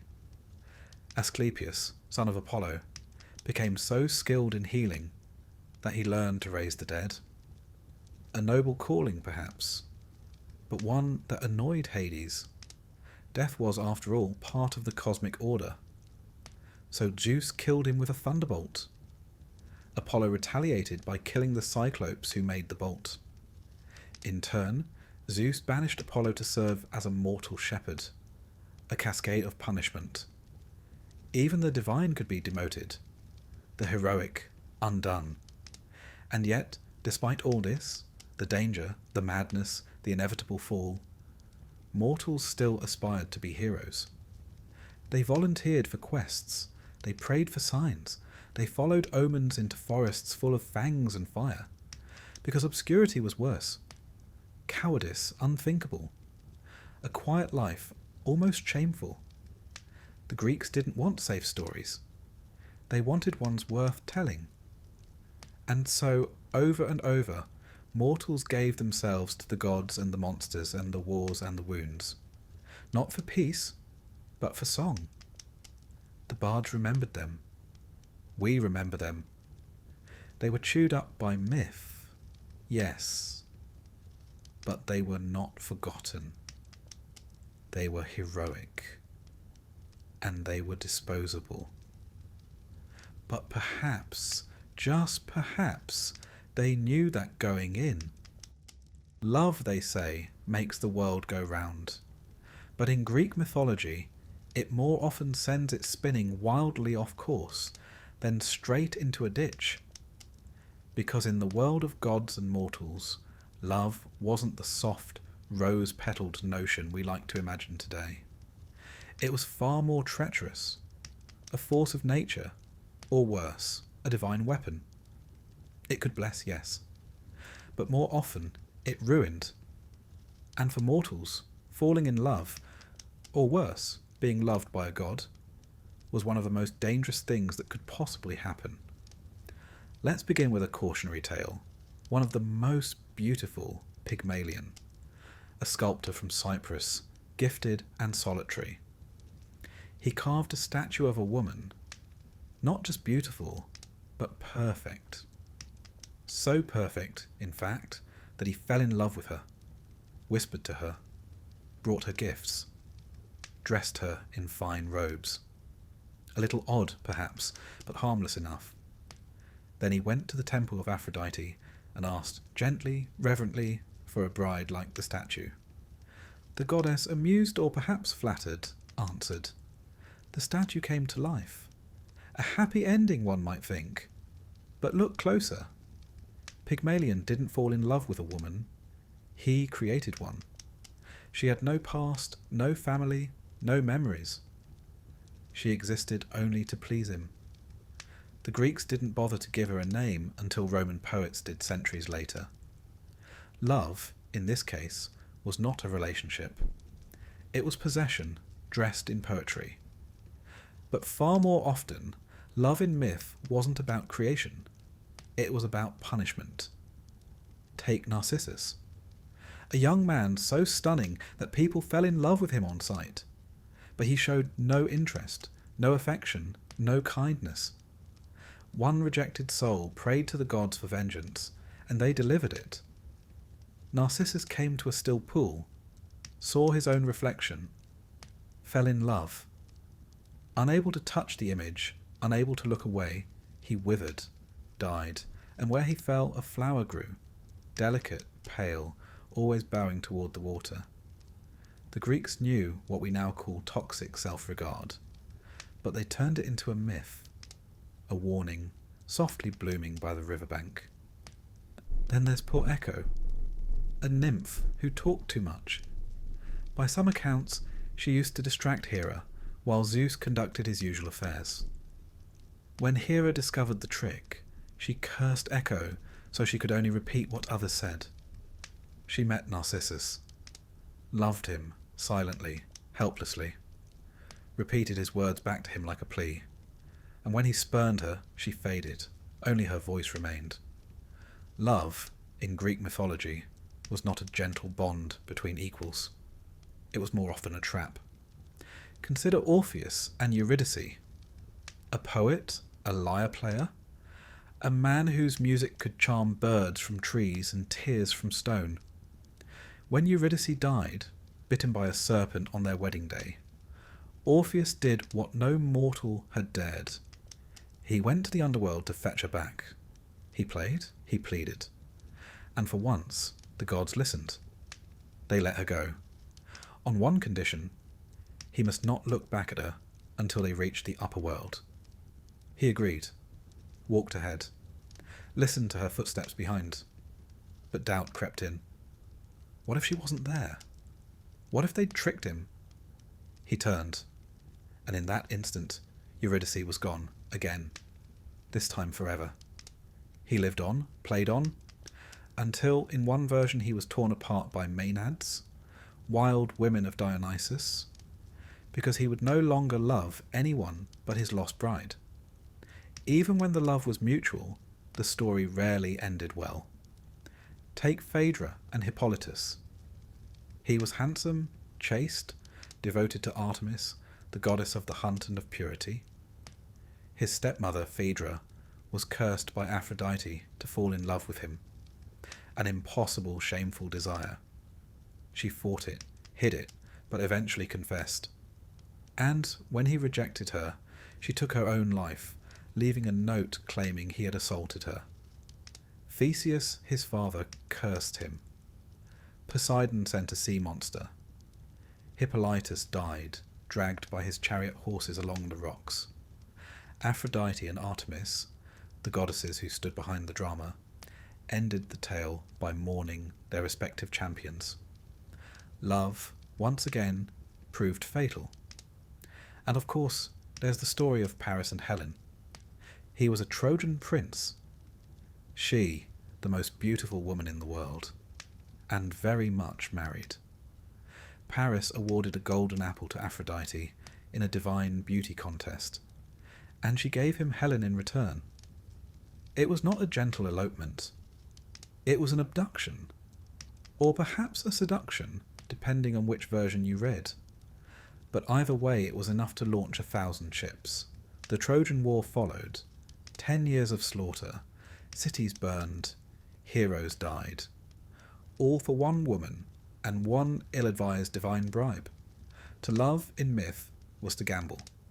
To be loved, even more so, especially if the lover was a god. Zeus, of course, was the most infamous. He appeared to mortals as a bull, a swan, a shower of gold, an eagle, a cloud. Romantic, perhaps, if you ignore the implications. His lovers suffered. Semele was incinerated. Io was turned into a cow. Leda bore children who hatched from eggs. Europa was carried across the sea. Danae conceived Perseus in a locked chamber. And Callisto, after being seduced or assaulted, depending on the version, was turned into a bear. Her son nearly killed her. The gods finally placed them in the stars, Ursa Major and Minor. A consolation prize, if ever there was one. Aphrodite herself was no gentler. When she fell in love with the mortal Anchises, she warned him not to tell anyone. He did, bragged about it, and was struck by lightning, or made lame, or blinded. The myths vary, but the moral does not. Even being loved by a goddess could ruin you. There's a strange logic to all of this. Love, in the Greek imagination, wasn't controllable. It wasn't rational. It was divine madness. Eros. Not the soft affection of Odin romance, but a kind of possession. When you were in love, you were no longer yourself. And that, in a society that prized moderation, dignity, and restraint, was deeply unsettling. The god Eros, or Cupid, as the Romans later called him, was not a cherub. He was a force, a spark of chaos. To be struck by his arrows was to lose your will, your reason, your control. And mortals, bound as they were by duty and fate, could not afford to lose control. Even in history, this theme persisted. The Greeks saw love as something that could be both civilizing and destructive. Marriage was a social contract, important, yes, sacred even, but passion, eros, was something else. Dangerous, powerful, not to be trusted. In their dramas, love leads to downfall. In their temples, it's a force to be worshipped carefully. And in their myths, it is almost always tragic. Psyche, a mortal princess, was so beautiful that people stopped worshipping Aphrodite. The goddess, furious, sent Eros to make her fall in love with a monster. But Eros fell in love with her himself. He visited her at night in darkness, never revealing his face. She was forbidden to look. Of course she did. He fled. She wandered the earth, performing impossible tasks to win him back. Eventually they were reunited. She was made immortal. One of the rare happy endings, but only after a great deal of divine humiliation, grief, and symbolic death. So why, one might ask, did the Greeks keep telling these stories? Because love, to them, was never safe, but it was always real. It was the crack in the armour, the madness in the king, the pull between mortal and divine. They feared it, revered it, wrapped it in myth so they might understand it, or at least contain it. And perhaps that's why love remains so compelling in their stories. Not because it leads to joy, but because it leads somewhere. Downward, inward, forward, into ruin, into glory, into madness. For the mortal caught in the grip of love, there was no map, no safe path. Only the hope that the gods would look away just this once. But they rarely did. Because for them, love was a tool, a game, and for mortals, it was a trap. You'd think, after everything, the curses, the monsters, the heartbreak, and the gods with personal vendettas, that mortals in Greek mythology might be rewarded with something a little gentler after death. A nice rest, a sun-dappled meadow, perhaps a reunion with loved ones and a bit of harp music in the background.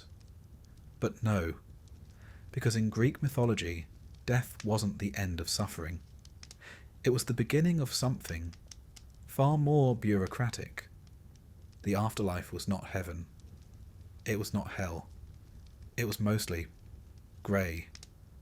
And if you were a mortal, even a decent one, the best you could usually hope for after dying was to become a mildly confused shade, wandering aimlessly across a dull plain for eternity, without sunlight, identity, or purpose.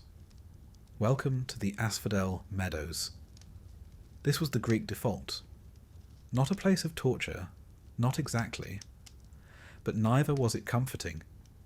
It was bland, unchanging, a sort of cosmic waiting room, where the dead drifted about like leaves in a windless forest, remembering less and less as the centuries rolled by. You weren't punished, you simply were. And if that sounds bleak, well, it was. But let's back up a little. Let's talk logistics. When a person died, their soul, the psyche, separated from the body and made its way to the underworld, guided by Hermes, who handled, among other things, the delivery of souls. One imagines him like a sort of mythological courier, stylish and swift, if perhaps a bit impersonal. The soul would arrive at the banks of the river Styx, where Charon, the grim-faced ferryman, awaited with his boat. Payment was expected, usually an obol, a coin placed under the tongue or on the eyes of the deceased at burial. Those without proper burial, or without the coin, were doomed to wander the shore for 100 years, voiceless and unable to cross. A chilling thought, really. The journey to the afterlife could be delayed simply by a careless undertaker. Once ferried across the river, assuming everything went smoothly, the soul would enter the realm of Hades. Not the god himself, though he was there too, in a distant, shadowy palace, but the place, the underworld, guarded by Cerberus, the three-headed hound who let you in, but most certainly not out. And here Your fate was decided. But not by gods, not usually. The Greek afterlife had a staff. 3 judges, Minos, Rhadamanthus, and Aeacus. Mortals once, but now the eternal arbiters of the dead. They examined your life, your deeds, your crimes, your sacrifices. And based on this celestial audit, you were sorted. If you were truly vile, a betrayer, a murderer, a blasphemer of extraordinary talent, you might be sent to Tartarus. Not just a deep pit, but the pit. A vast abyss of torment, located even below Hades itself. Here, the worst offenders endured punishments designed not just for pain, but for poetic symmetry. Tantalus, who murdered his own son and served him to the gods, was made to stand forever in a pool of water beneath a fruit tree. But whenever he reached for the fruit or bent to drink, they slipped just out of reach. He was forever hungry, forever thirsty, forever tantalized. Sisyphus, who cheated death twice, once by tricking Thanatos, the spirit of death, and once by convincing his wife not to bury him, was condemned to roll a boulder uphill for all eternity. Each time it neared the summit, it rolled back down. The punishment wasn't just hard labour, it was the futility of effort, the endless repetition of hope undone. Then there was Ixion. He tried to seduce Hera, not a wise move. Zeus bound him to a flaming wheel that spins without end, an eternal reminder that some mortal ambitions were simply not worth the risk. But here's the thing, these were rare fates. Tartarus was not overcrowded. Most souls were not evil enough for torment, nor good enough for reward. Which brings us back to the Asphodel Meadows, the realm of the ordinary dead, the decent, the forgettable, the ones who paid their taxes, said their prayers, and didn't cause too much trouble. They simply drifted. And as the centuries passed, they forgot who they were. Forgotten by the living, unremarkable among the dead, they faded. Not erased. The Greeks didn't believe in annihilation, but reduced, diminished, present, but without sharpness. It wasn't punishment. It was entropy. But not all souls ended there. A fortunate few, heroes, the exceptionally just, or those favoured by the gods, were granted entry into the Elysian fields. Now this, finally, was something approaching reward, a land of endless spring, gentle breezes, music, feasts, athletic contests, if you fancied a bit of running after death, the elite of the afterlife. Achilles was there, though, in Homer's telling, he wasn't exactly thrilled about it. When Odysseus visits the underworld and speaks to Achilles, the great warrior says he would rather be a living servant to a poor man than a king among the dead, which rather dampens the appeal. Still, the Elysian fields offered peace, if not pleasure. And if you lived particularly well, or were reincarnated and lived well again, you might be allowed to stay there forever. A sort of celestial retirement plan for the morally consistent. The Greeks did, in time, entertain the idea of reincarnation. Plato, ever the philosopher, wrote of souls being judged, then choosing their next life based on the lessons learned. A philosopher might become a king. A tyrant, perhaps, a dung beetle. Your fate, in this telling, was shaped by what you valued. Wisdom led to clarity. Vanity led to repetition. It was not universal belief, more a philosophical add-on, but it showed that even the Greeks longed for some sense of justice beyond the grave. Still, for most, the underworld remained what it always had been, a place of silence. There was no divine light, no reward for faith. The gods of Olympus lived forever, but mortals, even beloved mortals, sank into shadow.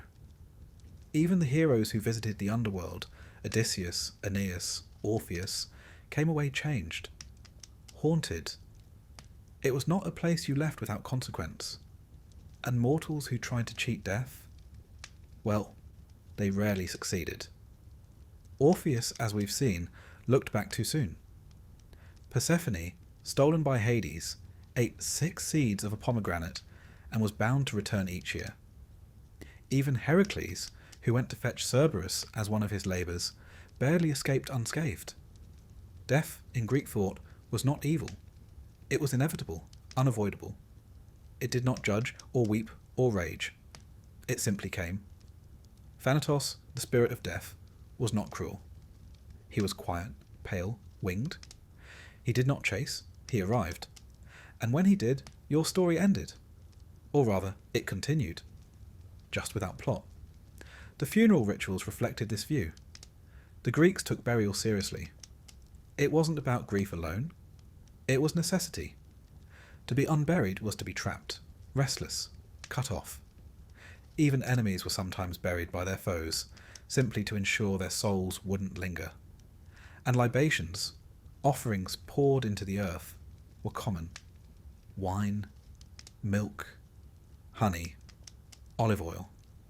Not because the dead could drink them, but because it kept the bond intact. The living honoured the dead, and in doing so reminded themselves that their own journey would someday lead below. So they prayed, sacrificed, built tombs, whispered names. Not out of fear precisely, but out of duty. Because the afterlife, though quiet, was not entirely empty. And memory in the Greek imagination was the only thing that could truly outlive death. If no one remembered you, you faded. If they did, if they told your stories, visited your grave, spoke your name, you lingered.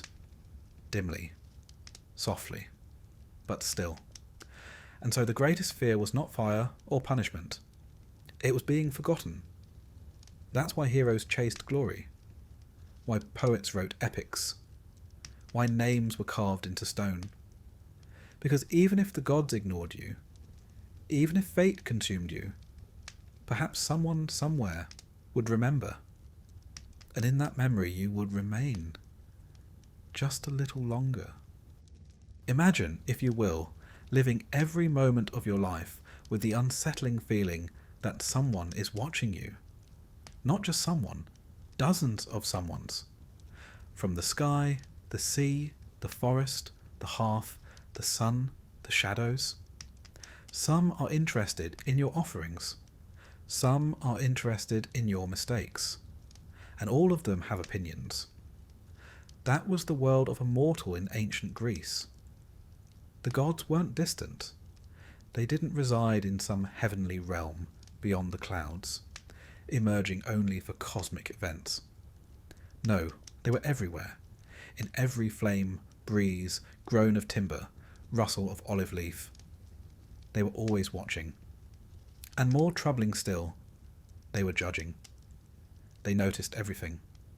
What you offered, what you said, what you didn't say, whether you were clean, whether you were honest, whether you looked the wrong direction during a festival, or sneezed at the wrong moment in a temple. They watched you because you mattered, and also because you didn't. The gods, after all, had a tendency to fixate on mortals the way children fixate on ants. Fascinated, occasionally kind, often cruel. Even if you weren't a hero or a villain, even if you were just a simple fisherman or potter or widow selling figs at the market, you still lived under their gaze. And that meant you were always one missed prayer away from misfortune. Take Actaeon, a perfectly decent young man, a hunter, a man fond of dogs and the quiet of the woods. One day, while wandering in the forest, he happened to stumble upon a glade. A soft breeze moved through the trees. Birds chirped, and there, bathing in a secluded pool, was Artemis, goddess of the hunt, the moon, and fiercely guarded chastity. He did not speak. He did not stare. He simply saw her. That was enough. She turned. Her eyes met his. And without a word, she transformed him into a stag. His own dogs, loyal, sharp-toothed, and now very confused, tore him to pieces. The message was clear. Innocence was not a defence. The gods were watching, and they did not take kindly to being seen. Then there's the story of Baucis and Philemon, a rare happy tale, but one with a sharp edge. Zeus and Hermes, disguised as poor travellers, wandered from door to door in a village, seeking shelter. House after house turned them away. Some mocked them, some slammed the door. Only one cottage opened, a humble home shared by an elderly couple. They had little, but they gave freely: bread, olives, wine, and kindness. And so the gods, having revealed themselves, rewarded them. They turned the rude neighbours' homes to ash, flooded the village. Baucis and Philemon were spared. Their cottage transformed into a temple. They were made priests, and when they died, they became two trees, intertwined forever. It's a sweet story, but behind the blessing is a darker truth. The gods were testing you, secretly, constantly, and you never knew when. It might be a beggar at your table, a stranger at the crossroads, a coin dropped on the road. Pass the test, and you might be honoured. Fail, and you might be turned into a tree, or a statue, or dust. There was no formal notice, no warning sign, no heavenly voice saying, "This is a test." You simply had to assume that the gods were watching, and that they were not easily impressed. Hospitality, Xenia, as it was known, was sacred. To mistreat a guest was to insult Zeus himself, who was said to protect strangers and wanderers, but the same went for offerings, for sacrifices, for public festivals. Everything had to be done properly. The right words, the right steps, the right incense. And if it wasn't, well, perhaps the crops would fail. Perhaps your ship would sink. Perhaps your firstborn would cough once, then never again. There was no divine memo, no official notification that you'd offended a god. You had to piece it together. Was it Hera? Was it Apollo? Was it because you poured the wine with your left hand? There's a kind of divine paranoia embedded in ancient Greek life. Not neurotic fear, exactly, but a constant awareness that every action had meaning, and every oversight might carry consequences. And with so many gods, Olympians, Titans, river gods, tree spirits, household deities, nymphs of spring and stream, the chances of accidentally offending one were, frankly, rather high. Even saying a god's name in the wrong context could cause trouble. The poet Hesiod warned of speaking ill of the god after dark. Night was sacred. Silence was better. Safer. And yet, silence too could be dangerous. Because what if the gods expected thanks? Or tribute? Or song? And so, mortals lived in a kind of delicate balancing act, speaking just enough, offering just enough, fearing just enough. Too much reverence, and you might seem insincere. Too little, and you'd seem ungrateful. It was a kind of cosmic etiquette. And the gods, like all finicky dinner guests, paid very close attention to manners. Then there were the temples. Grand, beautiful spaces of marble and gold and flickering flame. But also homes, the gods' homes. And like any guest, you had to behave. You had to wash, to dress properly, to bring gifts, and above all, to mean it. Because the gods weren't just watching your actions, they were watching your heart. Piety was not a checklist, it was a posture of being, and mortals were expected to hold that posture forever. Even the festivals, which could be joyful, were serious business. The Dionysia, for example, with its theatre and wine and revelry, wasn't just a party. It was a religious act. If you laughed too much at the wrong play, or didn't laugh at all, it could be seen as an insult. Your enjoyment, your laughter, your participation, all part of the offering. Even at weddings and funerals, the gods were present, watching, judging. Did the bride offer properly to Hera? Was Hermes honoured for guiding the dead? Were the laments sung loudly enough? Did the family remember to purify the house afterwards? Every detail mattered, because in Greek mythology, the gods did not need your affection, but they demanded your respect, and they were always ready to correct you. Sometimes the judgment came quietly. A sudden illness, a failed harvest, a fishless season. Other times it came dramatically. A storm at sea, a madness in the family, a voice in the night, and once in a while it came with lightning, because Zeus did love a good thunderbolt. Even historians of the time, like Herodotus, recorded events with divine judgment in mind. A king fell. Clearly he'd offended the gods. A city burned. Someone must have grown too proud. There was always a moral to the misfortune, always a finger pointing skyward. And so people told stories, remembered missteps, warned children, left small offerings on windowsills, whispered apologies to trees, sprinkled libations into the earth, just in case. Because when the gods were angry, they might destroy you. But when they were merely curious, that could be worse.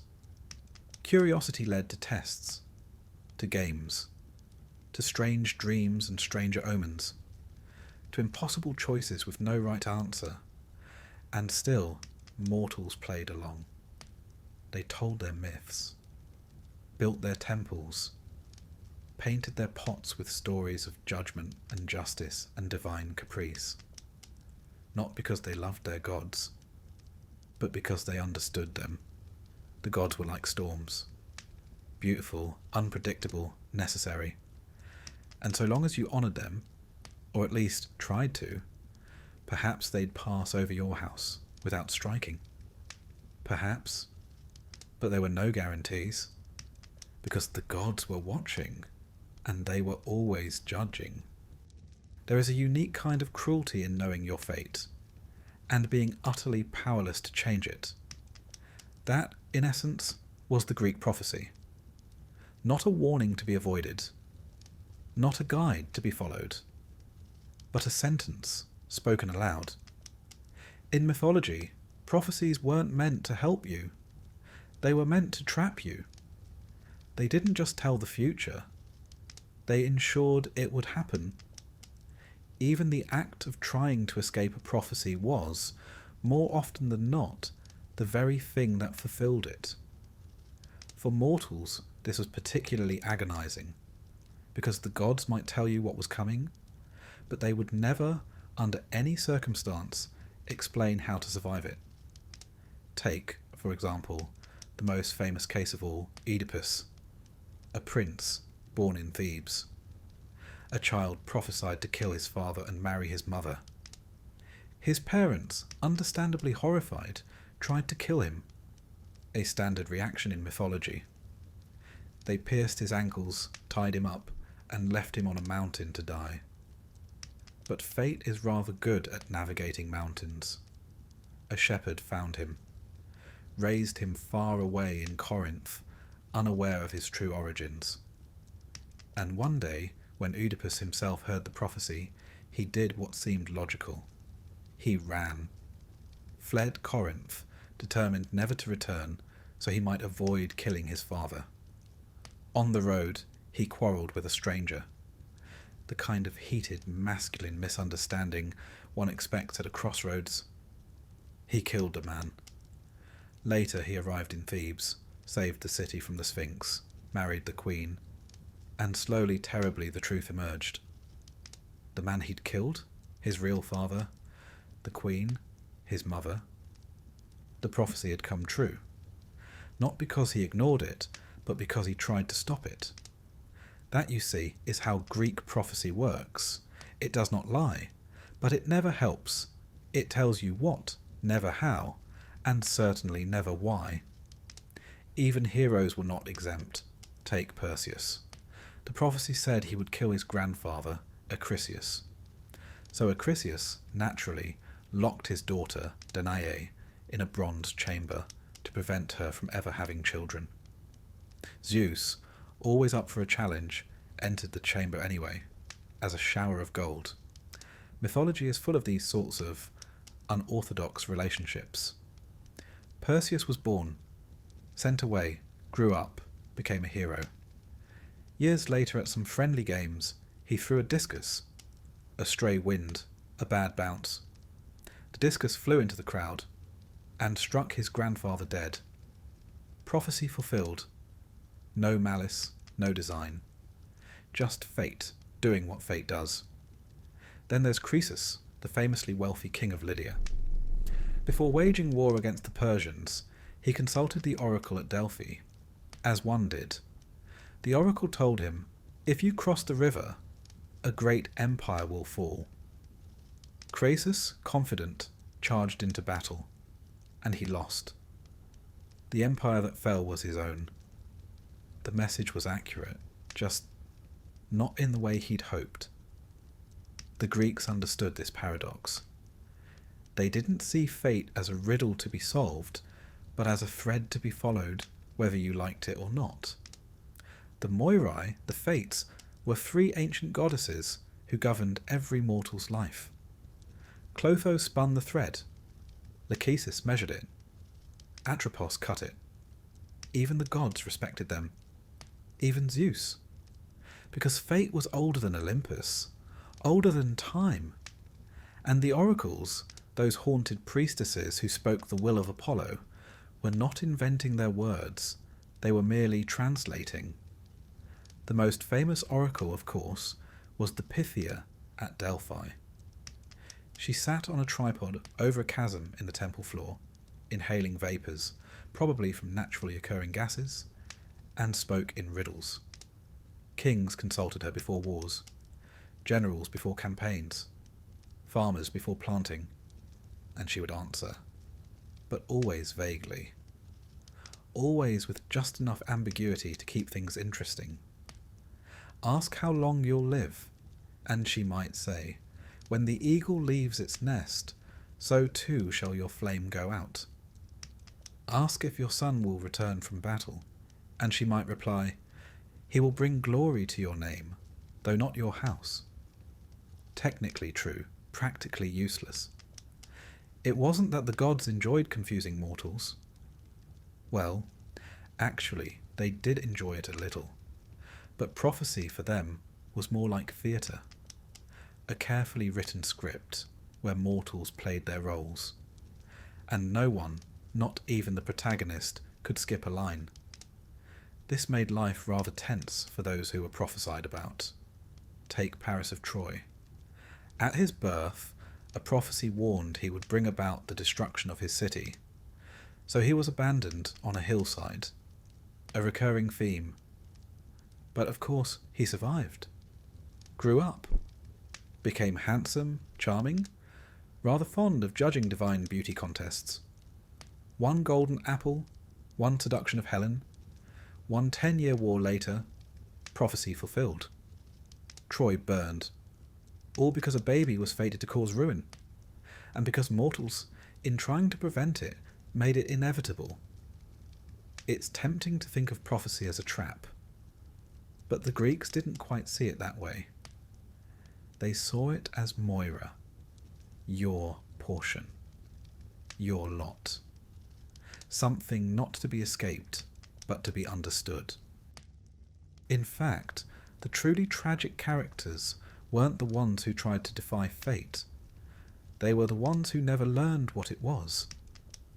Take Agamemnon. He returned home from Troy, victorious, proud, utterly unaware that his wife Clytemnestra planned to murder him in his bath. There was no prophecy warning him. no divine whisper, just the slow march of consequences. For a war he started, a daughter he sacrificed, a kingdom he neglected. In a way, the silence was worse than the omen. At least when the gods speak, you know what's coming. But prophecy wasn't just a tool of tragedy. Sometimes it was a mechanism for power. Kings claimed divine approval through oracles. Founders of colonies sought signs. Even Socrates, the philosopher, was famously told by the oracle at Delphi that no man was wiser than he. He spent the rest of his life trying to prove it wrong, and, in doing so, proved it right.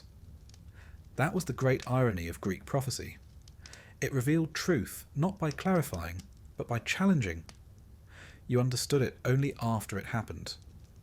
Only after the bodies were counted. The temples burned, the throne vacant. Only then did someone somewhere say, "Ah, so that's what it meant."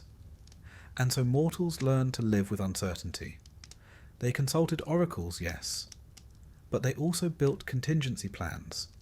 They made sacrifices, read omens in bird flight, burned bones and studied the cracks. A priestess might interpret the bleating of a goat. A general might base a military decision on the way a chicken pecked at grain. If that sounds ridiculous, remember, they weren't looking for certainty. They were looking for alignment, a sense that their actions fit the will of fate. Because if the gods approved, or seemed to, perhaps things would go well. And if they didn't, at least the disaster would be dignified. Even mythology's cleverest mortals, Odysseus for instance, never outwitted prophecy. They navigated it, delayed it, danced around its edges. But the thread was always waiting to be cut, and no one, not even the tricksters, escaped in the end. There is something terribly human in this. To long for knowledge, to receive it in part, and to realize that knowledge alone does not grant control. To know that the future is written, and still to hope that maybe, just maybe, it isn't written in ink. Some mortals went mad from prophecy. Cassandra, of course, saw everything, and could change nothing. Others, like Laius and Jocasta, acted decisively, boldly, and made things worse. And a few simply walked forward, like Achilles. He knew his fate, knew he would die young, knew his name would live on, while his life would be cut short. And he chose it. That's the strange mercy of prophecy. It tells you the end, but it never tells you what kind of person you'll be when you meet it. And so, in the space between the knowing and the arriving, mortals lived, loved, fought, failed, sang, died, and somewhere, far above or deep within, the gods watched and smiled. Because prophecy, after all, was not just a sentence. It was a story. And mortals, they played their parts beautifully. If you were a mortal in ancient Greece, you likely accepted a few basic truths. The gods were powerful. Fate was inevitable. Monsters existed. And somewhere, somehow, the end of the world was coming. Or at least, the end of your world. Because in Greek mythology, when things went wrong, truly wrong, it was never the gods who paid the price. It was the mortals. They suffered first, and they suffered most. You could be a farmer planting barley, or a sailor watching the coast fade, or a mother brushing olive oil onto her child's hair. And, without warning, the gods could decide that your city, your field, your life was finished. Not from malice necessarily. Sometimes from boredom. Sometimes as a warning to others. Sometimes as the side effect of a squabble between two immortals about who forgot the libation last festival. The reasons didn't matter much. The consequences always did. Let's begin then with the flood. Not Noah's, but Deucalion's, the Greek version. You see, once upon a time, humans had become, in Zeus's eyes, a bit unruly, loud, ungrateful. Too many festivals gone unobserved. Too many sacrifices skimped. The gods had given them fire, taught them farming, let them name the stars. And how did they repay it? By being irritating. So Zeus, rather characteristically, decided to wipe them out. He unleashed a great flood, a deluge that covered the earth. Temples sank, herds drowned, cities vanished beneath the waves. Only 2 mortals survived, Deucalion and his wife, Pyrrha. Not because they were particularly strong or cunning or rich, but because they were pious. Zeus gave them a warning. They built a chest, not a grand ship, just a watertight box. They floated as the world drowned, and when the waters receded, they stepped onto a barren, empty world, alone, alive, exhausted. To repopulate the earth, they were told to throw the bones of their mother behind them. A riddle, naturally. They realized this meant the stones of Gaia, the earth. As they threw the stones, they transformed into people. The new human race. Stone-born. Hardy. No longer made of gold or silver or bronze, as earlier mythic races had been, but of rock, tough, durable, slightly miserable. The flood myth wasn't unique to Greece, but its moral was telling. When the world ends, the gods start over. But the mortals, they have to rebuild. From nothing. With no help. Then there's the tale of Pandora. Ah, Pandora.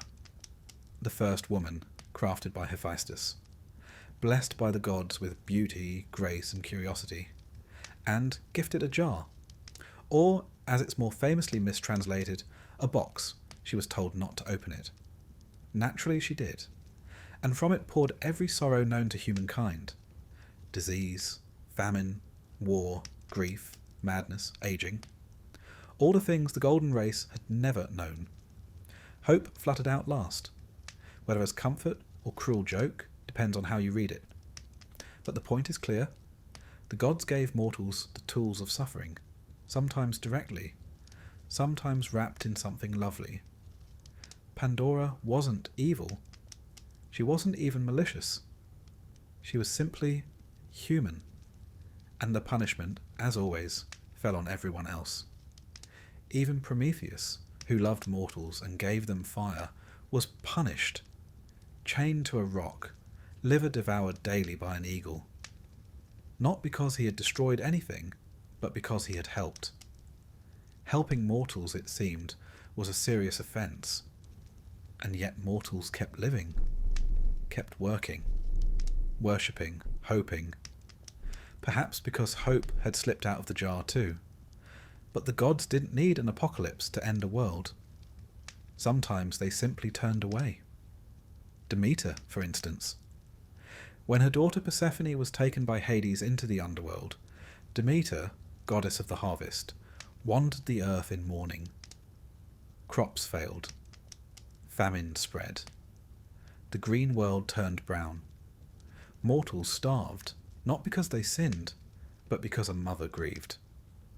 Eventually, a compromise was struck. Persephone would spend part of the year above, part below. And so came the seasons. Spring and summer, when the daughter returns. Autumn and winter, when she descends.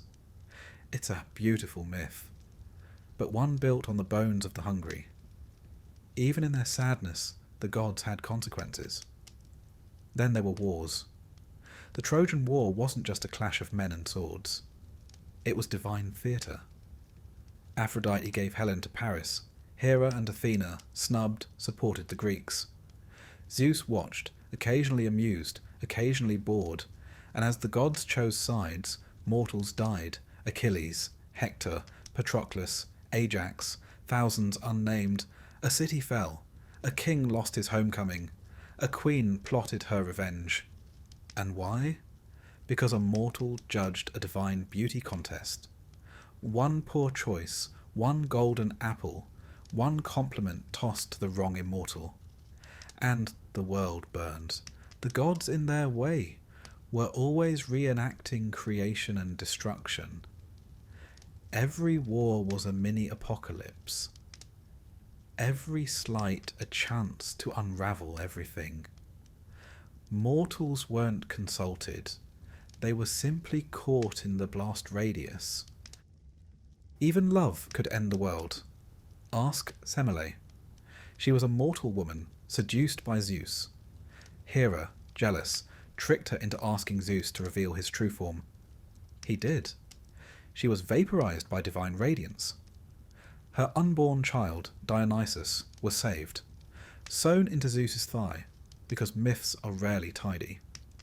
Semele's death wasn't malicious. It was technical. She wasn't built to see a god bear his power. Mortals never are. Then there's the madness. The gods could break a mortal mind as easily as snapping a reed.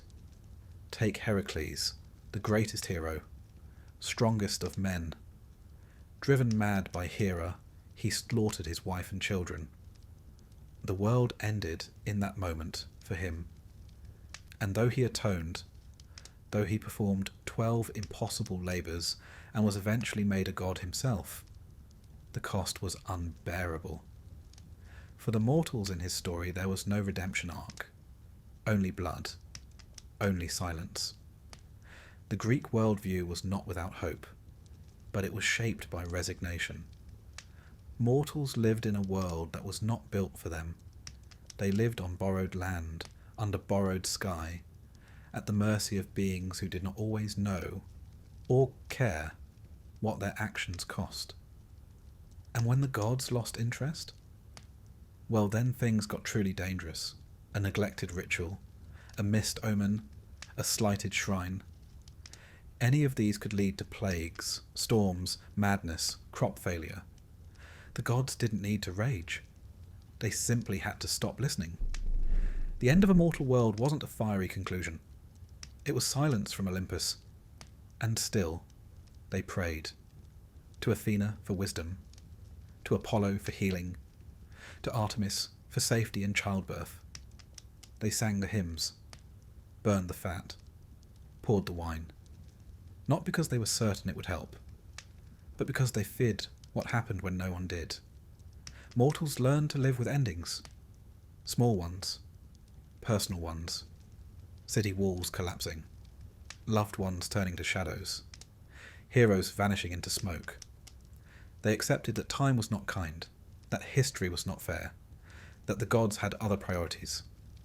But they told their stories, preserved the myths, painted the jars, built the temples, because telling the story in the end was all the power they had, to name the suffering, to place it in context, to turn the chaos into something resembling sense. So when the world ended, as it often did, in pieces, at least it could be remembered, sung, shared. Even the end, the Greeks knew, could be made beautiful, if only in hindsight. And that, perhaps, was the only comfort a mortal could rely on. The gods would do what they pleased. But the mortals? They would make meaning of it. They would gather the ashes and write it down.